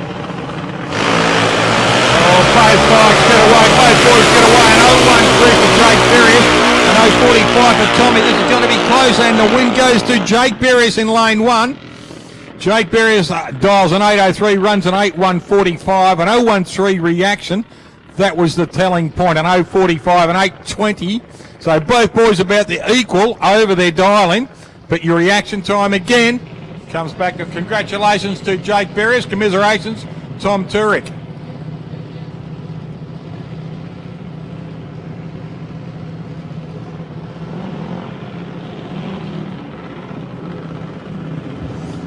Here we go, a couple of the young ladies, the superstars of our junior sport here at the moment. Sarah Osborne, she's out there, dials a 796 and a 799 for Sarah Donnelly. Now these two girls, their cars are immaculate, they are immaculate, and they are hard chargers. Mark Donnelly there for a spin over Auto Parts in Monopara, just pushing his daughter back Dragonfly Racing there in lane 1.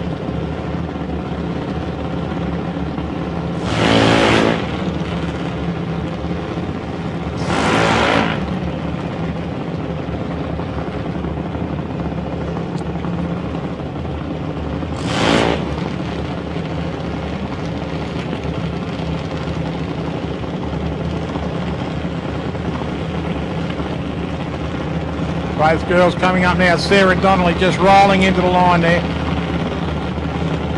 Lyra Cardam, 001 reaction, new star.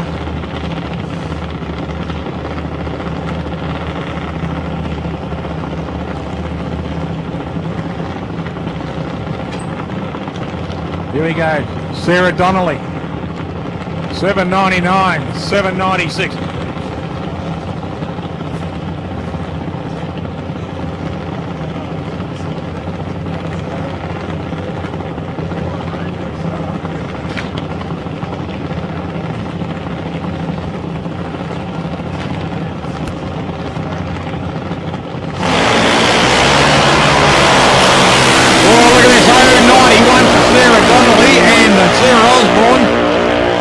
Battle of the Sarahs, here we go, and the win goes to Sarah Donnelly in lane 2. Well done, Sarah Donnelly. 091 runs an 8022. So well done to Sarah Donnelly. Lyra Cardam, 001, you little superstar. Well done, Lyra.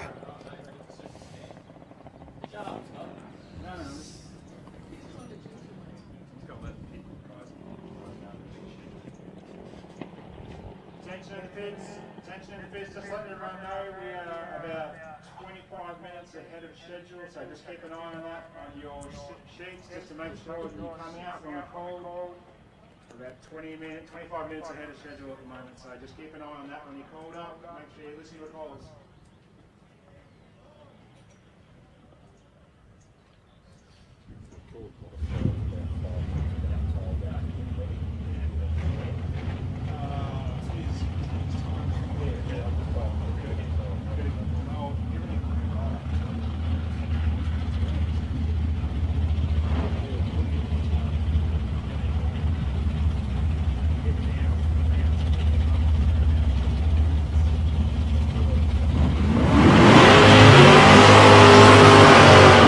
Moving into super sedans, ladies and gentlemen, a couple of hard charges there. Chris Lilius at 6.37 in lane 1. Mike Hanrahan took the tree from this meeting in December, 6.52. So this has been an interesting run. 6.37 dial in for Chris Lilius. Mike Hanrahan, 6.52. So not a lot difference in these cars. Both good looking Holdens.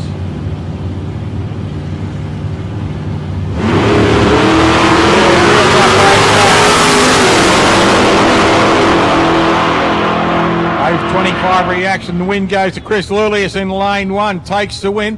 025 reaction, runs through on a 6.42 and a 6.37 dial in. Bad luck for Michael Hanrahan. 6.52 runs a 6.58 and an 0.54. Did nothing wrong, very close to whatever he dialed in at, but unfortunate. Chris was closer to his buttons than he was. Tommy Terry coming back. Commiserations, mate. Bad luck. Good run. Steve Griffin coming out now. 6.21 dial in the starting lane 1 up against Tony Lamana. Now Tony Lamana, 6.00 in the little Chevrolet Vega in lane 1. Running a 406 cubic inch Chevrolet up against the 355 of Steve Griffin and the Toronto out of lane 1.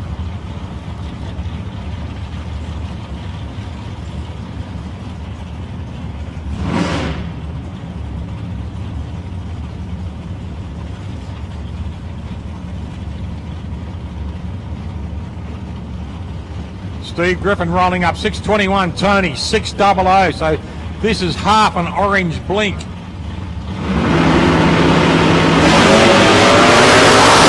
gets a nice reaction on 0.88, but an 0.63 for Griffin. This is going to go right to the wire. Tony Lamana takes a win. Well done, Tony. New PB on this track at 113 mile an hour, 6.002, a 6.26, so Tony closer to his. Not a great reaction time, an 0.88, but we are splitting, B's eyelashes here kind of thing, an 0.63 against an 088, so not much to be done. Des Jeffrey coming out now in the big utility in lane 1. Des, the wheel standing star for this weekend. Dials a 575 against a 650 of Jojo Zip. Joey Cabone in the black car in lane 2.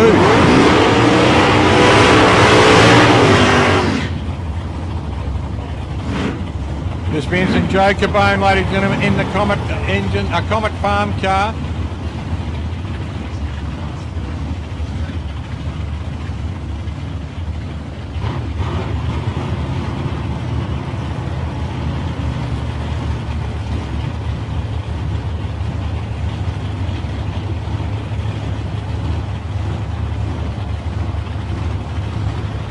Both cars edging up now, full side, here we go.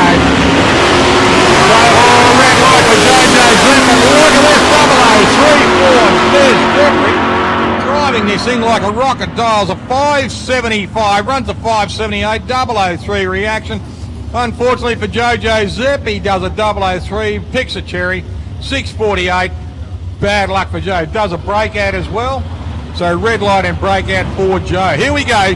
Get your cameras ready for this big wheel-standing Piranha. Brendan Carr, ladies and gentlemen, dials a 550. He'll run up against Ennio Morocco at 578. We've got a problem straight underneath the Brendan Carr Tirana. We've got something leaking out, possibly...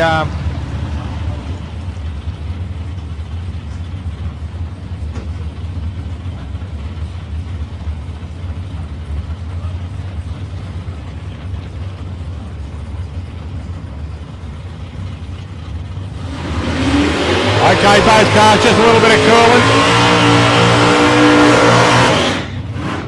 Ennio Morocco, just having a look here. It looks like we running, yes, one car only. So Brendan Carr is a no-show, unfortunate. But Ennio Morocco dials a 578 in this beautiful little Gemini.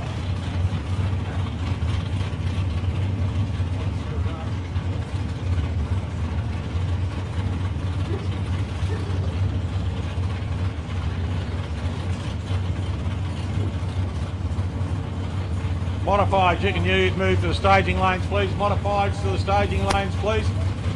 Des Jeffrey, you superstar, mate. Well done, Des. Big wheel stand, 003 reaction. 054 reaction there for Ennio Morocco. Crosses the line, runs a 578 at 119 mile an hour. Well done, Des. 003 reaction, mate, and a big wheel stand to go. Good on you, Des. Ennio Morocco, nice pass, dials a 578, runs a 578.7 on a solo, 054 reaction, can take that home, put that in the bank, look at that and think, right, this is what we're going to do in our final. Brad Alexander coming up now in the Holden, in the Ford Mustang. The black top racing car. Good looking Mustang too. George Tipakidis out there in lane 1, 620 on the dial in. Brad Alexander 579. Now Tipakidis, ladies and gentlemen, usually brings the wheels up on this car, on the Monaro.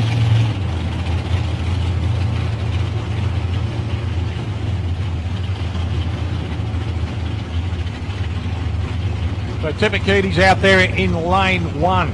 Dials a 620. He's out of Virginia in South Australia, where everyone has a drag car. And Bradley Alexander out of Corio in the Victoria COR10, just out of Geelong in Victoria, the black top garage there. Dials a 579 up against the 620 of George Tipakidis out of Virginia in South Australia.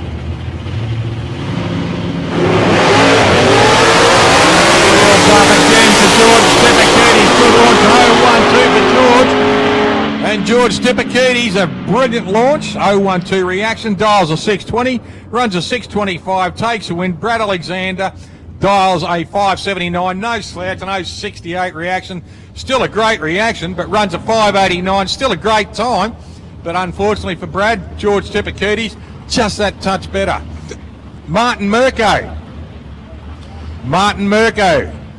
the current Australian Super Sedan champion, and a 000 in reaction time yesterday, up against Jimmy Fitzgibbon. Now Jim dialed in a 638 and the FJ. Up against a 626 of Martin Mirko in the beautiful Chevrolet Camaro.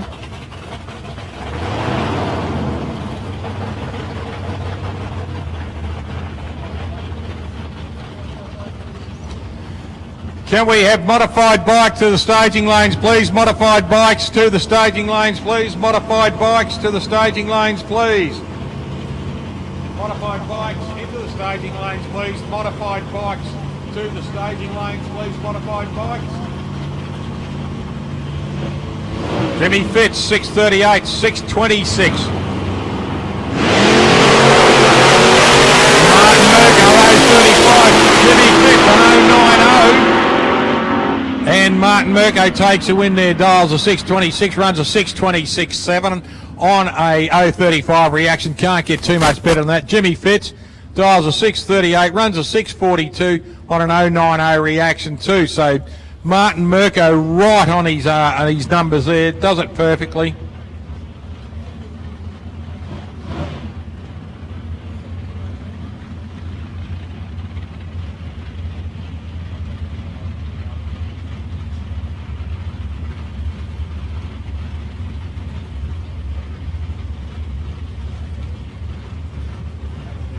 G'day, Jesse Kelly. Jess Kelly, one of the Dragway boys down here right in front of us with the camera. Tony Tedesco.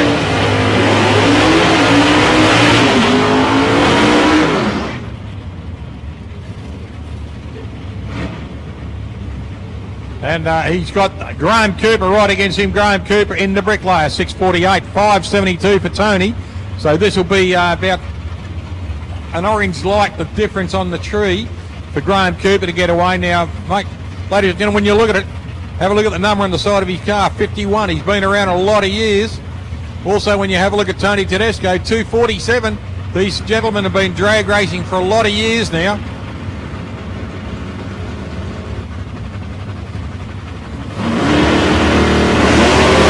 Gets away nice down 26 and 079 for Tedesco. This will be a good run down to the wire, and Graham Cooper out of Hastings in Victoria in the bricklayer takes another win. Dials a 648, runs a 652.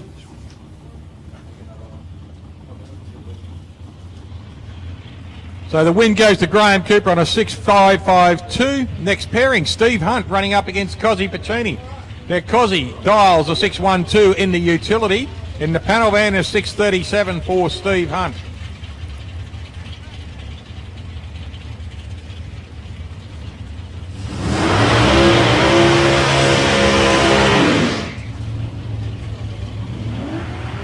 Nice quick burn there for Cozzy Pacini. Love the quick rev on the car there. Rock Pacini, his dad walks over, just opens the door, gets a bit of air into the cabin. Just clears the throats too. Sounds beautiful. Steve Hunt in the panel van. Now Stevie had a great pass last time, right on his dial, about 0.1 above his dial. His reaction time was brilliant. Dials a 637 this time. Cozzy's dialed in at a 612 in the utility. Let's see how close they are. Both had brilliant runs last round. This will be a hard one to separate. Good launch on 060 for Steve Hunt, 101 for Cozzy Pacini. Steve got the advantage there and takes a win. Runs through on a 644 at 98 miles an hour. Unfortunately, because a 612 runs a 615. Reaction time again was your difference.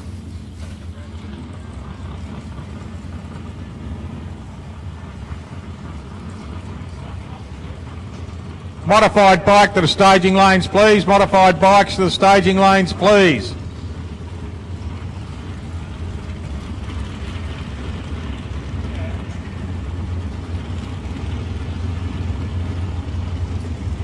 Next pairing we have in modified, ladies and gentlemen. First pairing in modifieds we have is Shane White. Shane Wynn in the dial before your dig car, and he will be running up against Simon Barlow. Simon, now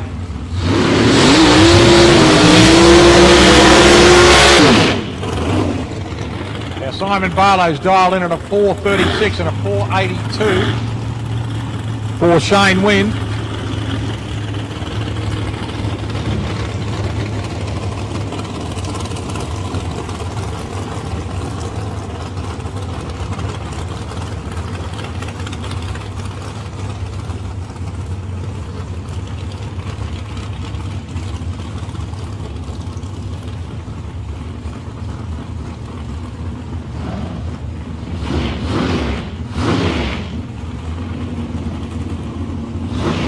Those cars coming up now. Shane Wynn, 482. Simon Barlow set the Australian record yesterday in qualifying. Let's see if he can do better than a 432 to set the Australian record. As a backup, here we go, 482 now. Shane earlier today set his PB on this track in mile an hour. Both cars edging up towards their lights. Full stage, both cars. Here we go. There goes the three. 069, 053. Both drags is going down the strip. Barlow grows legs at the right end, runs a 445, but unfortunately, for Barlow does not take the win. The win goes to Shane Wynn in lane 2. Dials a 482, runs a 484, 135 mile an hour and 069.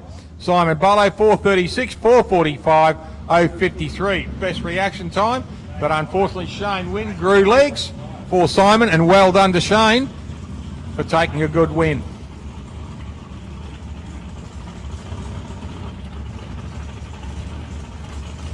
Next pairing, Derek Wills and his hard-charging Ryle 489 in the He's up against Adam Mundy now. Adam in the undercut dragster. 560 cubic inch Chevrolet engine up against a 420 cubic inch Chevrolet of Derek Wills. Derek has dialed in a 489 and a 462 for Adam Mundy in the rail.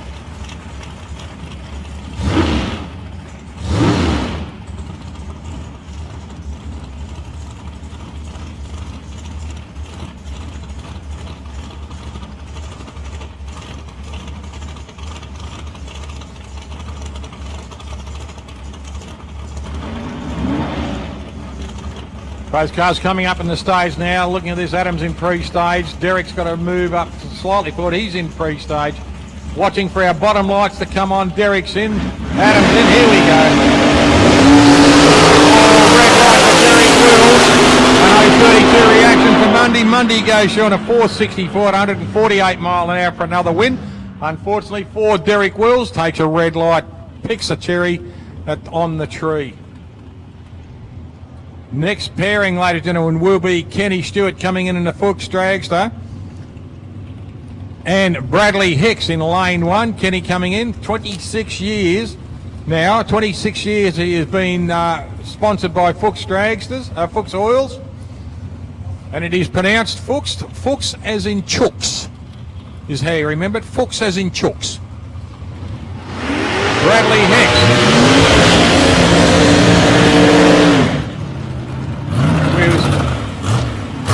Top sporties, please. Top sporties to the staging lanes, please. Top sportsmen. Top sportsmen to the staging lanes, please. Top sportsmen to the staging lanes, please. Top sportsmen, thank you. We were speaking to Bradley Hicks this morning, and that car is a Brogy Ellsworthy chassis. Now, Warren Brogy in America built the car. Bradley bought it out to Australia. I bought it from a gentleman who bought it out to Australia. Now, Doug Ellsworthy has done a lot of work on the car, so they take naming rights with it. Doug Ellsworthy, one of our best chassis builders in Australia, and the driver of Plum Crazy for many years in drag racing. Kenny Stewart dials a 473, 492. The Spritzer Dragster for Ken Stewart. 473 against 492 for Bradley, so this will be an interesting run. Brad will take the handicap from there. There it goes. 017 for Bradley Hicks. This is going to be a hard one. Something's come off the back of the car halfway down the strip.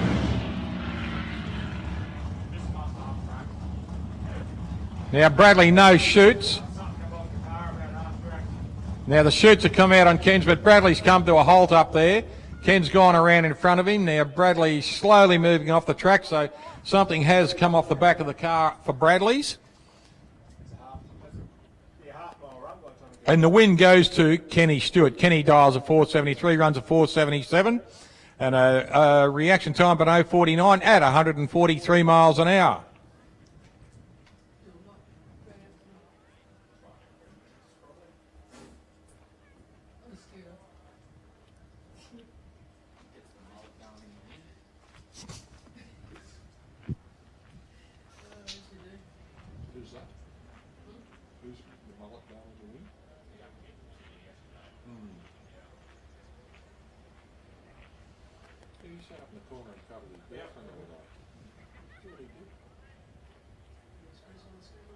Tell Chris not to red light.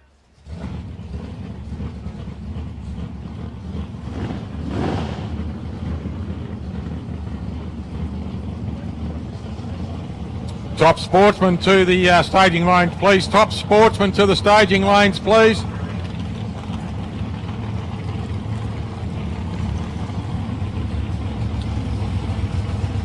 Chris Farrell coming in now in the Farrell Plumbing car.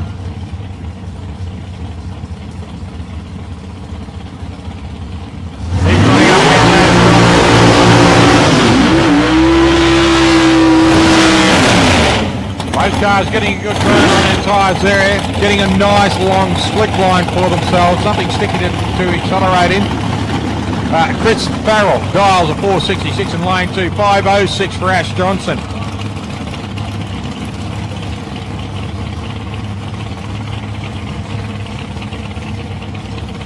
Top sportsman to the staging lanes, please. Top sportsman to the staging lanes, please.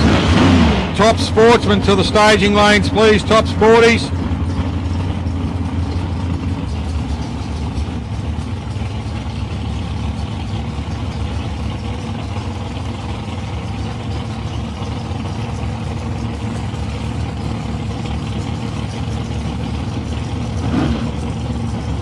Barrel running a 584 cubic inch engine, big block Chevrolet in this Bantam Roadster.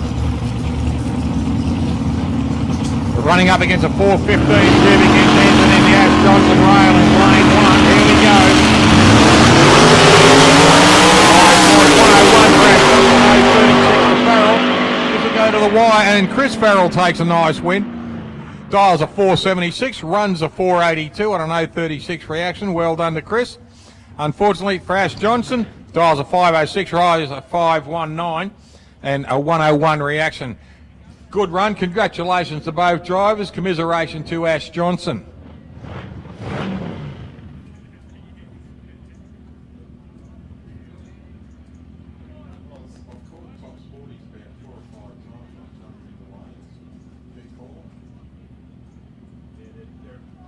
They're a bit short between rounds, so this is an extra round to start. They're struggling to turn around.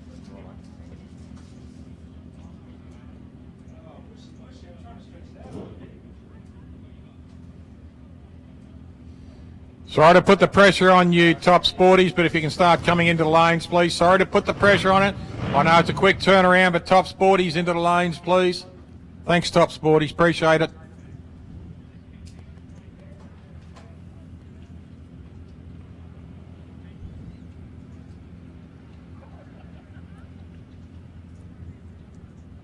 Simon Barlow coming back later. Give him a round of applause. Set an Australian record again yesterday in the Reeds Transport Black Rail. So well done, Simon and the crew. Here we go, going into modified bike now. Levi Addison, lane 1, dials a 700. Brian Finn in lane 2, dials in a 657, the Flying Finn. Anyone who goes into Finn's Brisket and mentions this meeting, Finny will look after you in Geelong. So if you go to Finn's Brisket and mention this meeting, they will look after you.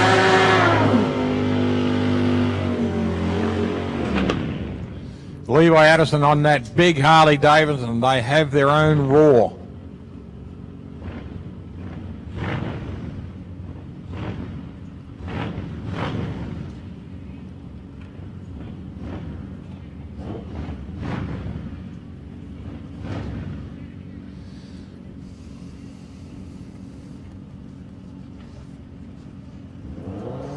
$6.57 for Finney, $7.00 for Levi.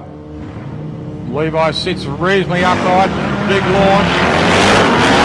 He's into it, Brian Finn. Can Finney run him down? And the win goes to Brian Finn in lane 2. Well done to Flying Finn. 6.57, runs a 6.63 at 109 mile an hour on an 079 reaction. 7.05 on a 700 dial, 156 reaction time takes it again. Adam Mundy coming back. Well done, Adam. Another great win.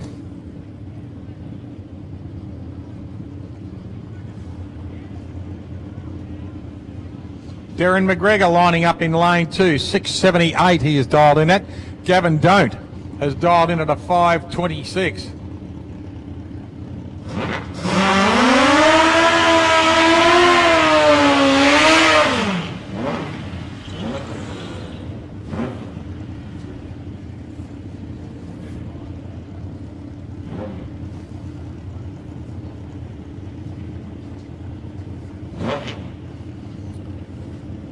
Both bikes coming up to the line now. Gavin Don't has taken the trophies the last couple of times from the meetings here. Let's see if he can do it again today. Gavin Don't, 526, 678 for Darren McGregor. So we're looking at a 1.4 second advantage here for Darren. He will roll the tree down, then it'll roll down again before Gavin gets a chance. Can he chase him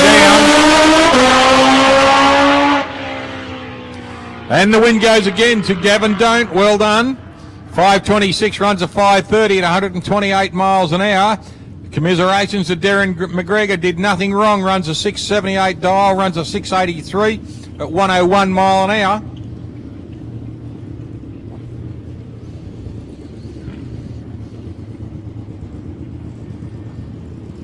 Shane Walker coming up on a solo pass now. Shane dials in at a 605.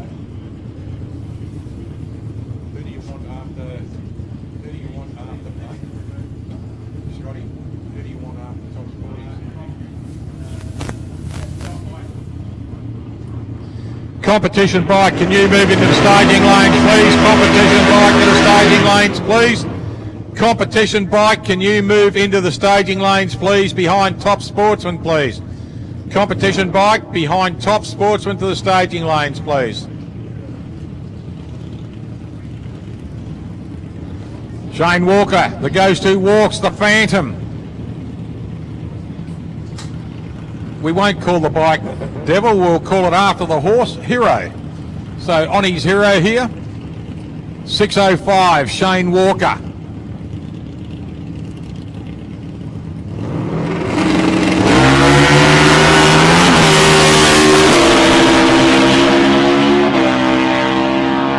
.606, good pass again, 113 mile an hour. 113 miles an hour, 115 reaction time. So well done to Shane. Great solo pass there. Dials a 605, runs a 606, still putting in. Coming up into Top Sportsman now. First pairing off the rank will be Leon Davies out of Port Lincoln in South Australia in the Chevrolet Camaro, up against Australia's number 1, Jason Arbery.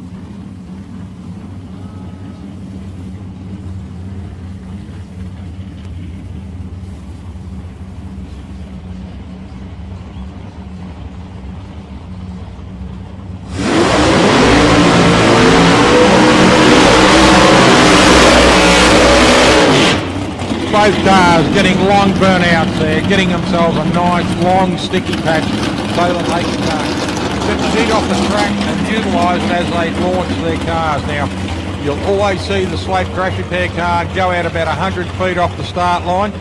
What he's entitling himself to do then is to follow those lines there. You've got nice big bags on the back of that car. Jason Arbery, the same thing.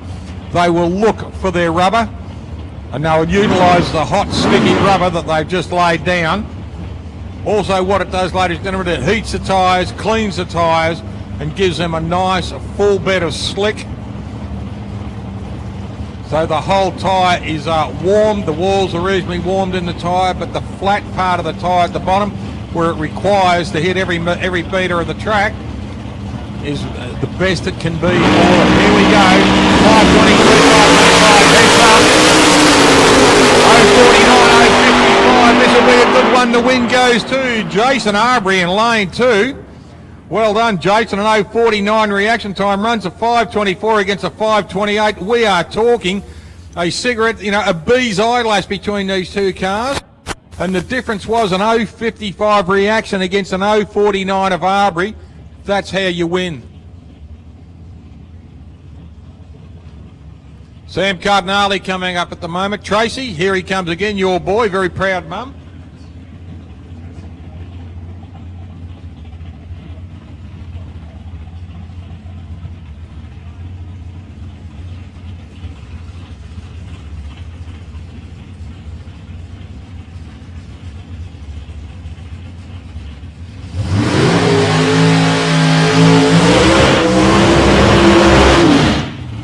Now Sam Cardinale, ladies and gentlemen, on the solo pass here will do a 499 dial in.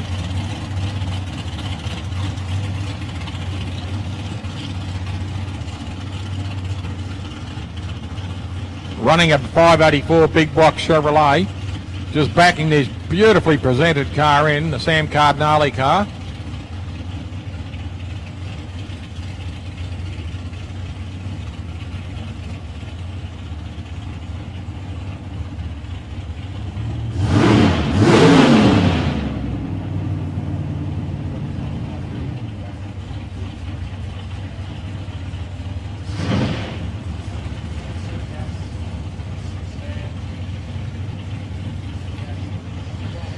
Can we have super gas to the staging lanes, please? Super gas to the staging lanes, please. Super gas to the staging lanes, please. Super gas.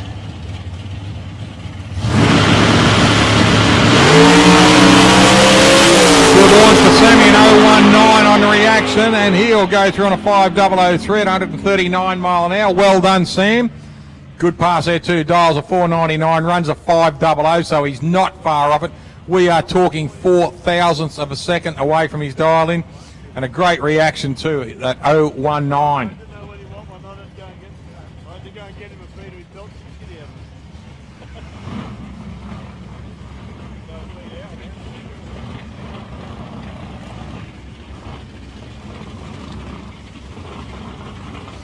Glenn Henley coming up now. Glenn in lane 2. He'll run up against Dean Cleary now. Dean out down the Pontiac. 4.62 seconds. He's dialing against 515 seconds. Dialing now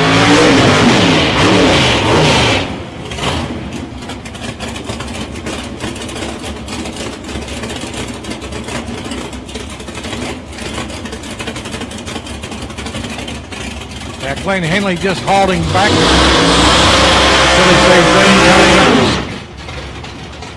Good sportsmanship there from Glenn Henley, just holding back, giving Dean the benefit of the long burnout before he does, so that the don't just bringing them straight back, so they all come into their timing lights almost simultaneously.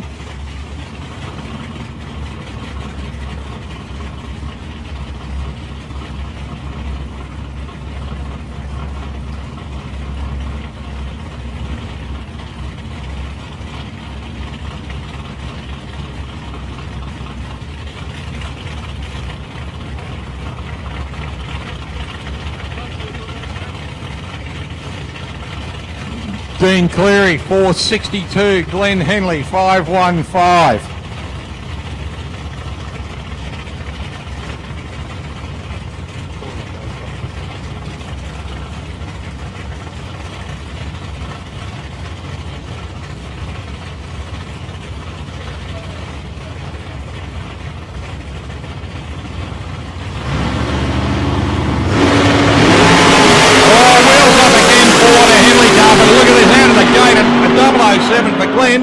And takes a win breakout for Dean Cleary at $828, a 462, runs a 461.6, 4 thousandths of a second, too quick. Bad luck, Dino. Well done there. Look at this, a 515 007 reaction, 5159 for Glenn Henley. Can't get too much better than that. That is something you would like to see. They would be the lights you would like to see at the end of the finals.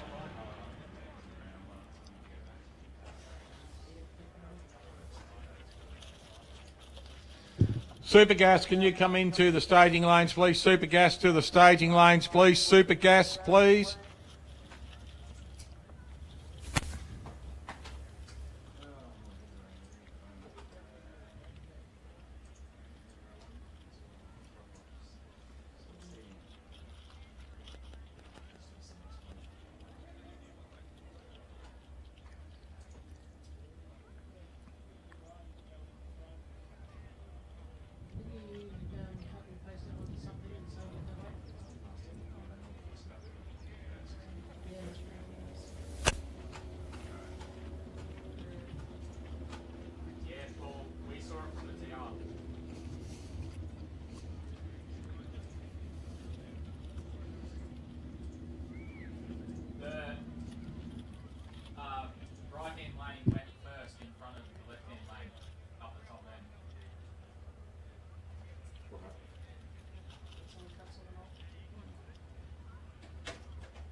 Sandwiches, a burger.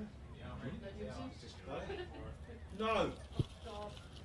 Jeez. Jordan.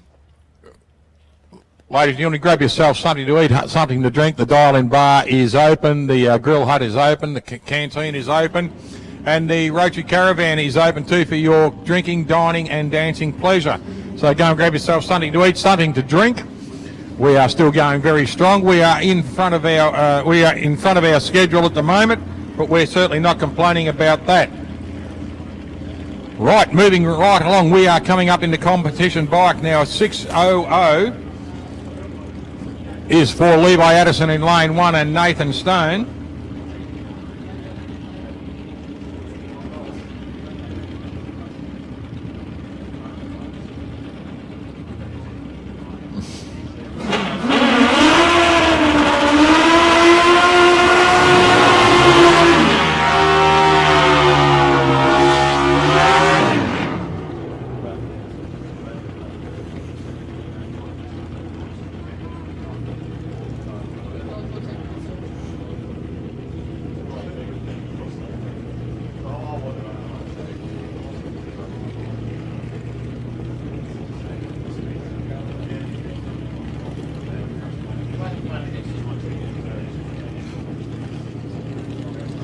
Nathan Stone, ladies and gentlemen, 514 in lane 2, his index.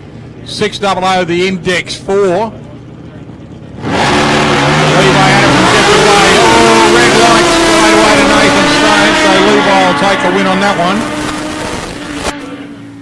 Now Levi's come .022 under his index. He runs a 597. And an 0.94 over the index there, but still a red light, so the win goes straight away to Levi Addison. What's after Super Gas, please?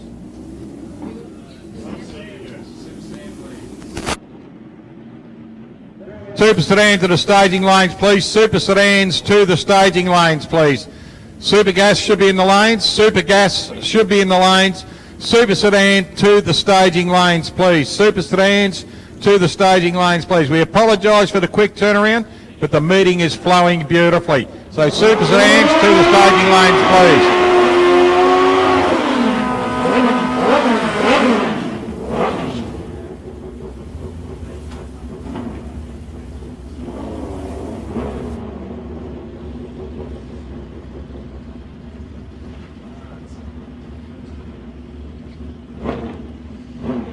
Tony Frost, ladies and gentlemen, dial is index 533, so we have got equal on index here for both bikes.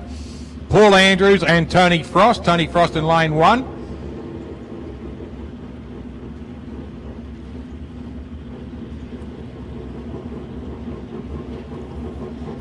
Also, ladies and gentlemen, just as you look talking about bikes, Gracie is on display again. Gracie over there behind the mound. It's a top fuel bike.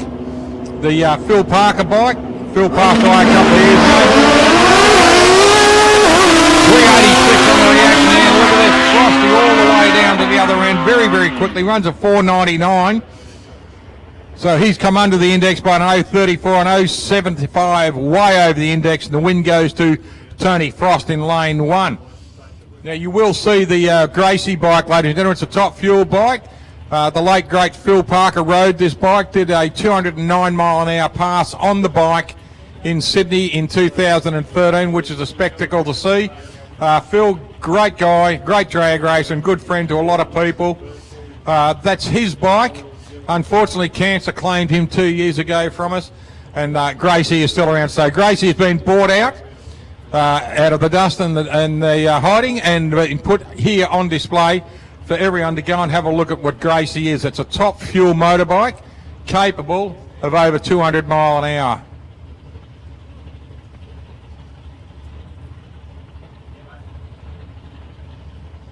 Coming up into Super Gas now, ladies and gentlemen, we have got Graham Spencer in the SAAS Chevrolet Camaro with Spencer written on the side. And in the rock hard little Gemini, we've got Jason Wilson. Now, Jason has been very consistent. I think his current standing is around about 6:30.07, 6:30.09 has been his best pass. And also the gentleman beside him, I think he was a 6:30.09. Now they have to stick around their index of 6.3. They can't go below 6.3. Otherwise they will disqualify themselves.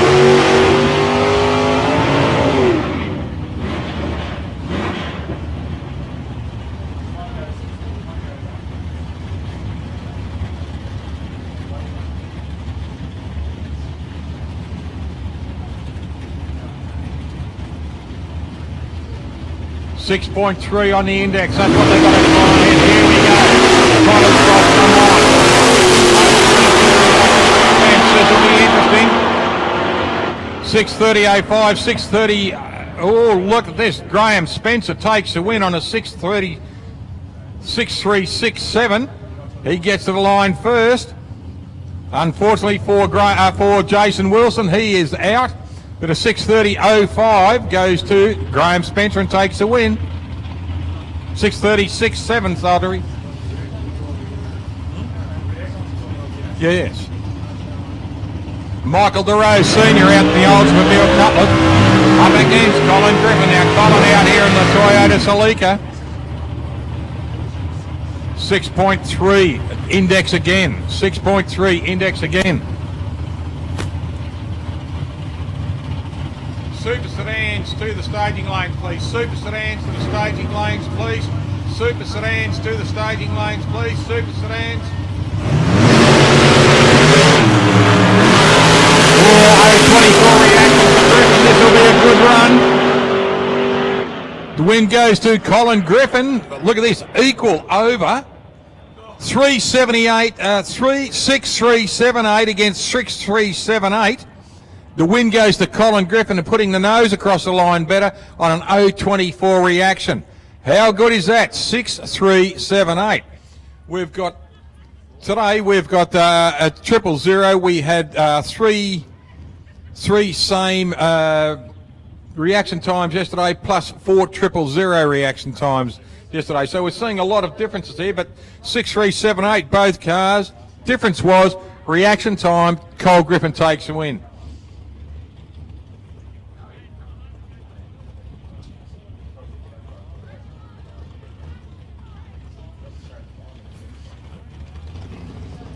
Super sedans to the staging lanes, please. Super sedans to the staging lanes, please. Super sedans.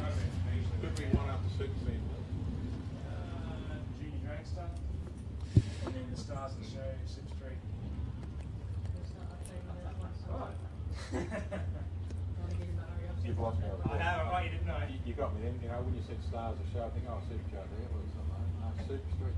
And I realised, I just clicked. Scotty. You are. Right.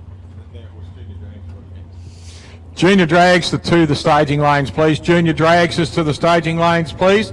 Junior Drags is to the staging lanes, please.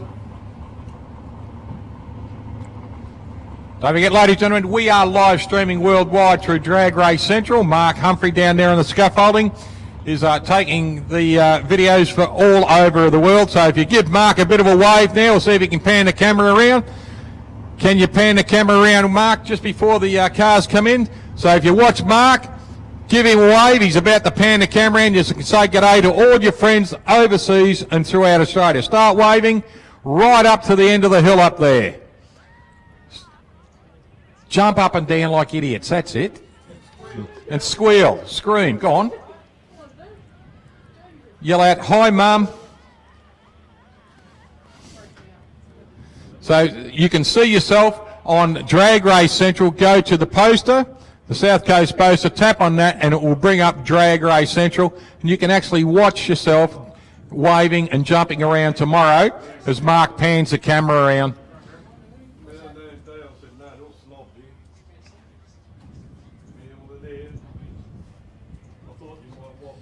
Good on you, Mark. Thanks, mate. Thanks for your dedication to our sport.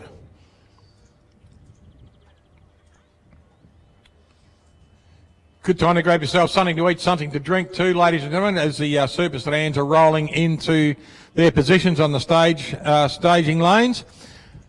Also, we need junior drags to the staging lanes, please. Junior drags into the staging lanes, please.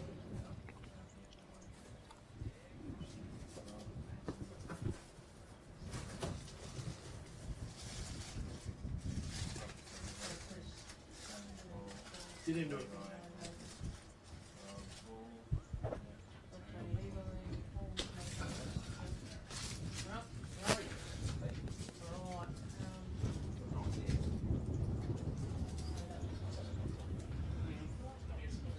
Hear the rumblings in the stadium, lads, as the cars move slowly up. Big Al's been doing the job while I was slacked off a bit. He's done a very, very good job. Well done, mate. Don't speak with your mouth full, all right? Good.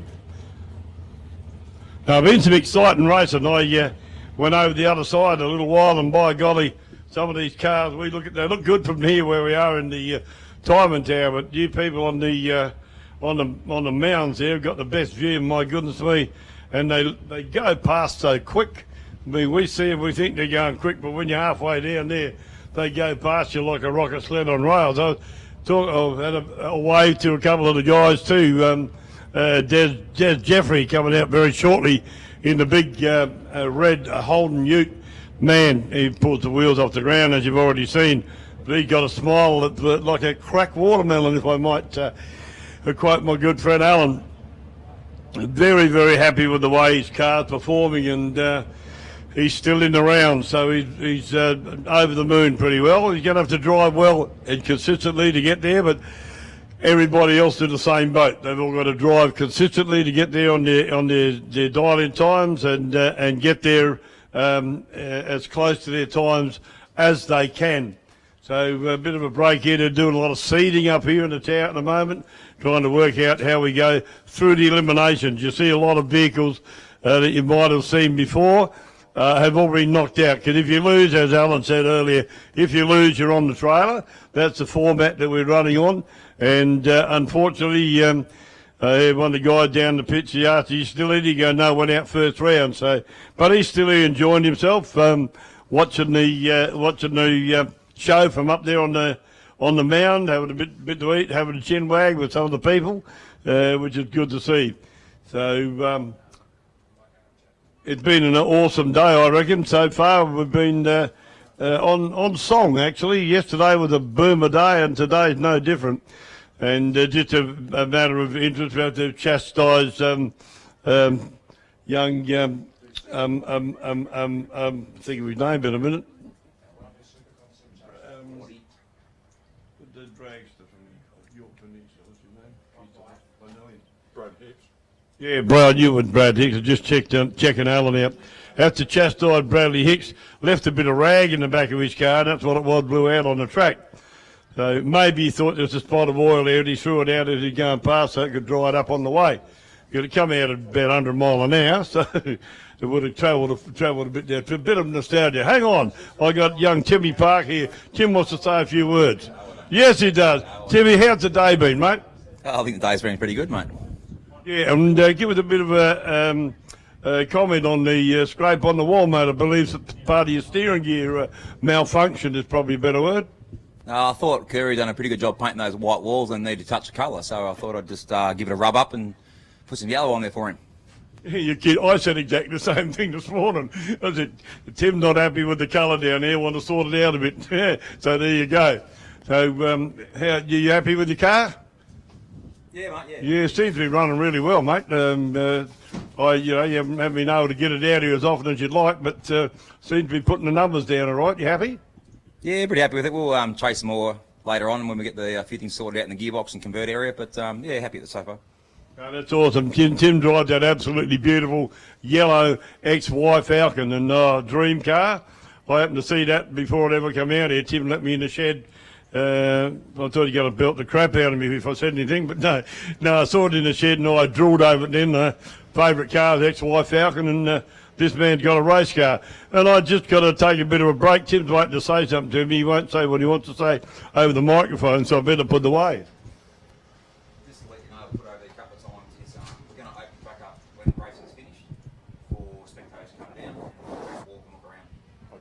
So you mentioned before about the track prepping and stuff, so when the racing's over, fast car goes down, so they can go for a walk. You just let them know the track's closed, now we're going to open the track up, the spectators come down, we'll come through for a walk. All right. Sounds good, I'll do that then. Just a quick note too, Tim's just given us some instruction off the microphone too, ladies and gentlemen. At the end of today's play, when stumps are pulled, all our spectators, you are invited to come down onto the track surface and have a look. And we talk about track preparation and talk about sticking this rubber on the track and everything like that. And what the club wants to do is invite every spectator up on the mound to come for a walk down onto the track and go for a walk down the centre lines of the track so that you know what these cars are running on. So you can feel the stickiness under your shoes. And we talk about track prep all the time. We talk about putting rubber down. And to you, sitting back up there 50 metres away, all you see is a black top surface. But when you get down there, you see the impregnated rubber from the sled and from the car's turning tyres. You will feel the ground. There will be a little bit of heat in the track from the atmospheric conditions, plus the rubber passing over, etc. like that. But you will feel what track prep is we're talking about with track preparation, how it goes sticky on the track. Now, this morning we witnessed some prep and throwing white powder on it. It's called Top Spot. And what it does, it's a bonding material that you then sled over or leave a car for the cars to drive over. And what it does, it fixes bald spots on the track. Now, you are invited after the track meeting is finished to come for a wander down on the track. You just come down to the staging lanes and wander down on the track, bring your cameras, get yourself a couple of pictures of you standing on the track, etc., and have a good look of what the track is all about. And don't wear your thongs. Yes, exactly. Don't wear thongs. You won't. They will be left on the track. Very much so. Right, ladies and gentlemen, we are about to go racing again. We're into eliminations. We're in the third round of eliminations.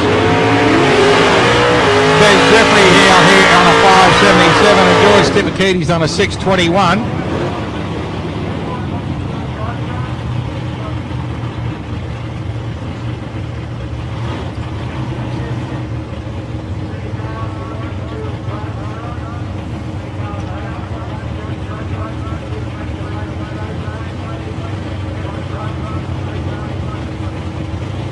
There's Jeffrey, 577. George Stipakidis, 621. Georgie gets away nicely on an 0-1-2, and I'll tell you what, this is going to be a close one. Des Jeffrey takes the win. Huge champion, Des. The smile will be like 2 crack watermelons now, mate. It will be. Look like a bullfrog eating barbed wire, mate. That smile they get. Des Jeffrey takes a nice win there, an 0.25, and runs a 5.800 on a 577. George Stipakidis not far off his great reaction, but Des got to the other end properly and did it right, so well done to George Stipakidis. Next pairing, Tony Lamana coming up. He's up against Ennio Morocco. Now, Tony will go into lane 1. Tony's dialed a 5.95, a 5.78 for Ennio.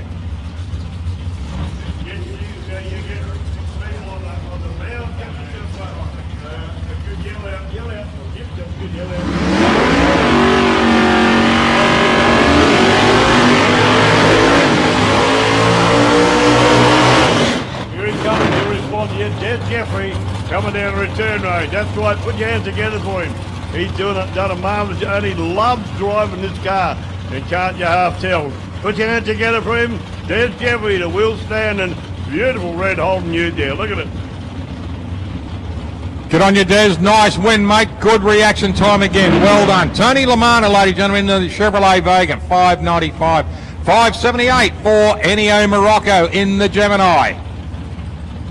Both cars rolling up now, looking for stage. Pre-stage will be on, their lights will be on soon.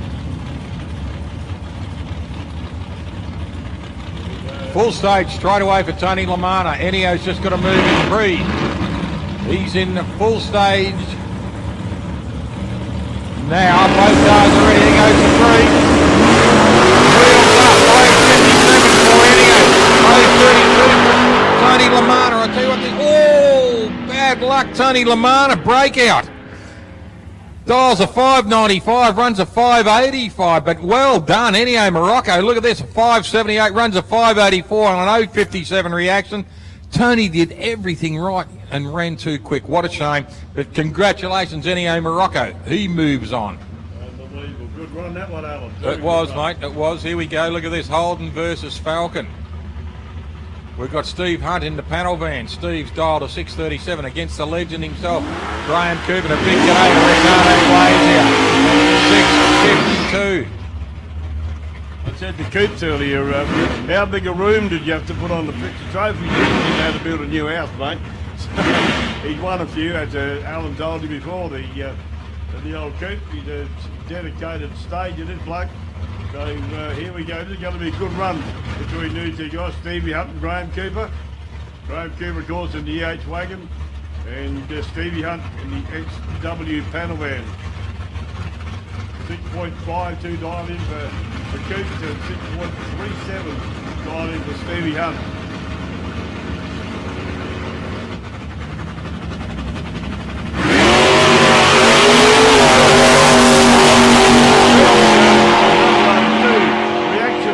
Hardy's 0.38 reaction time, and the win goes, of course, to the bricklayer Graham Cooper, with that reaction time goes at a 6.522 on a 6.52 dial-in time. Can't run much quicker than that. 103.24, and Hardy goes 6.42 on a 6.37 dial-in at 99.34 miles an hour.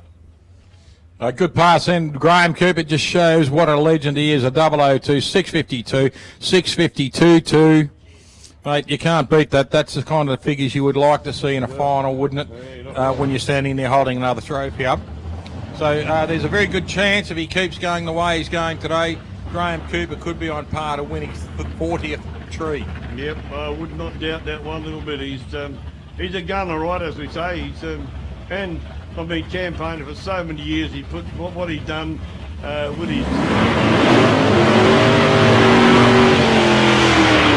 his commitment to drag racing over the years, and I mean the fact that he's kept that bricklayer car for so many years is an absolute legend to the bloke.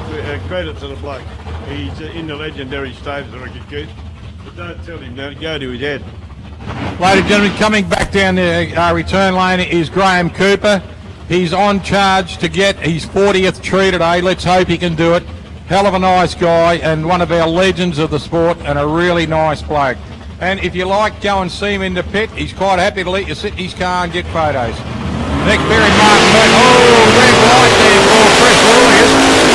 Pays away for an easy win there for Martin Merker. Martin dials in a 6.25, runs a 6.25.4 on an 0.16. He would have been hard to beat then anyway. Yeah, fair dinkum. That's he would have been hard to beat, mate. Look at that, 6.25, 6.25.4, 0.16 reaction.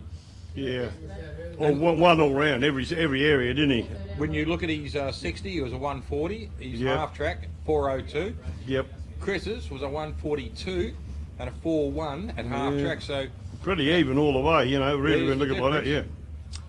But the end result, and the reaction time once again kills it. Even though Chris left earlier, I mean, 0.016 reaction time, no slouch, especially into the final section of the day. So, or getting into the final sections of the day, it's absolutely smicker, I reckon. Very well done. We've seen some action-packed racing here and some very, very, very close racing here this afternoon. As we've talked about, we are quite staggered at how close these guys are running down the end, and you go down there with a naked eye and try and pick which one goes across the line together. I defy you to get anywhere near right. You'd have to be damn good to pick them with your naked eye down there. The only way we can pick them is, of course, with the electronic beams that run across there. They're pretty accurate, or very accurate, and that's what picks the winners and the speeds and everything. So, you know, it's really just you wouldn't want any. You couldn't get any more closer racing than we've had today here at South Coast Raceway. It's been exemplary, I think. Here we go. We've got a Stewie Johnson coming out now, ladies and gentlemen. Stu is coming out just for a grudge run pass. Now, what we're doing with the grudge runs is if they've been eliminated, they can come out and it's pretty much just race your mates. And what it does, it just gives the other competitors a little bit more time just to do their turnaround. Because as you can see, the meeting has been running so well so far. We're actually getting some of the bigger cars, high heat cars, that just need that little bit more time of fiddle to do their turnaround. So the grudge runs are pretty much just a little bit of entertainment for everyone. A little bit of fun for the drivers and riders on their bikes and cars. and a little bit of time extra for the other competitors to do their turnaround. You know, these blokes keen to go home yet? No. No, I don't think so. I've just noticed too, since we mentioned a little bit earlier, that a lot of people have been wandering around over having a look at Gracie. Now, you can see Gracie, it's the red motorbike with Parker written on it. It's Phil Parker's bike. As I said, Phil passed away a couple of years ago from cancer. Now, it's a top fuel bike, capable over 200 miles an hour. Phil rode the bike at 209 miles an hour many years ago. But the bike's up for sale. It's got 2 engines to go with it, Bluey and Chemo. So if you go and have a look at that bike, it is a fuel bike.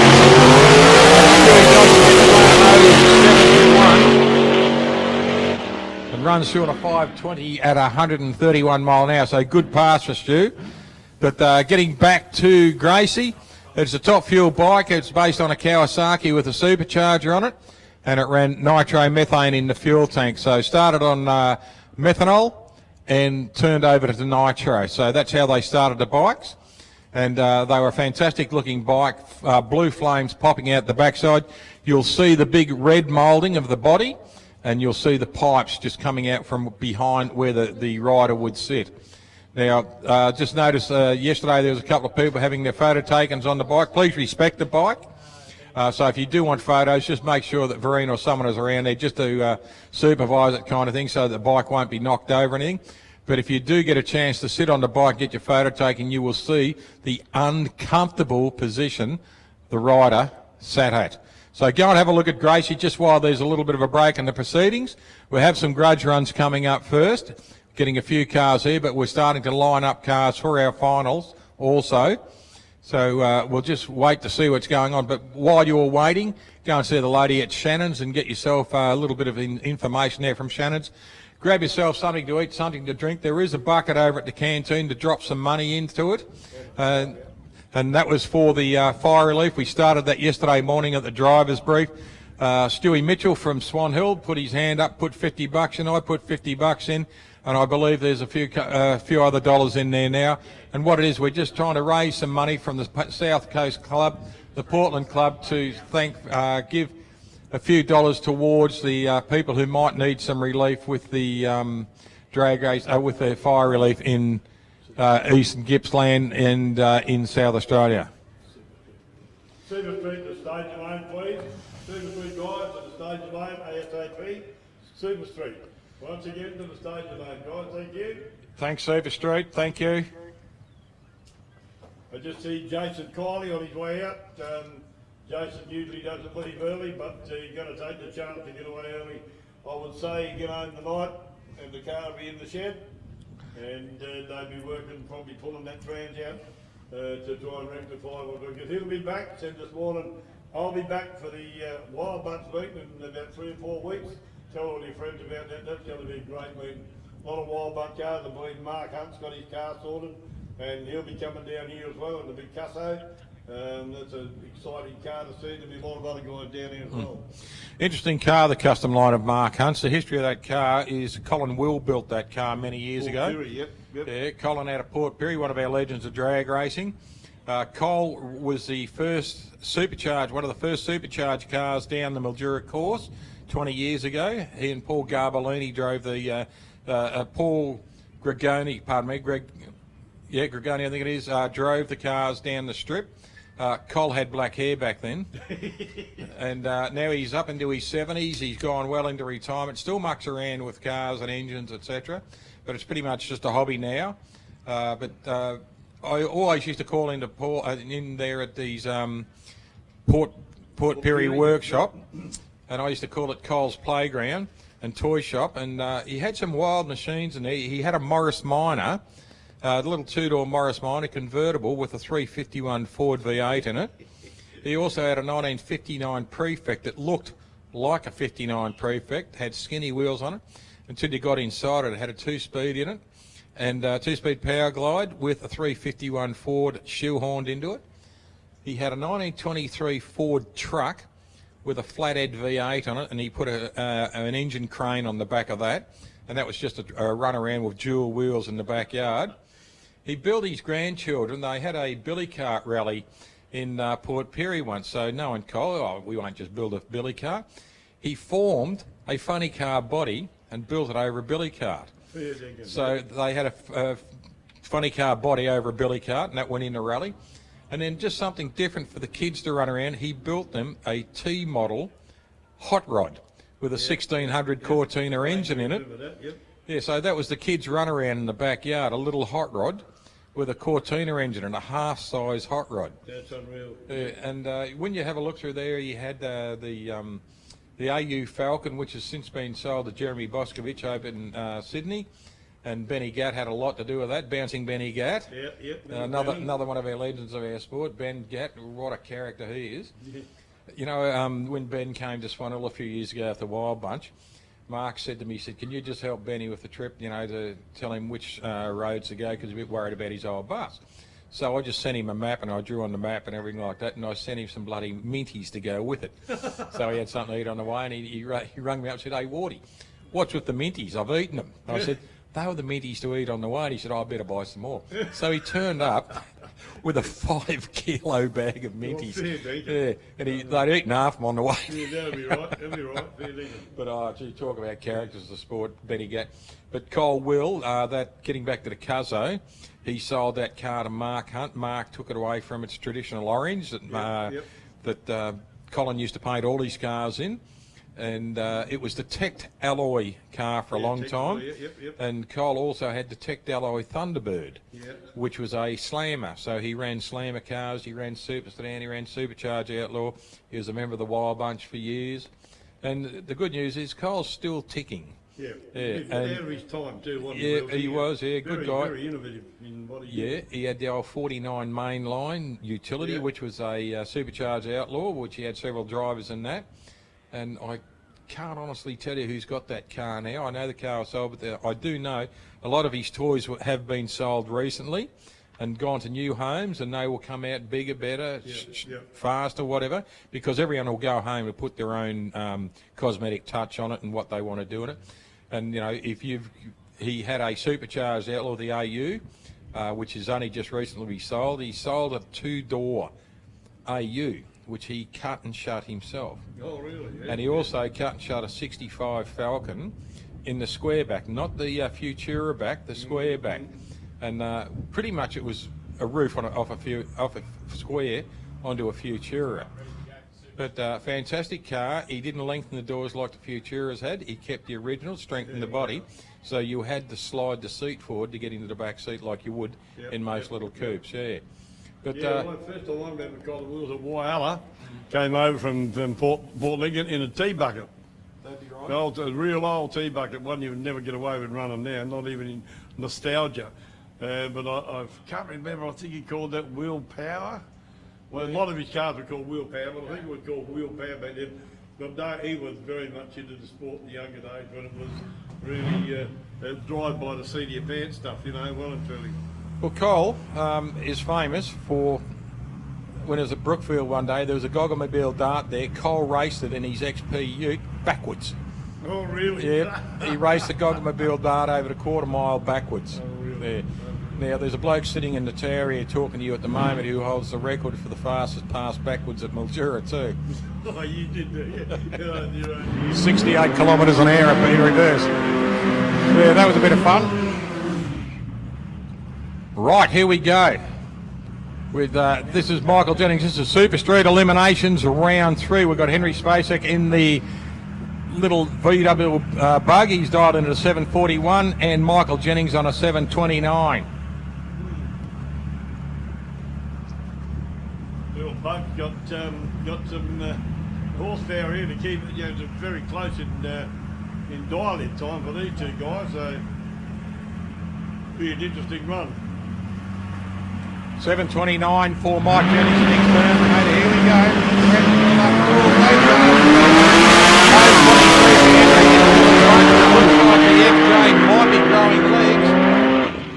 go. No, Henry takes the win. Well done to Henry. 741 runs a 751. 023 on the reaction. Well done. Here we go. Scotty Cleary versus Gregory Dutch Holland. This will be interesting. Battle of the Portland boys. Yes, it will be. Coming down to the line here with, look at this, Scott Cleary dials a 770 and a 709 for Greg Holland. Just quick hello to my lady Claire, who has just dialed in to say that she's watching. So, hi Claire, the afternoon is going well. Yeah, hi Claire, the afternoon going well. This is not an echo. I'm looking after him, Claire, it's all right. Scotty Cleary 770 in the... You're a wally. 770 in the VL, 709 in the utility there for Dutchy Holland. Sorry, mate. It's fine. Too bad. Lost all composure. Scotty takes a win. 7.750. Oh well, superstar 049 reaction. He knocks Dutch out 709.081 reaction and a 7.1. So yep, he was a little bit off, but oh, I tell you what, Scotty 7.7 and a 7.75 hard to beat. Yeah, he'd be happy. Scotty will be a big beam and smile when he gets back here, I can tell you. Coming up now, Nicholas Karanovich coming in the Barracuda.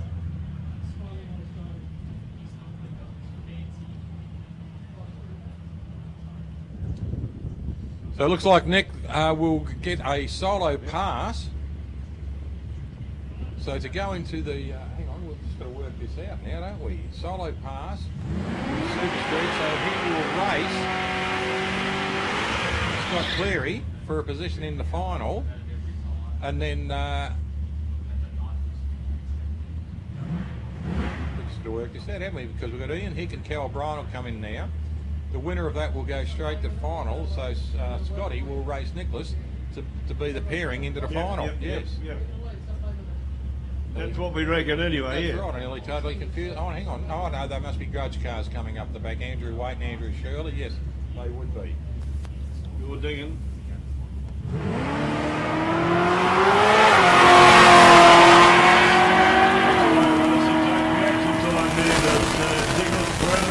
Run to a 7.460 on a 7.46 dialing.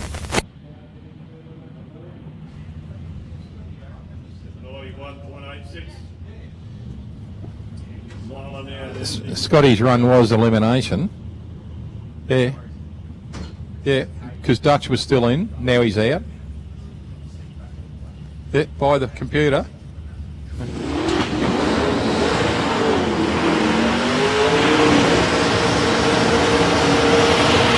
Cal O'Brien getting a long burn out there, really putting some heat into those tyres. He's dialed in a 702 and a 640 there for Ian Hick. Now, winner of this will race against Nick Karanovich for a... Scotty will race against Nick. Winner of this will go straight to the final.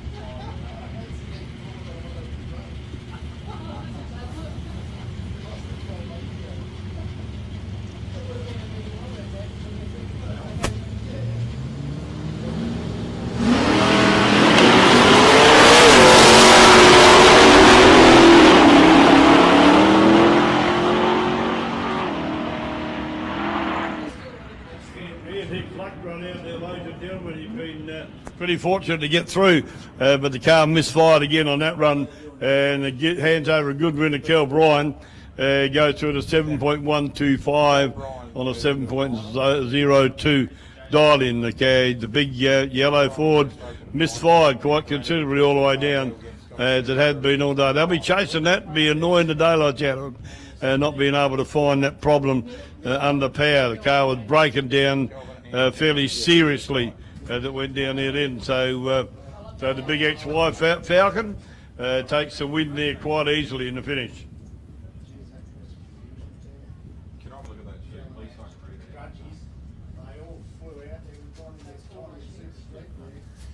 Okay, just looking at what we have left for Super Street, ladies and gentlemen, we will have Nick Karanovich.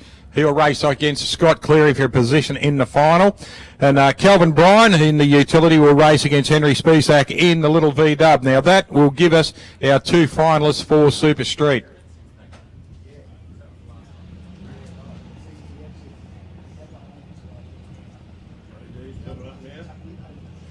Got our junior drags is coming up now, ladies and gentlemen. We've got Mum's Nightmare, Nathaniel Cookle coming up, and he will be racing up against Todd Wagner. So 2 kids.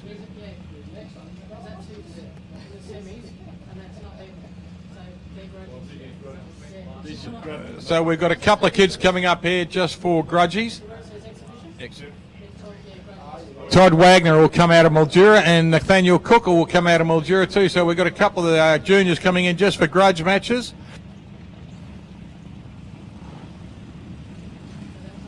Yeah, you're getting a bit more experience, even though the grudgies are still getting experience in what they do. So, and they'll run. You let them run, they'll keep going till the sun goes down, eh? Exactly, mate. That's what it's all about. Just track time, seat time.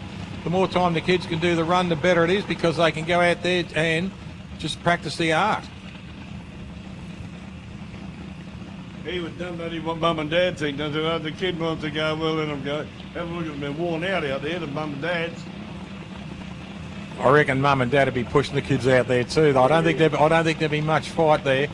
But this is great to see. There's a couple of the locals from Mildura. Nathaniel Cookle out of Recluse, Todd Wagner out of Mildura, Stephen and Jody Wagner out here in Lane 2, past president and madam president of the club, and we've got current president and madam president out there in Lane 2 of the St Asia Drag Racing Association. Yeah, that's awesome, isn't it, to see it carry on and with such passion as well, hey? Red light there.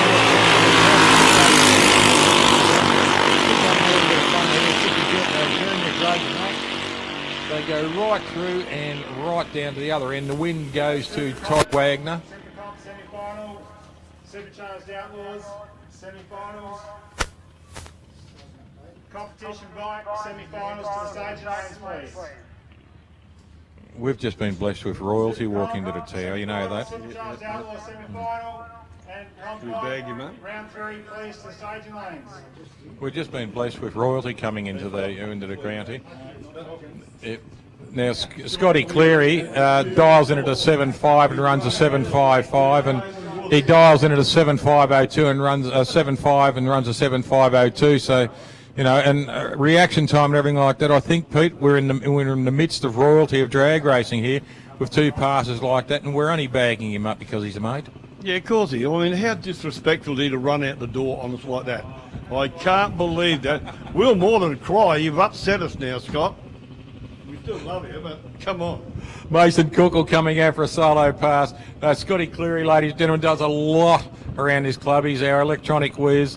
Runs the meeting beautifully, does a lot of stuff, helps out considerably, and we really love the man too. He's a good guy, and he's done a couple of passes today, and he has been right on his numbers. So we're just keeping the enthusiasm going up for him, giving him a little bit of love, and that's what it's all about. Just if you can't bag your mates out, what's the point?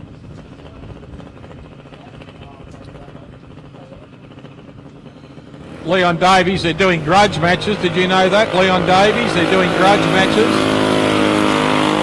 You didn't want to get the car out of the trailer and do a big skid? They're doing grudgies, mate. Good on you, Leon.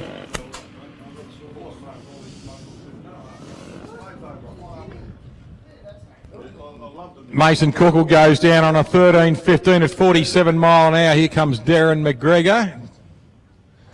Darren coming out here just to do a grudge pass before we start getting back into racing. Looks like we might have a couple of more grudges before we go into racing again. Just giving the cars and bikes a little bit of turnaround time.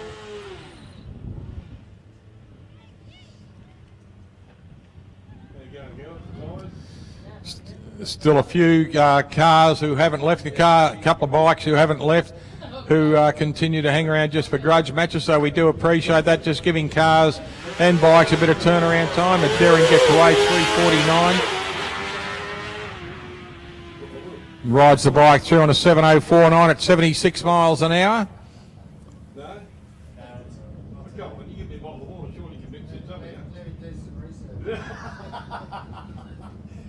I'm sorry, Alan.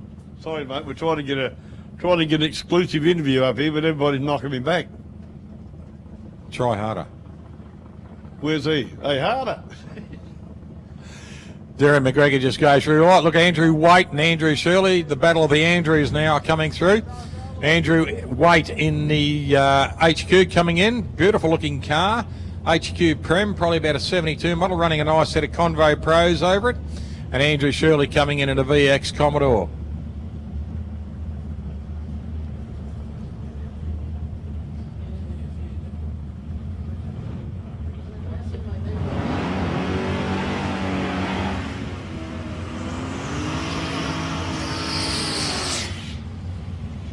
Good burn out there from young Andrew Shirley. Andrew was a top-line junior dragster driver in the last couple of seasons.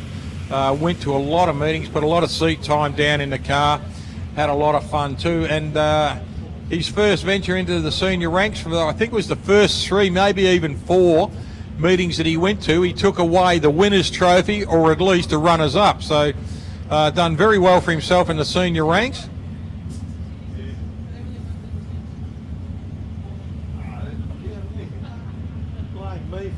Andrew Waite coming up now. He is in lane 1. Lane 2 is Andrew Shirley. These are just exhibition rounds, ladies and gentlemen. So it really doesn't matter who wins, loses, just for bragging rights. Mates versus mates, a 708 against a 764. And pretty much what it is street time. Michael Hanrahan comes up now against Andrew Gay.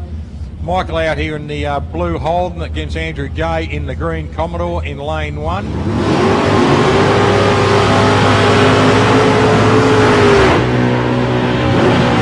That's a good looking car too. Big wheels on the back of the Monaro, beautifully. Yeah, they were and they are, I should say, a great looking car, the HQ Monaro. Just that nice round roof and the slope, it looked really good. And the big, they had a terrific looking front on them too. They were a great design, the HQ. Yeah, I just stupidly had one, let it sit to HQ Monaro, and sold it in a moment of weakness. But that's the way it goes. And you know, I'm not old and late, but geez, I wish I still had that one. I sold an HK 327 and my son sold a cylinder 2-door LJ. Oh. We've kicked ourselves in the last 30 years.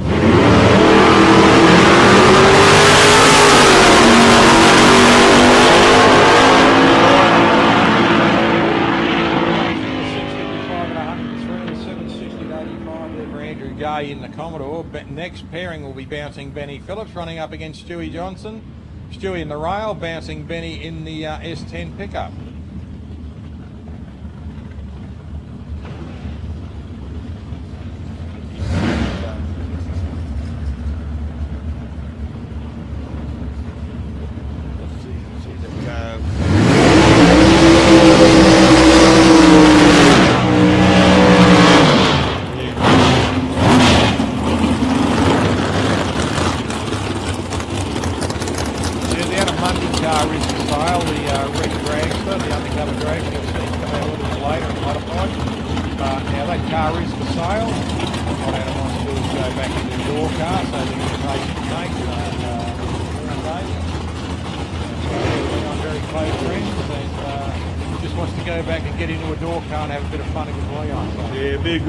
Good buy that car too. Good pedigree and very good champion. car. Runner up to the Australian champion, 2 different drivers. Because he's the current Australian champion in that car out of Monday. Yeah, beautiful. It's a beautiful car though. I mean, the way that car is, it's just attractive, you know, I reckon, for a rear engine digger, I reckon beautiful.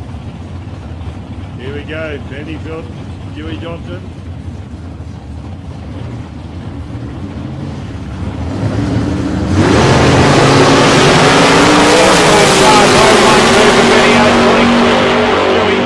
Benny runs through and does a PB on his elapsed time near to 5.116 and 139 mile an hour.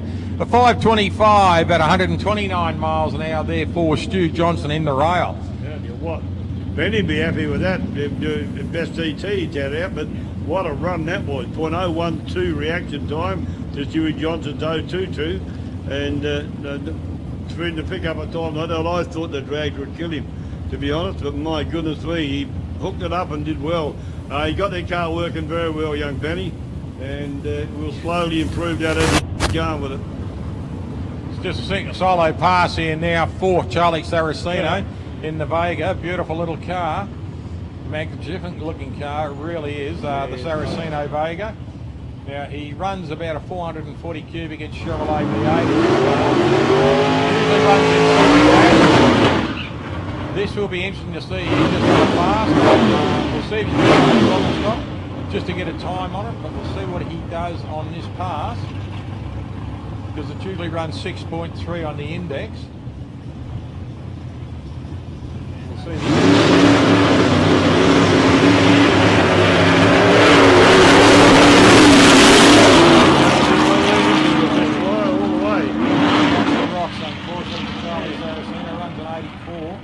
at 71 mile an hour, so we may see Charlie come around again for a grudge after he smacks it with the right hammer.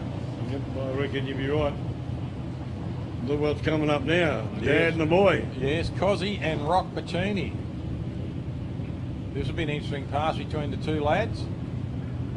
Now, Rock, one of our 000s this morning. Yep, the only one we had, wasn't it? Yeah, the only one today, our 000 is Rock Pacini today.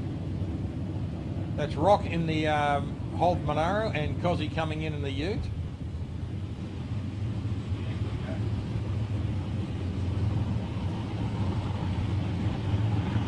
It'd be interesting, but I reckon I put my money on the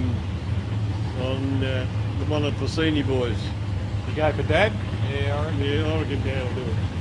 Yeah, we'll see how we go, yeah.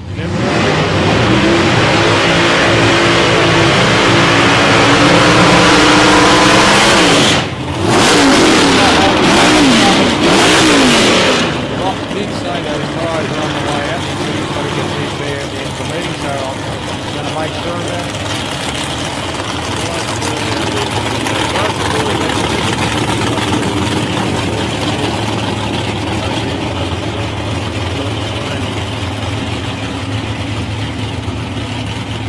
You notice that because he's got a right-hand drive, Rock's got a left-hand drive. Yep.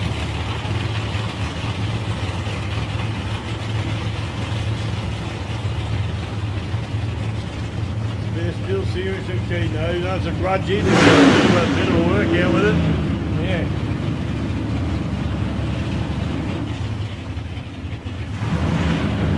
Father and son, a lot of love, but put the helmets on. Son getting you running. Yeah. I wouldn't beat him if I were you, fella. Yeah. Just looking at this, is Badger's the Pontiac GTO running a 565 cubic inch Chevrolet engine in it. But still a fantastic looking car. Holt Monaro shape, but Badger's the GTO. It'll have the split grill, which the GTOs did. Just backing this up, just getting enthusiastic here. So Rock Pacini coming into stage now.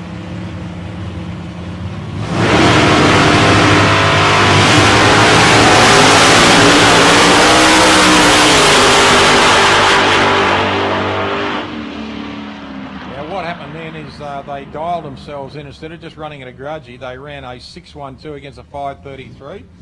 So the win actually went to Rock because Son red lighted. Yep. So that was a full-blown grudge match on their dial-ins. Usually your grudgies are just an exhibition run where there's no dial-in. Here we go. This will be a wheel stand.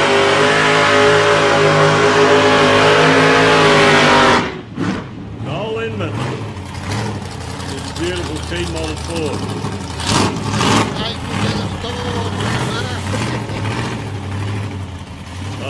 I'd be betting there'll be two back wheels driving this car, and the front wheels will be a little skyward. We'll see if he does it now. Here we go. Yep. Dial in, then, ladies and gentlemen. Hands on the wheel. Reach it down to the fiddly bit. Purges the system. Oh, Roll himself up to watch. Now this car's been around for as long as Custom Rodder magazine.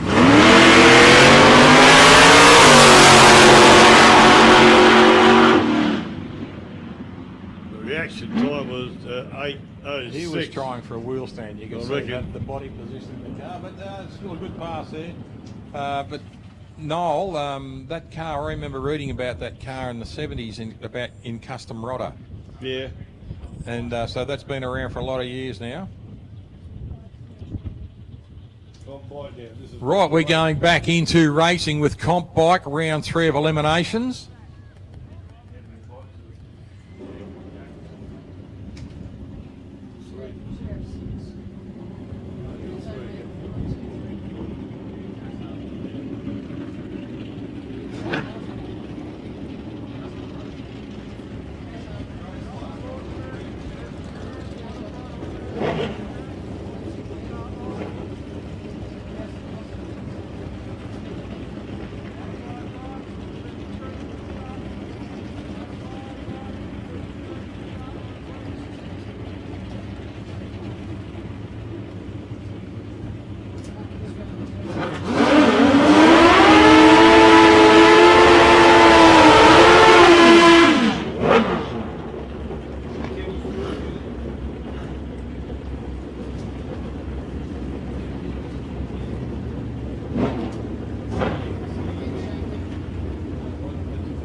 Right, we're going into our third round of eliminations for competition bike, ladies and gentlemen. 5:33 is the index for Tony Frost and 5:14 for Nathan Stone. So the indexes are getting closer. This will be an interesting run. Both bikes index 5:33 for Frosty in lane 1, 5:14 for Nathan Stone in lane 2. Both bikes crouching into it. Yeah, look at the hand position too.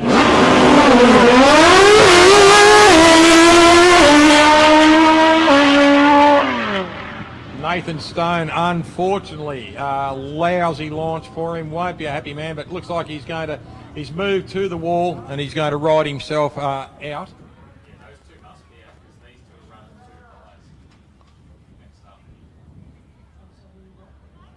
What's going to bring the final forward?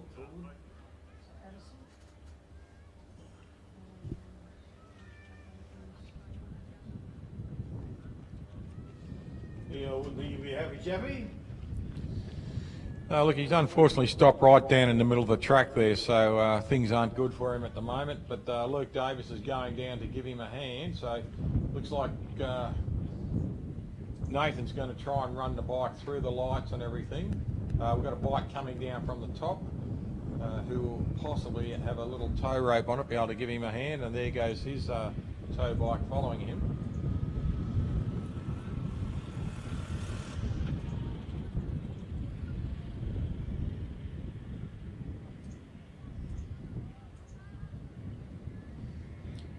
Don't forget, ladies and gentlemen, we have a presentation at the end of today's racing. Probably will be about 20 minutes after the end of the day racing, but what we're inviting to, ladies and gentlemen, everyone who's sitting up on the hill in the spectator force and also in anyone here this afternoon, you are invited to walk the track at the end of the meeting. So what we're doing is giving you an opportunity so you can walk down the track and feel the stickiness and have a look at the track prep and the rubber that is forced into the track, not only by the sled behind the tractor, but the rubber that is forced into the track by cars spinning tyres, etc. And you will see a distinctive line down what's called the groove, which is pretty much the centre of the lanes, where you will see a build-up of rubber, probably 1.5 times to 2 times the width of a car of where they go. And in some indications you will see where the cars have gone close to the fence because of the rubber marks from the car.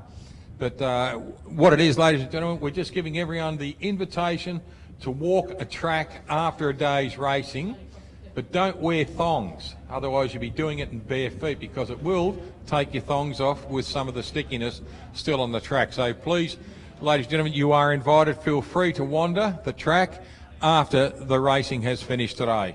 Yeah, Adelaide International once, and I saw a couple of guys walk across the track after the meeting with sneakers on, and one guy lost both the soles of his sneakers, and he's walking across there in his sock and the sneaker top still on. So it gets very, very sticky, ladies and gentlemen, fair D.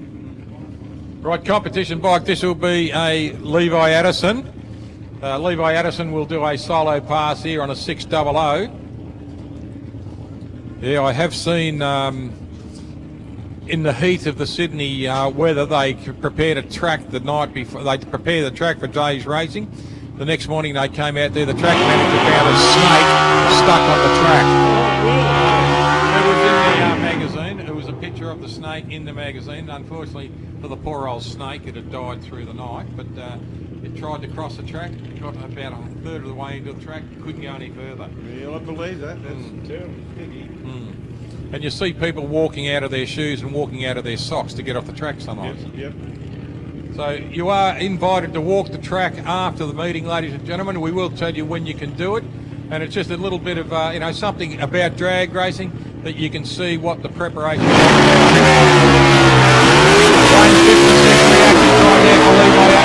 gets away nicely, rides through there on a 6.027. He's 0.27 above his index, so he's still safe there, and rides through at 113.40 mile an hour. Not too shabby. He got off the line very, very well and kept the bike straight right down to the very end. Went deep though, went round a second return road, so...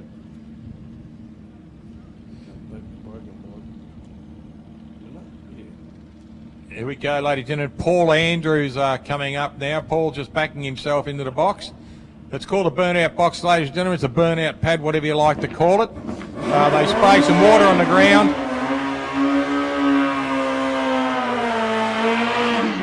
What we do is we spray water on the ground just to put a little bit of slick on the tyres, and just gives the ease of the burnout for the bike and the car, just to get the tyres spinning so that they can put heat into their tyres. And what it actually does is clean the tyres off. So if any little indiscretion that you pick up, a few little stones off the track or something, the idea of the burnout is to clean your tyres with a decent burnout. And the idea also is put yourself a nice line of licorice down so you got some sticky spots to drive through. Now Paul Andrews dials a 533.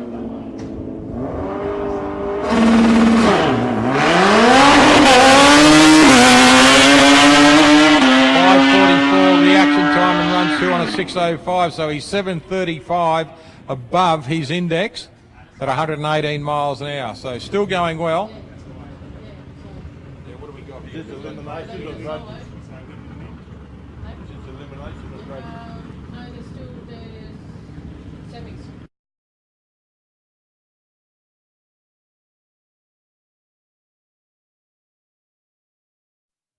No, competition gas, competition super comp. Yep. Super comp, we have got Matt Forbes on 516 on his index. It's a 580 Graham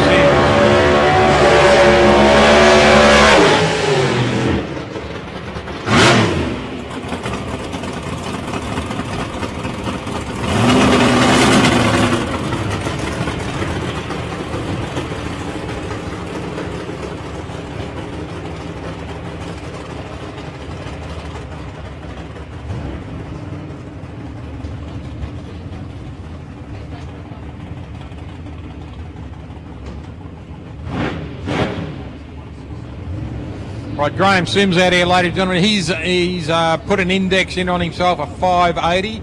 He's F gas, and he's up against CAPA index of 516 for Matt Forbes in lane one.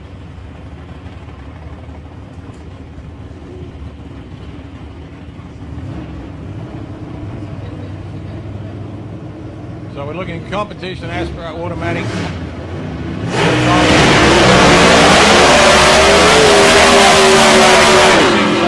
Straight away goes to Matt Forbes, and Simsy backs out half track.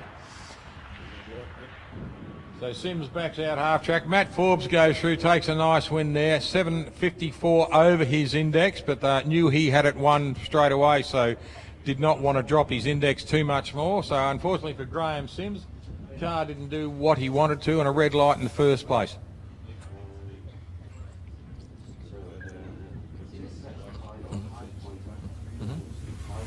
Louis Svingos coming up now. Louis dialed in on his index at a 585.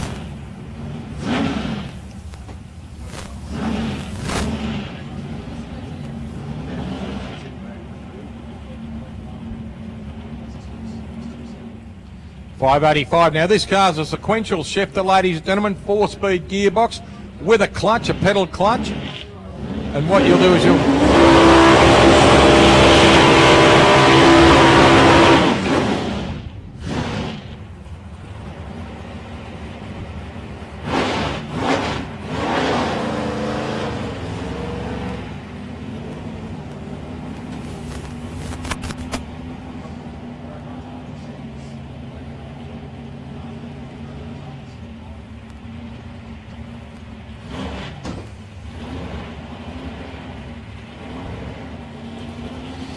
We'll be having grudge runs again. We will be having grudge runs again after semi-finals, just for turnaround time for the competitors. We are in eliminations at the moment, but there will be some grudge runs too, just for turnaround time. I'll give you a call when we require you for grudgies, but don't get the cars on the trailer yet. Thanks drivers, thanks riders. Loose fingers, a 585 sequential shifter, 3 pedal pass. 1, 2, 3, 4. And backs it out, just takes it out nicely. A 251 on the reaction, runs through on a 641. So he's 641 over his index time at a 585. So good run for Lou, not a full blast down to the track.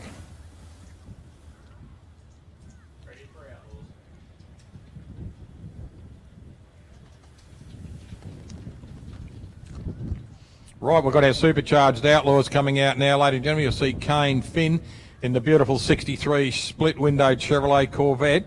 And he'll be running up against Christine Stevens. Now, Christine and Ricky out of just near Toowoomba in Queensland. Beautiful car, beautiful long rail. And she has been running sub-1s on her 60-foot, meaning she's under a 1 second to get out past the 60-foot. Now, the 60-foot is that little box out the front there.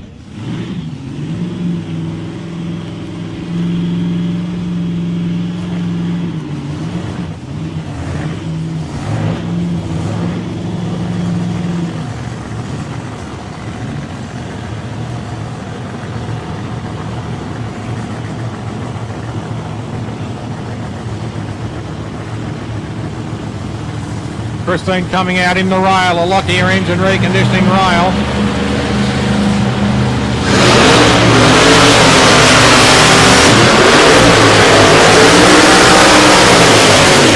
Kane Finn, nice big long burnout there in the 63 Chevrolet. Up against Christine Steffens in the big long...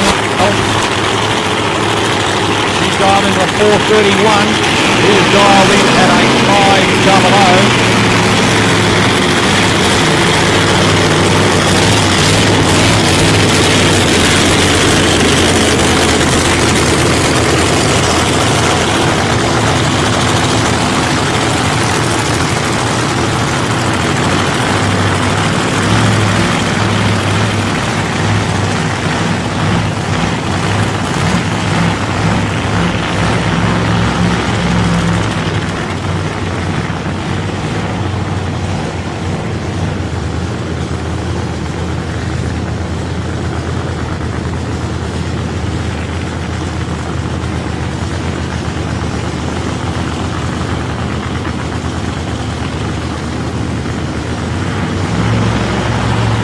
Both cars just rolling up now. We're looking at Christine Steffens out there. She's dialed at 431. She is just about the in stage. Looking at it. Kane Finn rolling up now. Christine rolls into pre-stage. Cage rolling into stage now. Looking for full stage there. Kane's in. Christine's in. Here we go.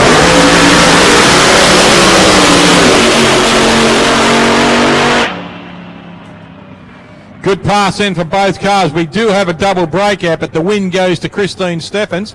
Dials in a 500, a 488 for Kane Finn. A 431 dial in, and she runs a 427, but still runs a 988 on her 60-footer. So congratulations, Christine Steffens.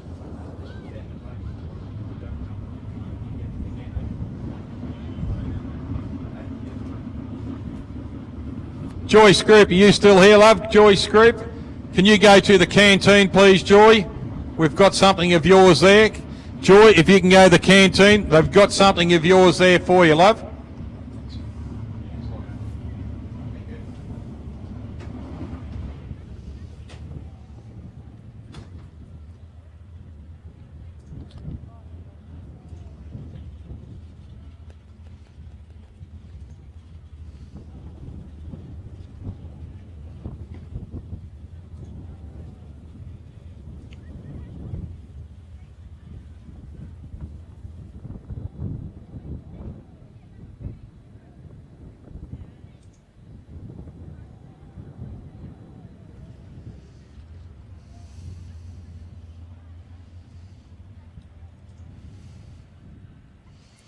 Just waiting for our next car to start now. So Tim Stewart, the Stang, running a 620 cube against Chevrolet with the big blower on top. Joy Scroop, if you can head to the canteen, please, Joy.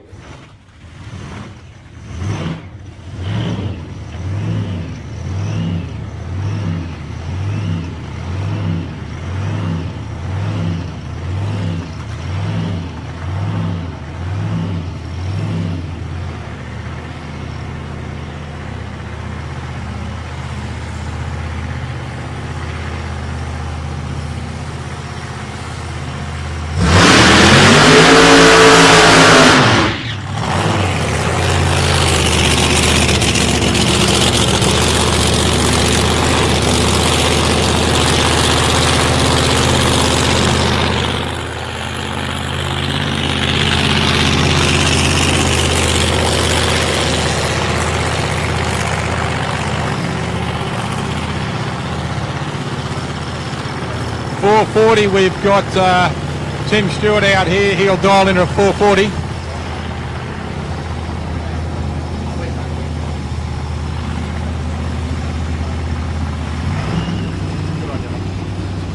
Tim Stewart out here in the 620 cubic inch car.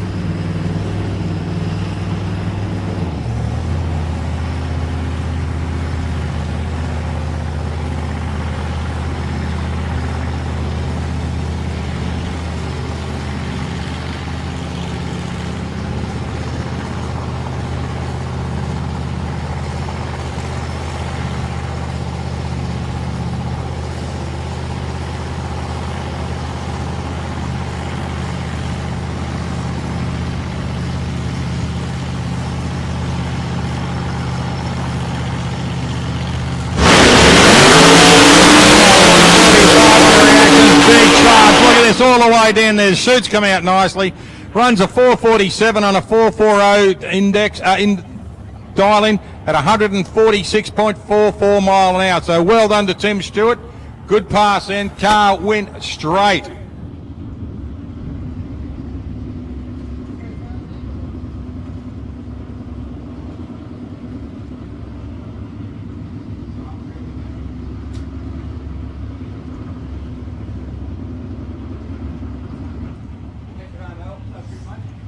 Thanks, Stewie.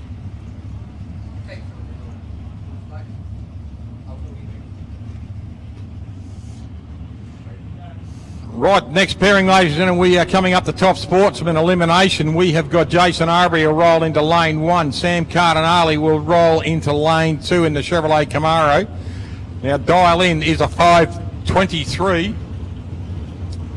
for Jason Arbery and a 499 for Sam Cardinale. Now, Sam being very consistent, running a big block Chevrolet 584. Jason Kiley running a 499.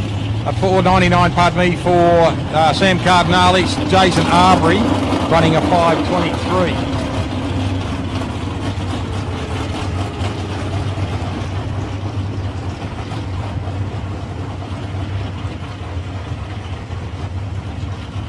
Both cars being backed up into their lines. Starting to get heavy up in the staging lanes again as we go into eliminations. We're in round 4 of Top Sportsman.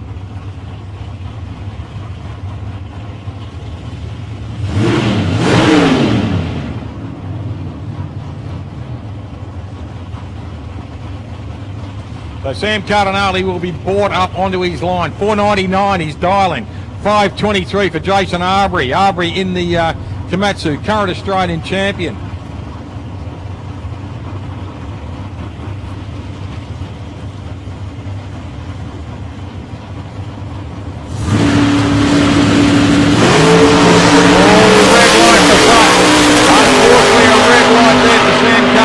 Win goes straight away to Jason Arbery, and Sam Cardinale puts another personal best down on his mile an hour there at 139.89 mile an hour.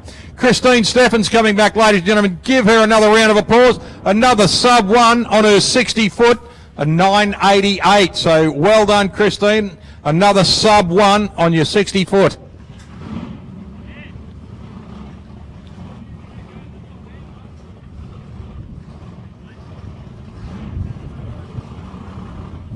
Glenn Henley rolling in now. It looks like Glenn will be on a solo pass.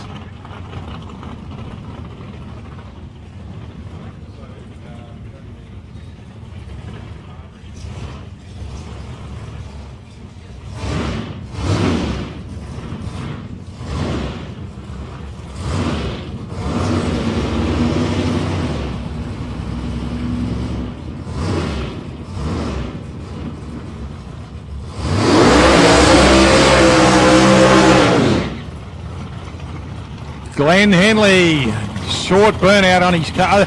Dials a 515. This will be a solo pass. He will do this pass as a solo, and then we'll go straight into the final of Top Sportsman, racing against Jason Arbery. Jason just took the winner over Sam Cardinale. Unfortunately, Sam has dropped the red light.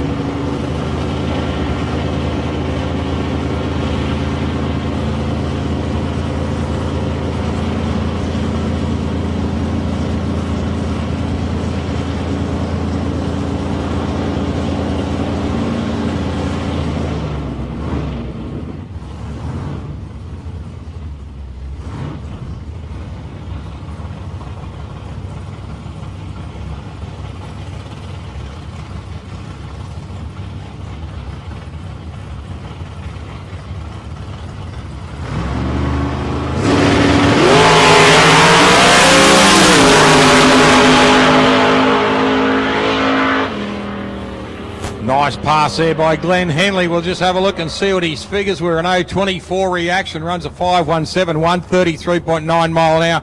So great pass there by Glenn Henley. He will go straight into the final with Jason Arbery for Top Sportsman.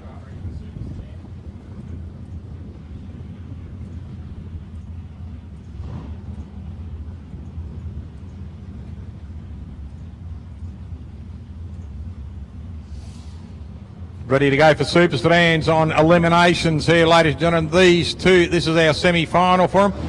The winners of these two will go into the final for Super Sedan. We've got the current Australian champion, Martin Mirko, running up against one of our Australian legends in Graham Cooper in the bricklayer. Now Coop's dialed in at a 650. Martin Mirko's dialed in at a 625.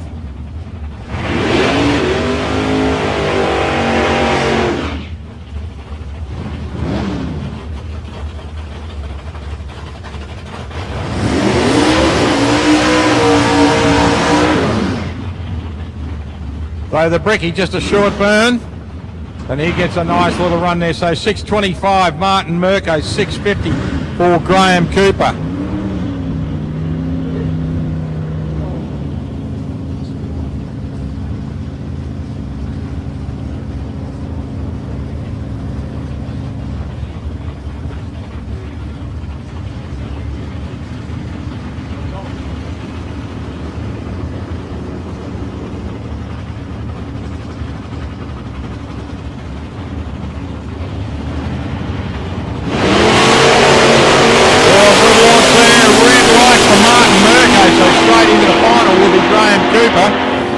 Graham Cooper goes straight into the final. Unfortunately, a red light there for Martin Mirko. Cooper dials a 650 and runs an 0.29 reaction, but runs a 6.49. Would have been a breakout, and he would have handed the win to Mirko easily. But unfortunately for Martin, a red light straight up.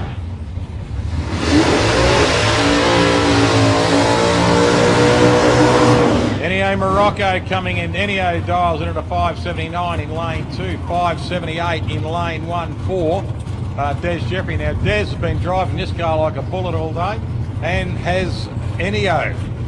So this will be a good run between these two. Yeah, heads up run too, almost to the 5.78 to 5.79. Yes, look, we have got a heads up, that's right.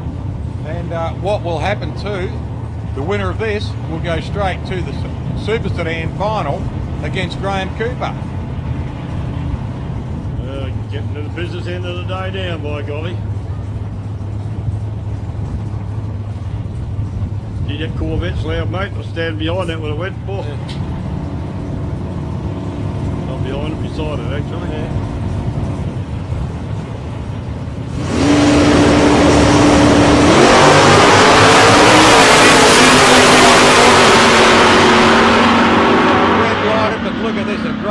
there for Ennio Morocco. Ennio dials a 5.79, runs a 5.82 at 118. But a beautiful reaction time there of 0.15. So Ennio will go into the final against Graham Cooper to see who takes out the Super Sedan final. That'll be interesting. Could be a hard man to beat, but there'll be no slouch in Ennio. No, no, Ennio no, Morocco. no, That well little and car's truly. been running like a bullet all yeah, weekend. not wrong. It's coming back again. Got the hand of the win that time. Yeah, another one, another final for Jason Arbery. He will be going up against Top Sporties. He will race against Glenn Henley. Yep. The two boys from across the border racing head to head. They're both Henley chassis cars. Yep. Who do you choose? Brett Henley? I'm going to go with the Australian champion. He's been very, very consistent. Yeah. Although Glenn's taken a couple of trophies away too. When push comes to crunch, Jason Arbery is a very, very hard man to beat. Yeah. I met his lovely wife too today, Jason's wife, and I give her my condolences. I think she's still sitting up there on the mound. Lovely lady. And she come up here hanging out for a burger, she says, so we sorted her out, no worries. But no, lovely, lovely lady, and great family, Yard family. They're very, very close. Kenny Stewart, 475, dial on 482. Now the dial for 46 car.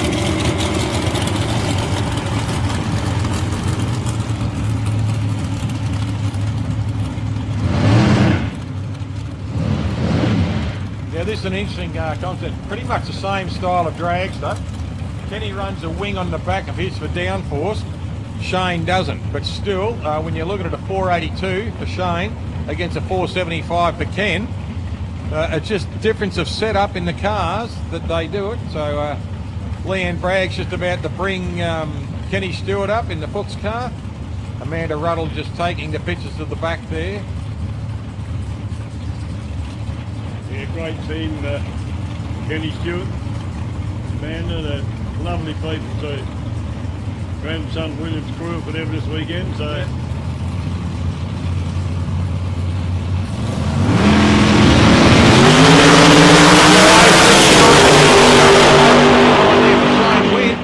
And the win goes to Kenny Stewart on a breakout. Look at this. Unfortunately for Shane Wynn, great run. Oh, 482 dialing, 481.8. Wow. 200 thousandths of a second he breaks. That's the name of the game, though, isn't it? Yep, that's it. Well done, Kenny Stewart. Dials a 475, runs a 477. Yes, a 475 against a 477. Here we go, Adam Mundy now. And here's Leanne Bragg standing behind the cars here. This lady owned both those cars. The lady down there in the Foot 27, the black Pecan. That's Leanne. Hey, honey, how you going? Both your ex-toys, babe. Now, Adam's got the rail up for sale. He's going to go back into a door car and have a bit of fun in Top Sportsman. But Chris Farrell's got this Bantam altered, and it's a wild machine. Big block Chevrolets, 584 and a 562, 584 on the Bantam, and a 562 on the rail. Now, Leanne took the Australian runner-up the Australian Modified Championship in this car, and now it is the current Australian champion with Adam Mundy.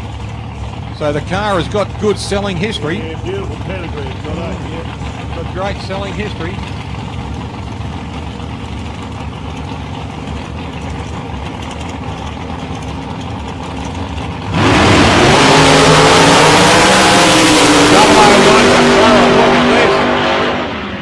And the win goes to Chris Farrell over Adam Mundy. So this was a good charge down.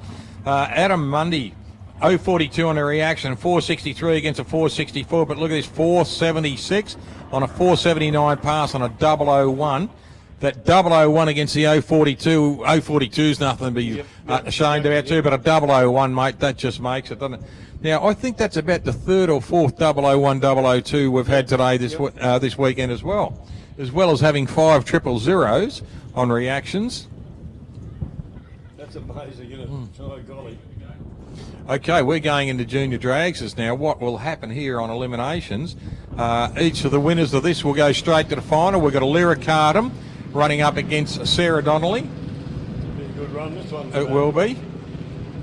Now, Alira's dialed in at a 9 and Sarah's dialed in at an 8:01. So this will be interesting. Elira did a 0:01 reaction time earlier today. Yep. That's pretty good for a kid with no delay box. Oh, you're not, you're not wrong.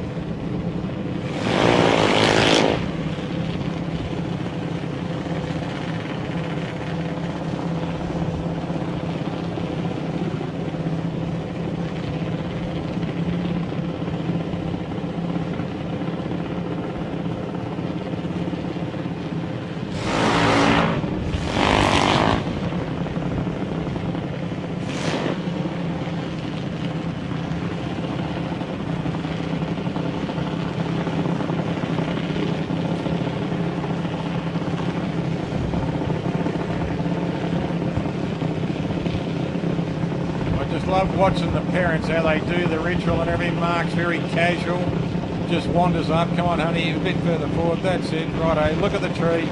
Thumbs up, walks away. Very casual, very relaxed. And Rob's not much different than his. You know, gives her a high five, walks away.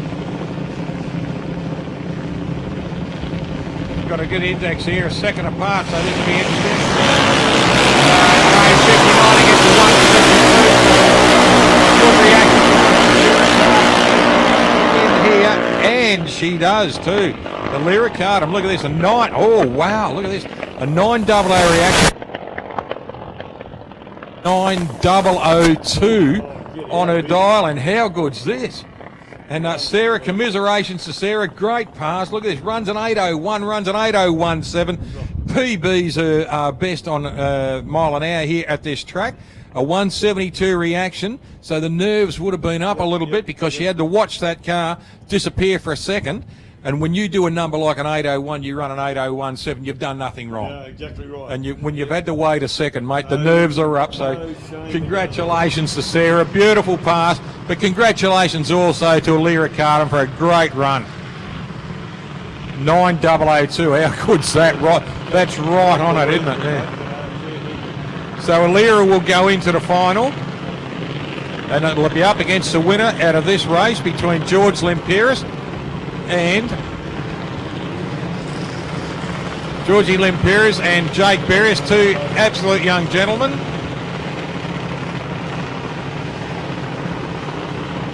Chris Berrius over there pushing his son back, and Georgie Lempiris, his dad Manny, pushing him back. Yeah, this is heads up. This will be a battle of the reaction time, this one.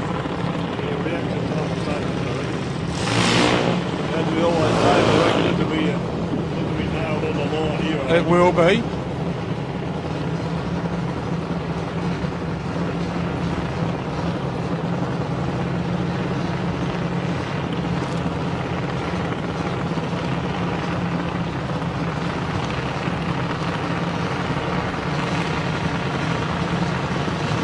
Just a final fiddle with the carburettors, both dads doing it.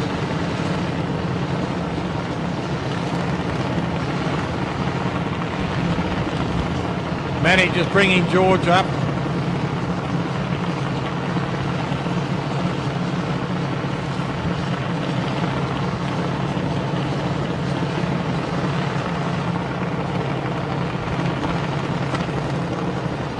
Right, both dads stand back. Jake's in the stage already. Pre-stage 2 for both cars coming up into full stage.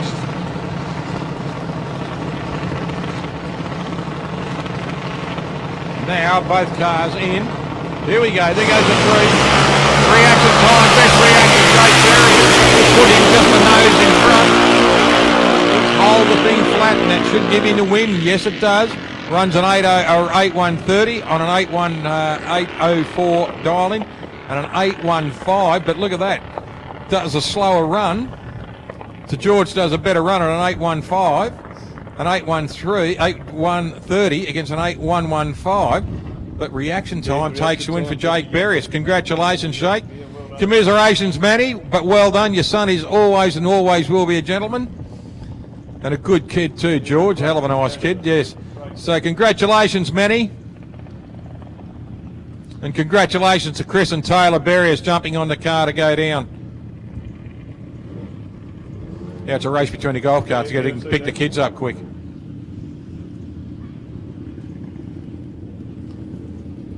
Modified bike eliminations now. What have we got? We've got 3 still in it. So we've got the Phantom on Hero. I've decided to name it not Devil, but Hero. The name of his horse, the Phantom on Hero. I can't do any horse noises, sorry. That's that'll do. Gavin Don't out there. He has dialed in at a 5:25 and a 6:07 there for Shane Walker.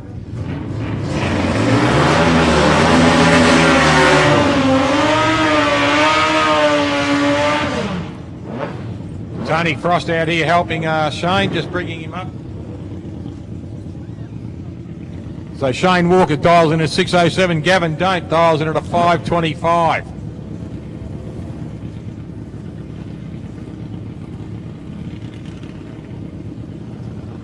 I love Gavin's stance, the way he sits on this bike and he actually muscles himself into the bike to hold onto it. Shane's got the really relaxed lie down position on this bike, but he's hanging on. Everything's tense.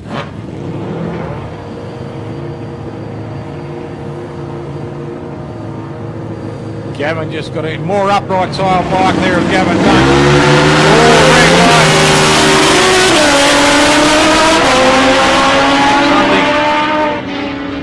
Something's come off the back there of the Gavin Don't bike too. Came off around about 3/4 track and rolled through, but the win goes to Gavin, and something has come off the back of the bike. Lane 1. It is rolled off Gavin Done's bike into lane 2, we believe. And I'd say it would be past the finish line now because it was going pretty well when he went past.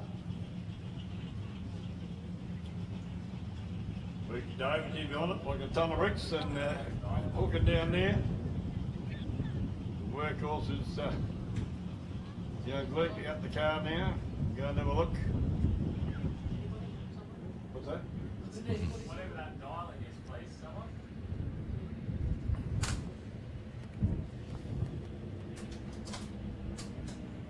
Thank you. Whenever the tracks, please. Yeah, just tell him it. Tell him it would have rolled into lane 2. I was so it had gone past the finish line, possibly up to where the colour of the walls change.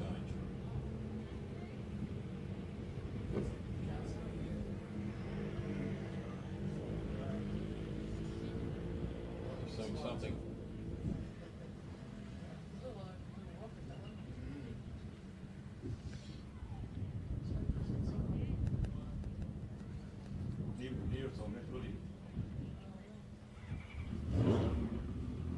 He's given the clear. He can't see anything.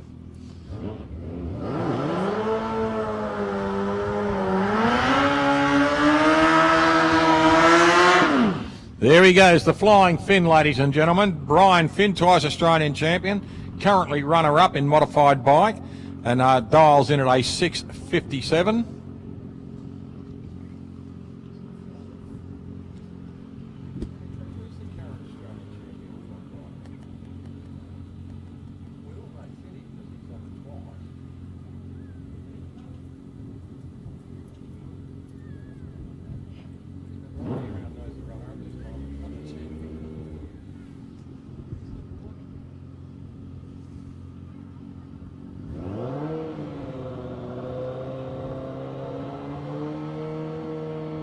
Brian Finn, 6:57, leaning right into the bike. Here he goes. 0.98 on the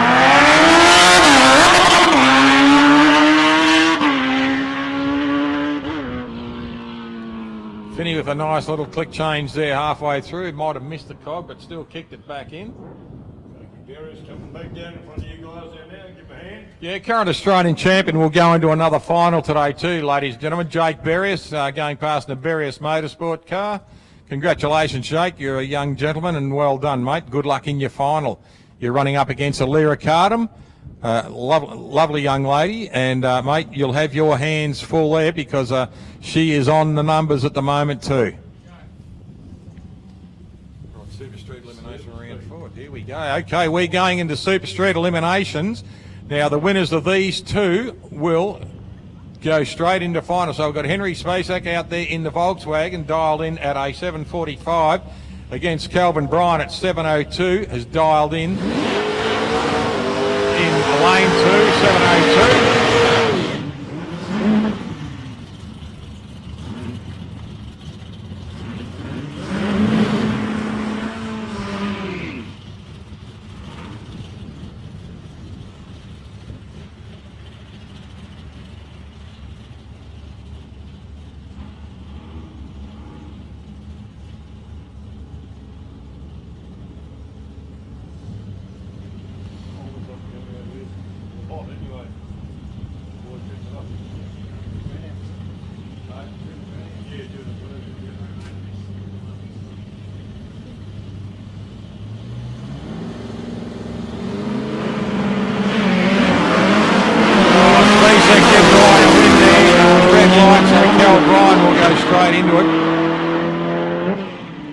Cal Bryan sees a red light there and just pretty much idles over to 790 on a 7:02.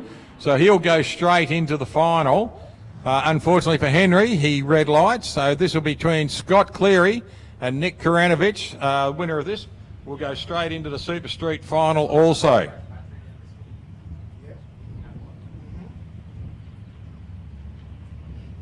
Mr. Walker, the Phantom. Good on you, mate. Well done on Hero there.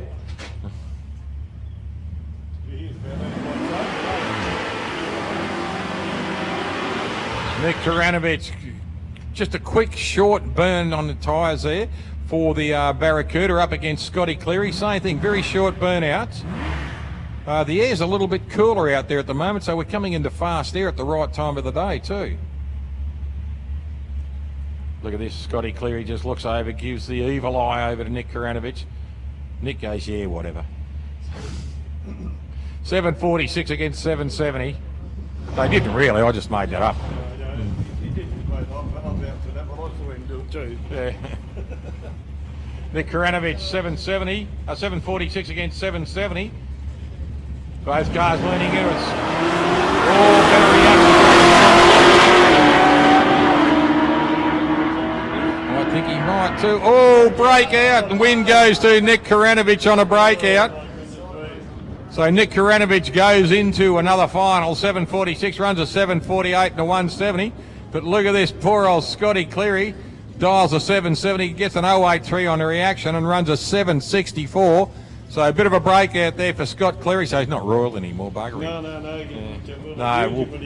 We'll bag the hell out of him when he comes back. Have a go, you mug. Well, he had his chance, didn't he? Yeah, well, that's right. You know, we gave him a chance. You know, us. To suck up doing something fierce. Yeah, us. You know, us bloody experts up here in the tower. You know. We know it all. Yeah. Don't add to that, thank you. Yeah. Right, here we go. I think we've got some grudgies here. Yep, looks like Renee Cockrell's going to have a run against Dean Cleary here, so this will be quite interesting. Renee's been running Supergas all day with a 6.3 index, and now she's going to come out and run pretty much a straight out.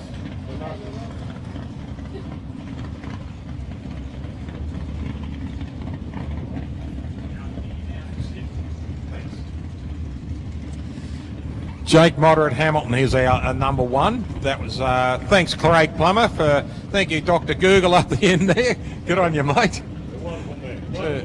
So we current Australian champion is Jake Moderate Hamilton, or Jake Hamilton Moderate, sorry.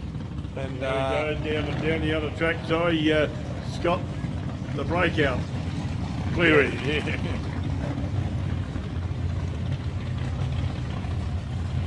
Right, rolling up. Just a couple of grudge matches here. We've got Dean Cleary running up against Renee Cockrell. I see Stevie Cockrell out there, her husband.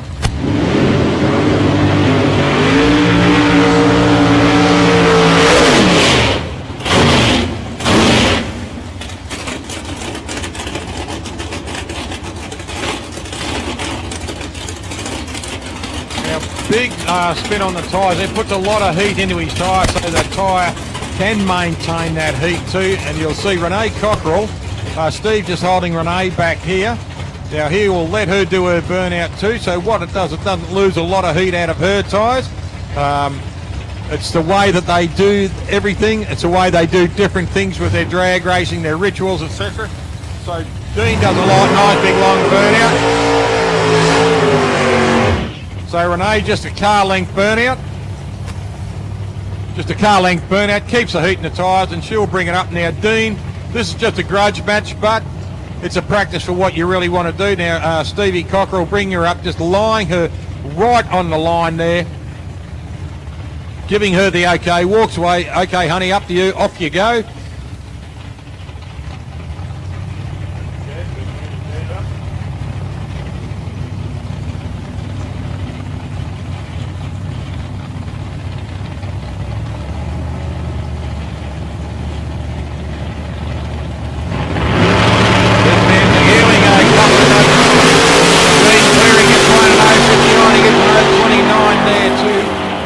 Shoots come out better, and he's giving himself a new PB and ET on this track, a 464.5 at 158 mile an hour.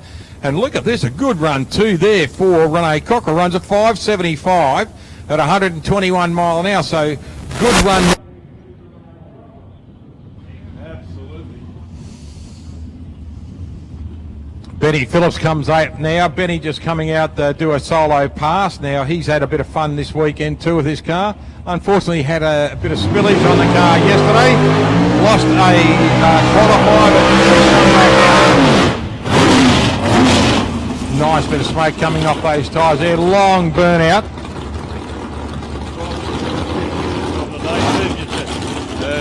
Not a bad one, but the wind's blowing around as it's supposed to. They're driving a bit more headwind than they were before, but nice looking ticket at one of Penny's, and he hasn't had many runs in it he would have liked because of his work situation, but he's when he gets a chance he's given a fair bit of curry, I can tell you that. As you've just seen, big burnout. Used to do that in the little Tirana when he had it too, he used to smoke them up pretty well. Yeah, bouncing Benny. Yeah, I see Phil Yaffantidis out there. Phil been in drag racing for a lot of years too. He and his brother Mick Yaffantidis. Mick was a Super Street champion. Red line on the launch there for Benny Phillips. Doesn't matter. It's a grudge. He runs a 50.77 on a new PB on this track. Runs a 1:39 at 52, so he'll be happy. Get your cameras out, ladies and gentlemen. The wheel standing king here is Brendan Carr coming out now in the Tirana, running up against Brad Alexander.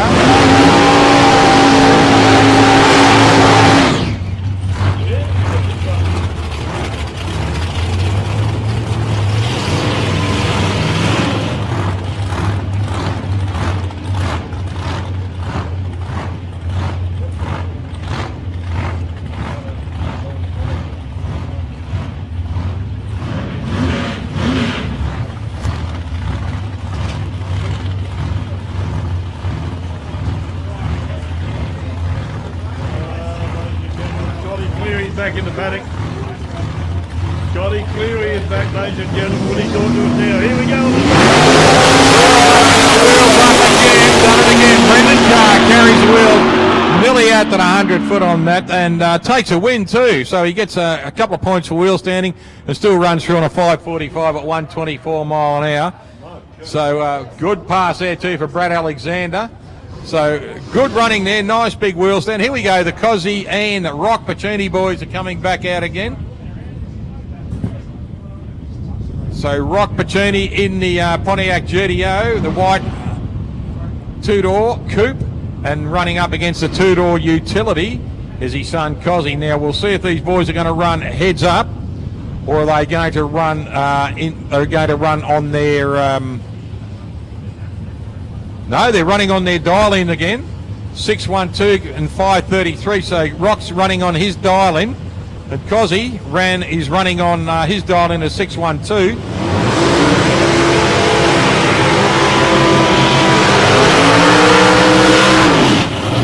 Yes, still trying to wear those tyres out. Well done, Rocco.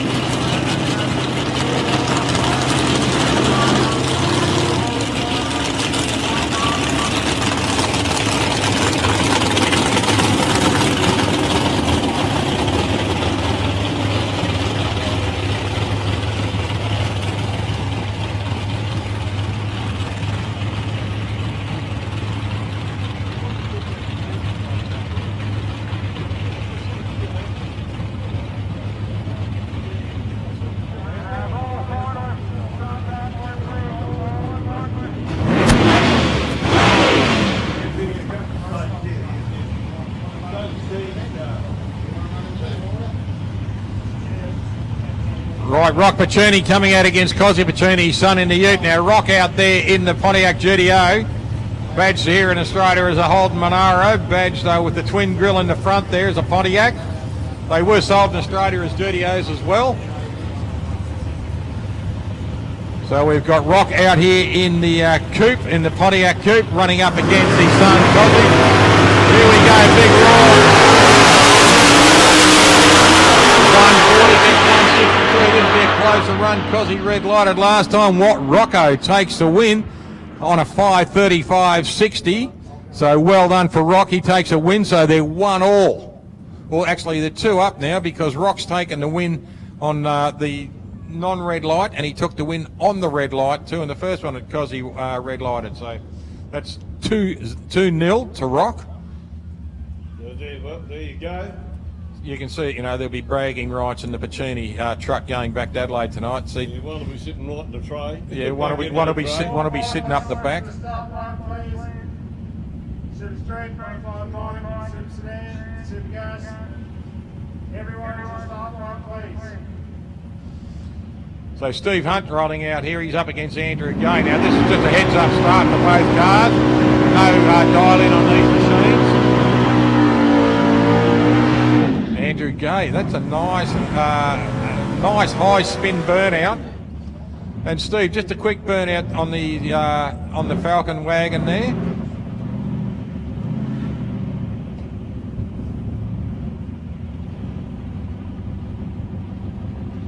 Benny Phillips driving the S10 back. Good looking little pickup truck. In Australia we call them utes.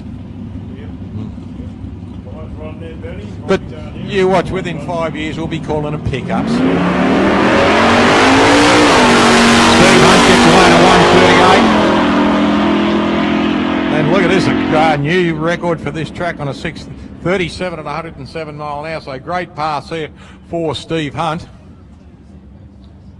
Right, we're going to coming up into our finals very soon, ladies and gentlemen. So we'll just have a little bit of a break here for a couple of minutes before we get into our finals. But don't forget, ladies and gentlemen, after the racing has finished, you are all invited to come for a wander along the track and feel what the track surface is like after 2 days of racing, where there's been track prep put down all day.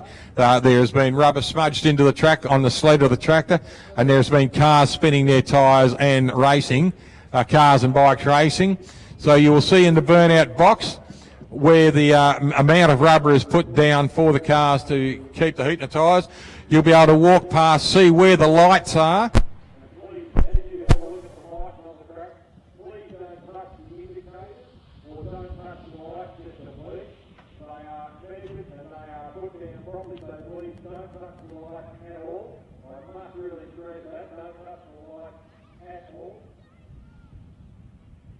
We do have a block along the track there in the middle, so please do not touch any of the electronics on the track. Very soon these days, so we will pull a through and something like that at the end of today's racing and do everything we're doing. While you are wandering along the track, please don't touch any of the electronics on the track. That includes the phone boxes in the center, please. All finalists to the start line, please. The amazing voice of Scott Cleary calling up. Thank you, Scott. Absolute question is so much.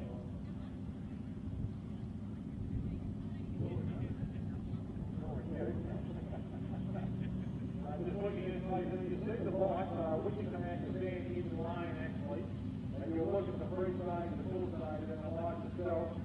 As you walk through, or people walking in the light, you will see the turn off, so you will see what happens when the wheel comes up forward. First time the wheel will crack the third speed, as it rolls forward, it will crack the third speed, and gives you the free stage, stage line. So you see the last three, on the top line, turn off, all the three stage. So the right line on the back of the wheel. So you are closer to the red light, and any indication you can make. So what will happen is you start to indicate the first car being full stage, you will hit the switch to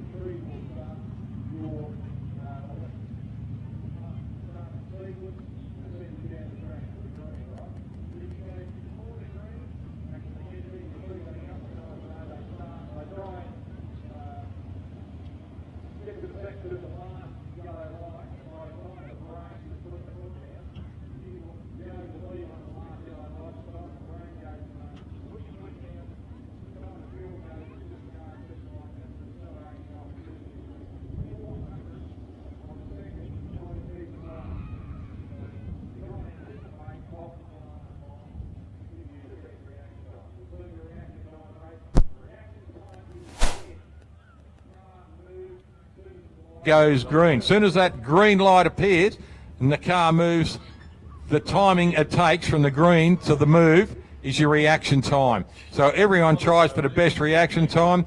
The 60-foot box out the front there, if they can get to the 60-foot box as quick as they can, the rest of the run goes pretty well. It's pretty much a concentration of watching the car go down the track, watching the bike go down the track, watching for any incidents that can happen in your car. In some incidents, you do have a malfunction or something, or a bit of pilot error where you have a brain fade or something like that. So you've got to be full concentration all the way down. But the major concentration is make sure you get your lights first into place.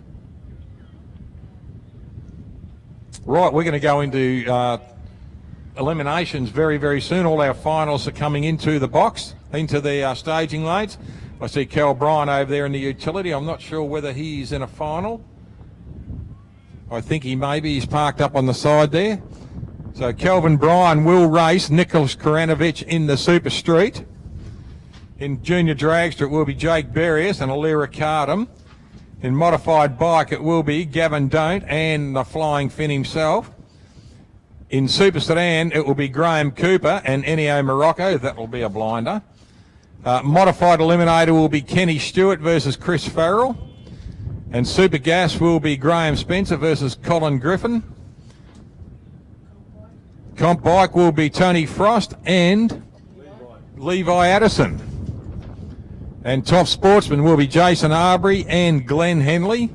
Super Comp will be Louis Svingos and Matt Forbes going into the final there.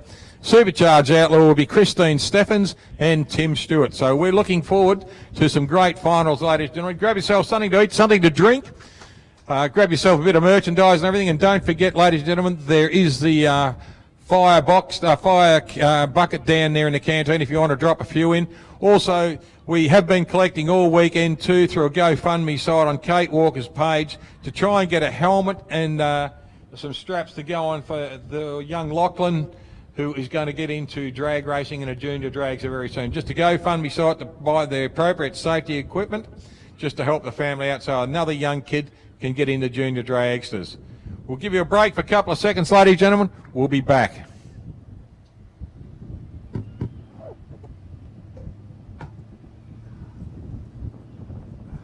Feeling stuff, mate? Good. Me, I know that.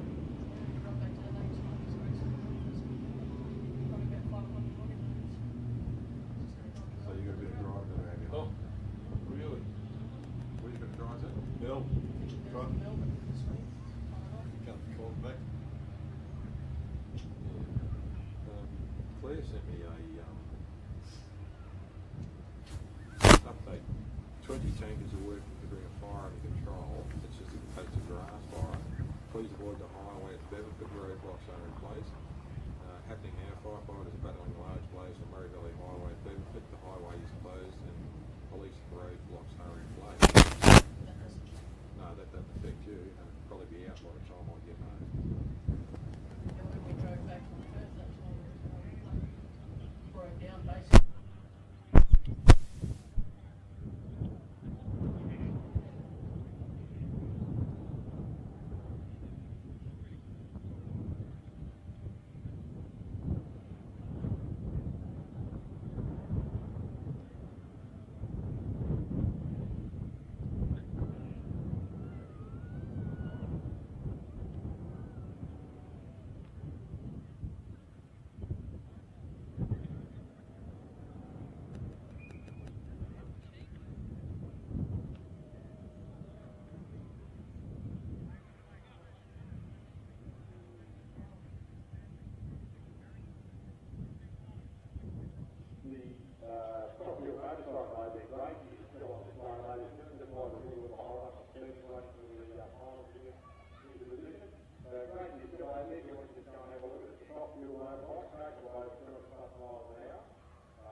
Ain't that the truth? And then we've got Glenn Henley and Jason Avery will come out in top sportsman. They're going to modified bike will be Brian Finn and Gavin Don't. Right, here we go. First of the finals for this afternoon, ladies and gentlemen, for the Summit Championship Racing here at South Coast Raceway. We've got Nicholas Karanovic. He'll be rolling in lane one on a 7:49. And Kelvin Bryan will come in on a 7:02. So 7:02 is for Kelvin Bryan, 7:49 for Nicholas Karanovic.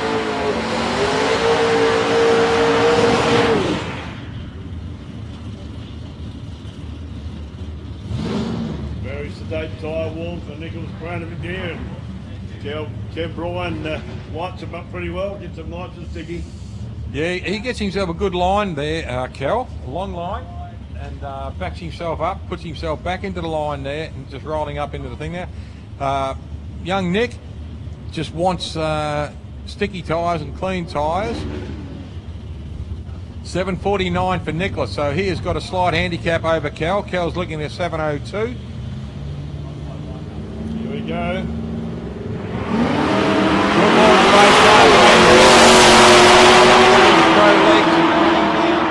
Can he do it? Let's see who takes the win. And the win goes to Kelvin Bryan in the utility.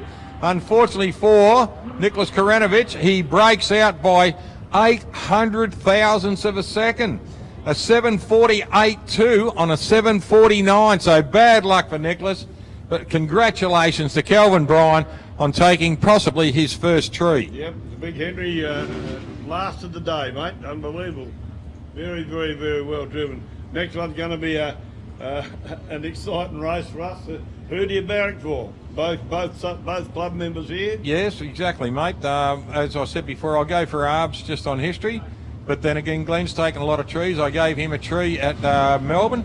He's taken a tree here and a tree at Mildura. So You know, it's pretty hard to try and separate him. He's a current Australian champion, and the bloke has got a small forest of his own.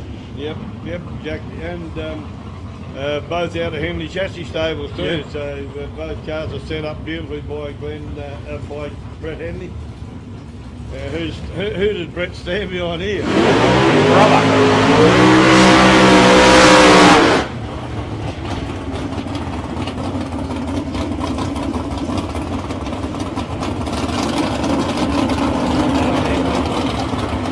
Double light, big burn out there.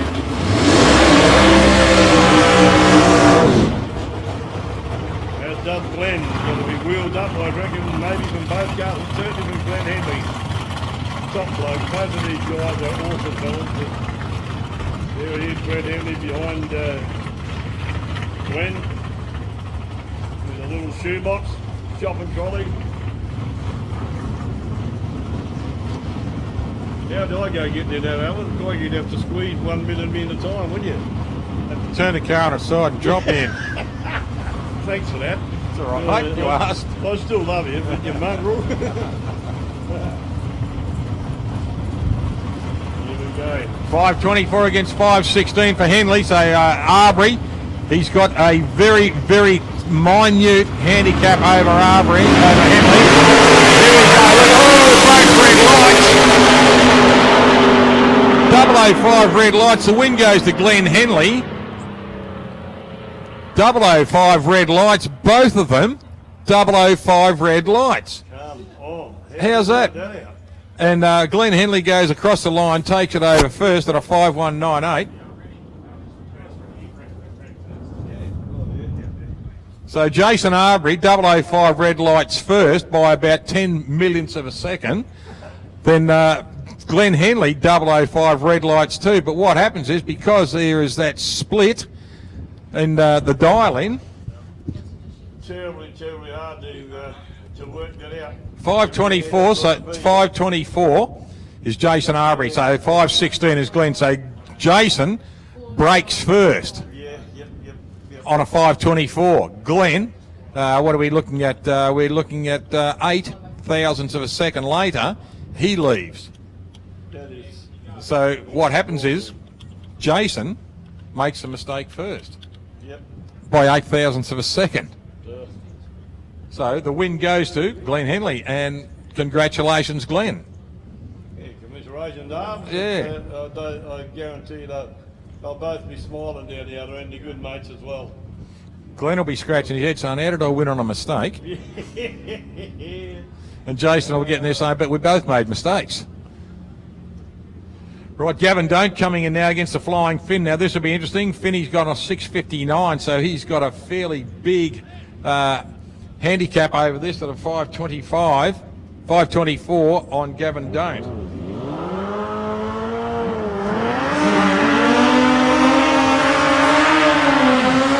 Finney gets a nice burn over there, does a nice skid sideways. Just had a message from a good friend of ours up around the middle of New South Wales way, Ricardo Glazier. Sends his love and sends hello to everyone down here at Portland. Haven't seen Ricardo down here for a long time, and he knows by looking over in the staging lanes at the moment his good mate DeBricky is coming out for yet another final. So here we go, Brian Finn rolling back on a 6.59, 5.24 for Gavin Don't. So this will be a crouch in behind the fairing and a drag out right leg there for Brian Finn, or left leg, pardon me.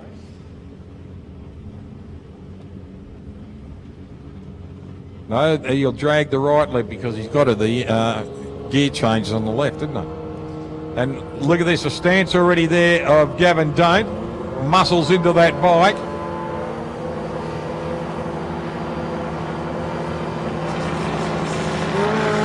Oh, red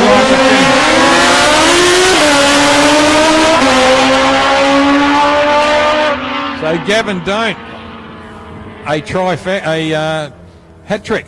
3 in a row. Yep. Unfortunately, Finney, as soon as he left the line, you see he shook his head. He knew he'd red lighted. So Finney, unfortunately, he'll take a runner-up again. He took runner-up at the last meeting to Gavin Don't. So that's a top.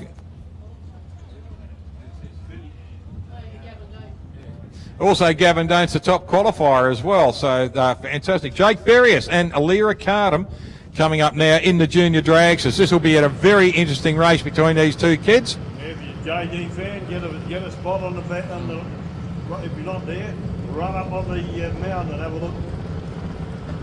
Couple of young guns here, Alira Cardham and Jake Berrius.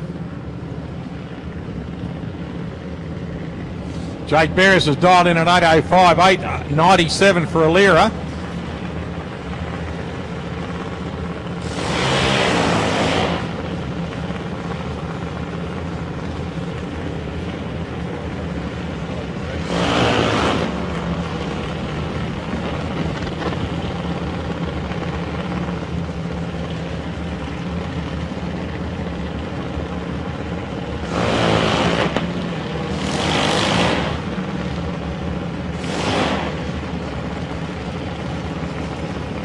Alira Cardham has dialed in at an 8:97 in lane 2 against Jake Berrius at an 8:05. So we are looking at nearly a full second pass, a full second handicap here for Jake Berrius. He will have to really work hard on this one, get a great light and chase it down. And Alira will have to get a great light and keep the boot into it and hope there no breakout.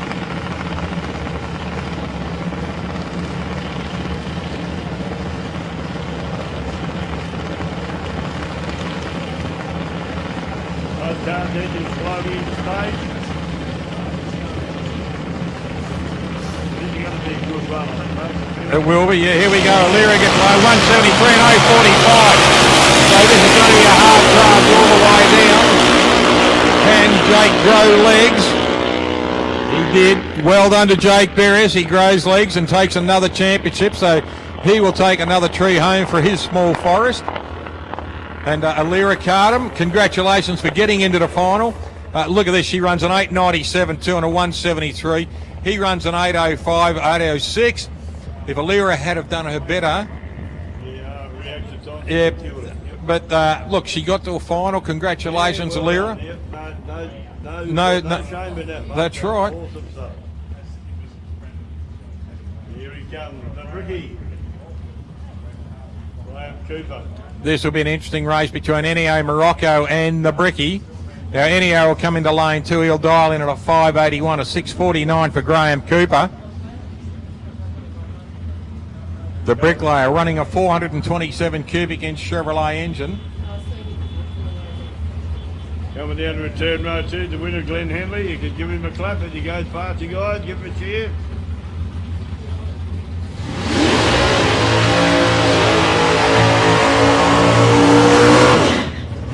Who's your money on here, mate? This will be a tough call.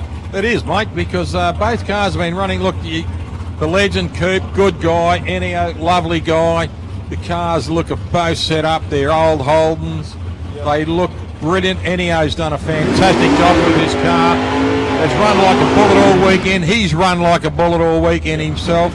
Coop's done the same thing. Ennio, I would say, just seems more composed for the weekend. I don't know. Well, you know, he has been, hasn't he? yeah, Flying he's on been his sneaking car up on it. forward. Yep. Yeah, he's been sneaking up on it where the legend himself's got to be the giant killer for the weekend. exactly. So let's Yep, see how he goes. But we're looking at a 6:49 for Coop, so he'll leave first, and then Ennio has got to chase him down. So this will be interesting. So I think Ennio might be the dark horse on this one, but whoever wins, great blokes, congratulations there. The just composure of Ennio this weekend's been fantastic.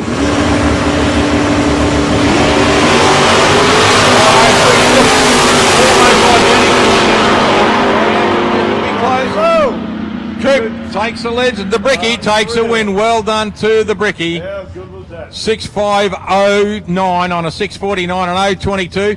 And look, nothing taken away. They're almost identical from what they're away from their times. Yeah. But when you look at it, that 0:22 against an 0:27, Just enough. that was it. Yeah, just enough. Ennio Morocco, you are a superstar. Graham Cooper, you are a superstar too. Fantastic. That was great to watch. That was a fantastic run to watch. Well, I didn't know. How could you call that from here, mate? No. They looked neck and neck all the way did. down. And when he caught him, Ennio is growing legs all the way down. exactly. This will be an interesting one too. Two blokes have been champions and runners-up in their own respect throughout Australia. Graham Spencer in the Chevrolet Corvette in lane 2, running up against Colin Griffin in lane 1. Now Cole took the trophy last time. Let's see. Yep, now Cole didn't have his wife here last time, and he praised his beautiful wife Annie. Now she's here this time, and he's taken trophies with her and without her. So I'm wondering whether it's the time to take the trophy with her again. Yeah, we could wish that. Where's Garvey? Could you cook there with him? But seeing Spence too, mate, he's a card when it comes to talking too. So here we go, 6:30 on the index. 048, so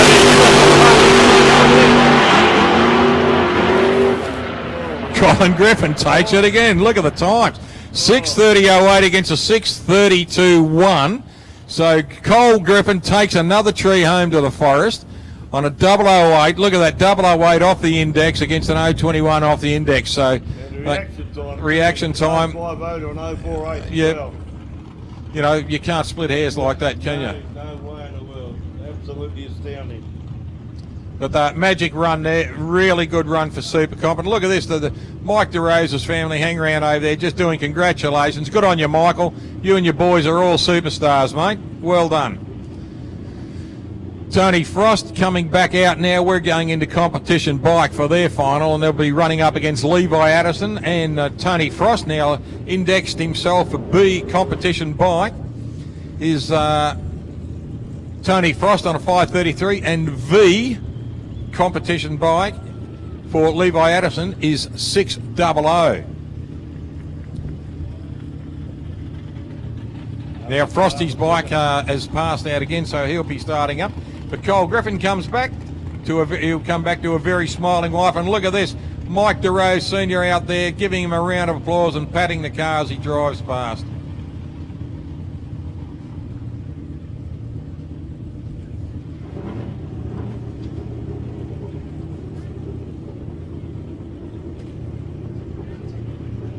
It'll be a tough one to call too, or to predict, mate. It will be. Frosty's had a lot of good, lot of success in his.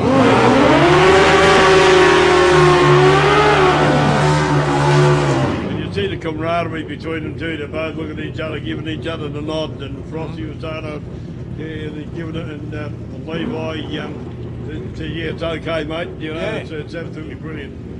Even though it's competition, there's a beautiful camaraderie between them all across the drag racing scene, and the bikes are no different. Yes, exactly. Just watching them look over to each other, give each other the thumbs up. Now Frosty's consistency has been brilliant, right? The bike's been run like a bullet all weekend. Yep. Levi, his bike, he's been running 2 bikes today, and he has come into this final because consistency too.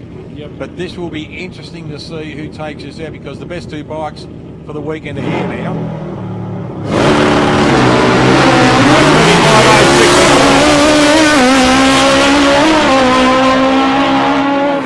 Really late in that, but Levi Addison will take a tree. Well done, Levi, on comp bike.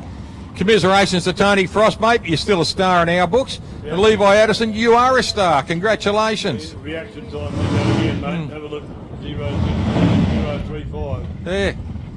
All the bike boys hanging around, congratulating each other. Right, we're going into modified eliminators now. We've got Kenny Stewart coming in with Chris Farrell. Now Kenny will roll into lane 2, Chris will go into lane 1. This will be interesting. Kenny Stewart dials a 477. We're going to go for nearly a heads-up start here. A 477 for Ken, a 472 for Chris. Farrell in lane 1.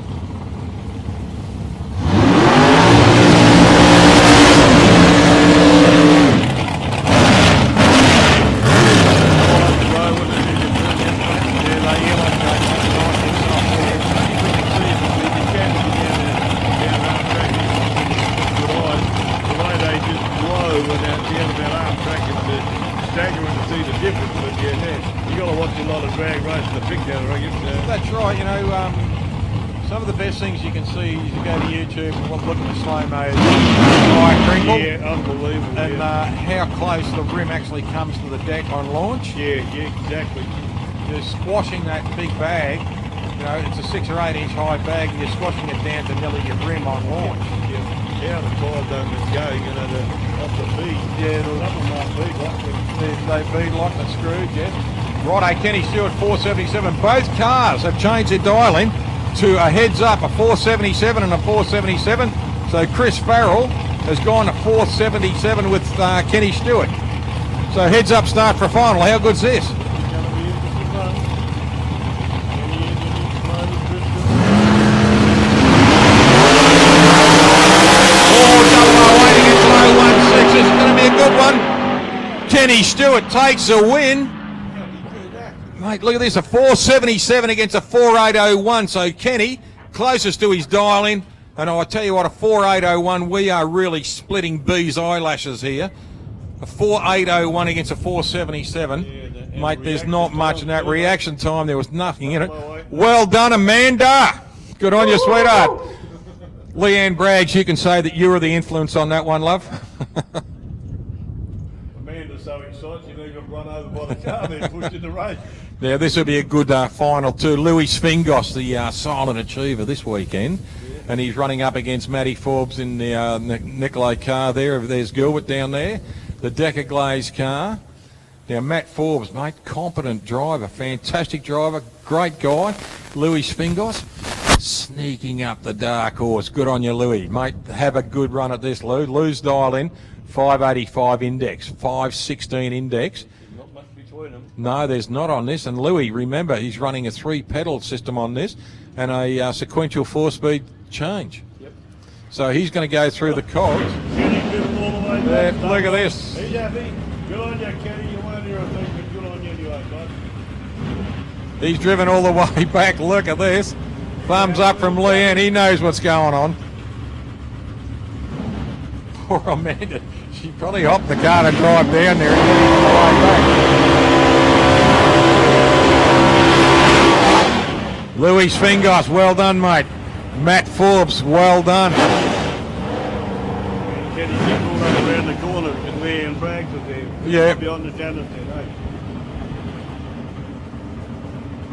Yeah, Amanda's having to do the U-turn to come back. Levi Addison, you superstar. Well done, son. Good on you, mate.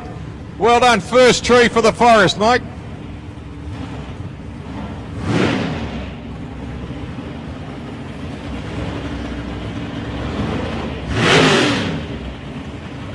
Brandon's up sitting with Amanda and the Stewart and both go heavy, having Yeah. going well. Thumbs up, good on you, boy. Well done, William. Your influence, mate. That's what it was. Here we go. Louis Fingos, 585, 516 for Matt Forbes.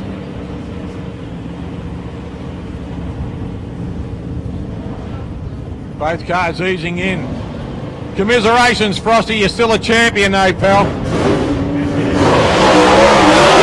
gets up nicely. Oh, red light for Lou.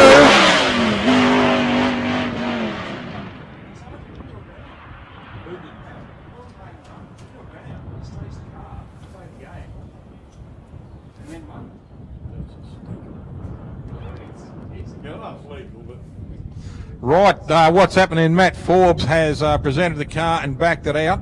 Unfortunately for Louis Fingos, he has red lighted, so the win has gone straight away to Matt Forbes.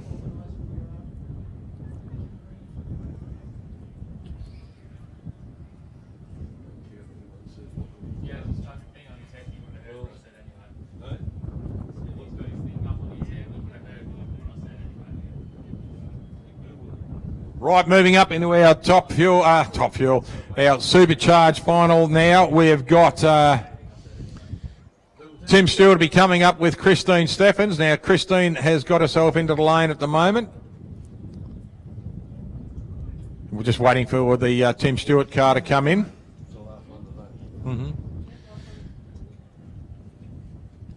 So Christine Steffens, ladies and gentlemen, and Tim Stewart. This is our last event of the weekend. Last one of the finals. And please, ladies and gentlemen, when the racing has finished and we give you the all clear, you can come down onto the track and do a wander down the track and have a little bit of a look. But once racing has finished, we will give you the all clear. Please don't start coming down until we give you the all clear to have a walk down the track. We've got Tim Stewart now coming up. Tim and Christine Steffens. Tim Stewart on a 440 up against a 527 of Christine Steffens. So Tim, his last pass, a really good pass there. Car went straight, accelerated hard all the way down the strip. We would have come back with a decent smile on his face. And Christine Steffens, she's been under the ones in the 60 all weekend and been hitting very close to her 427 on her run. So she's been very close to her dial-ins all weekend, as has Tim. And the reason being is that's why they're both consistently into this final.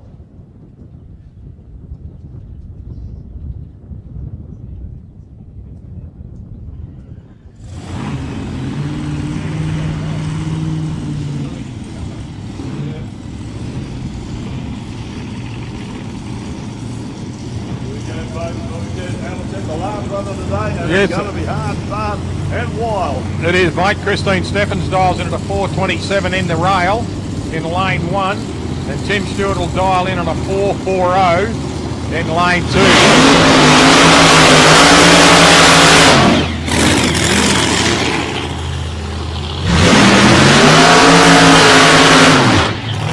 And you see Tim's car actually throwing the burnout there. The elongation of the wheels in the rear top there on the burnout. The car, the wheels past the car.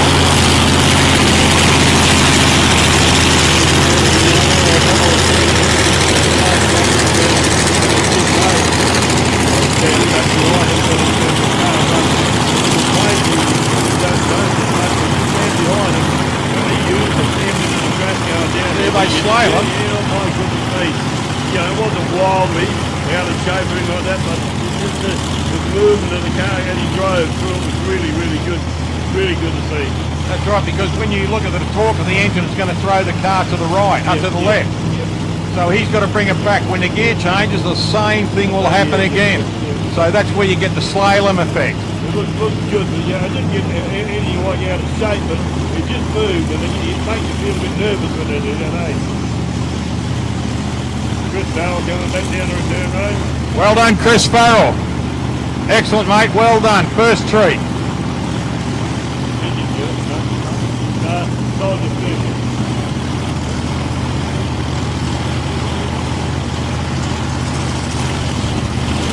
Kenny Stewart, sorry. Well done, Chris. Commiserations, mate.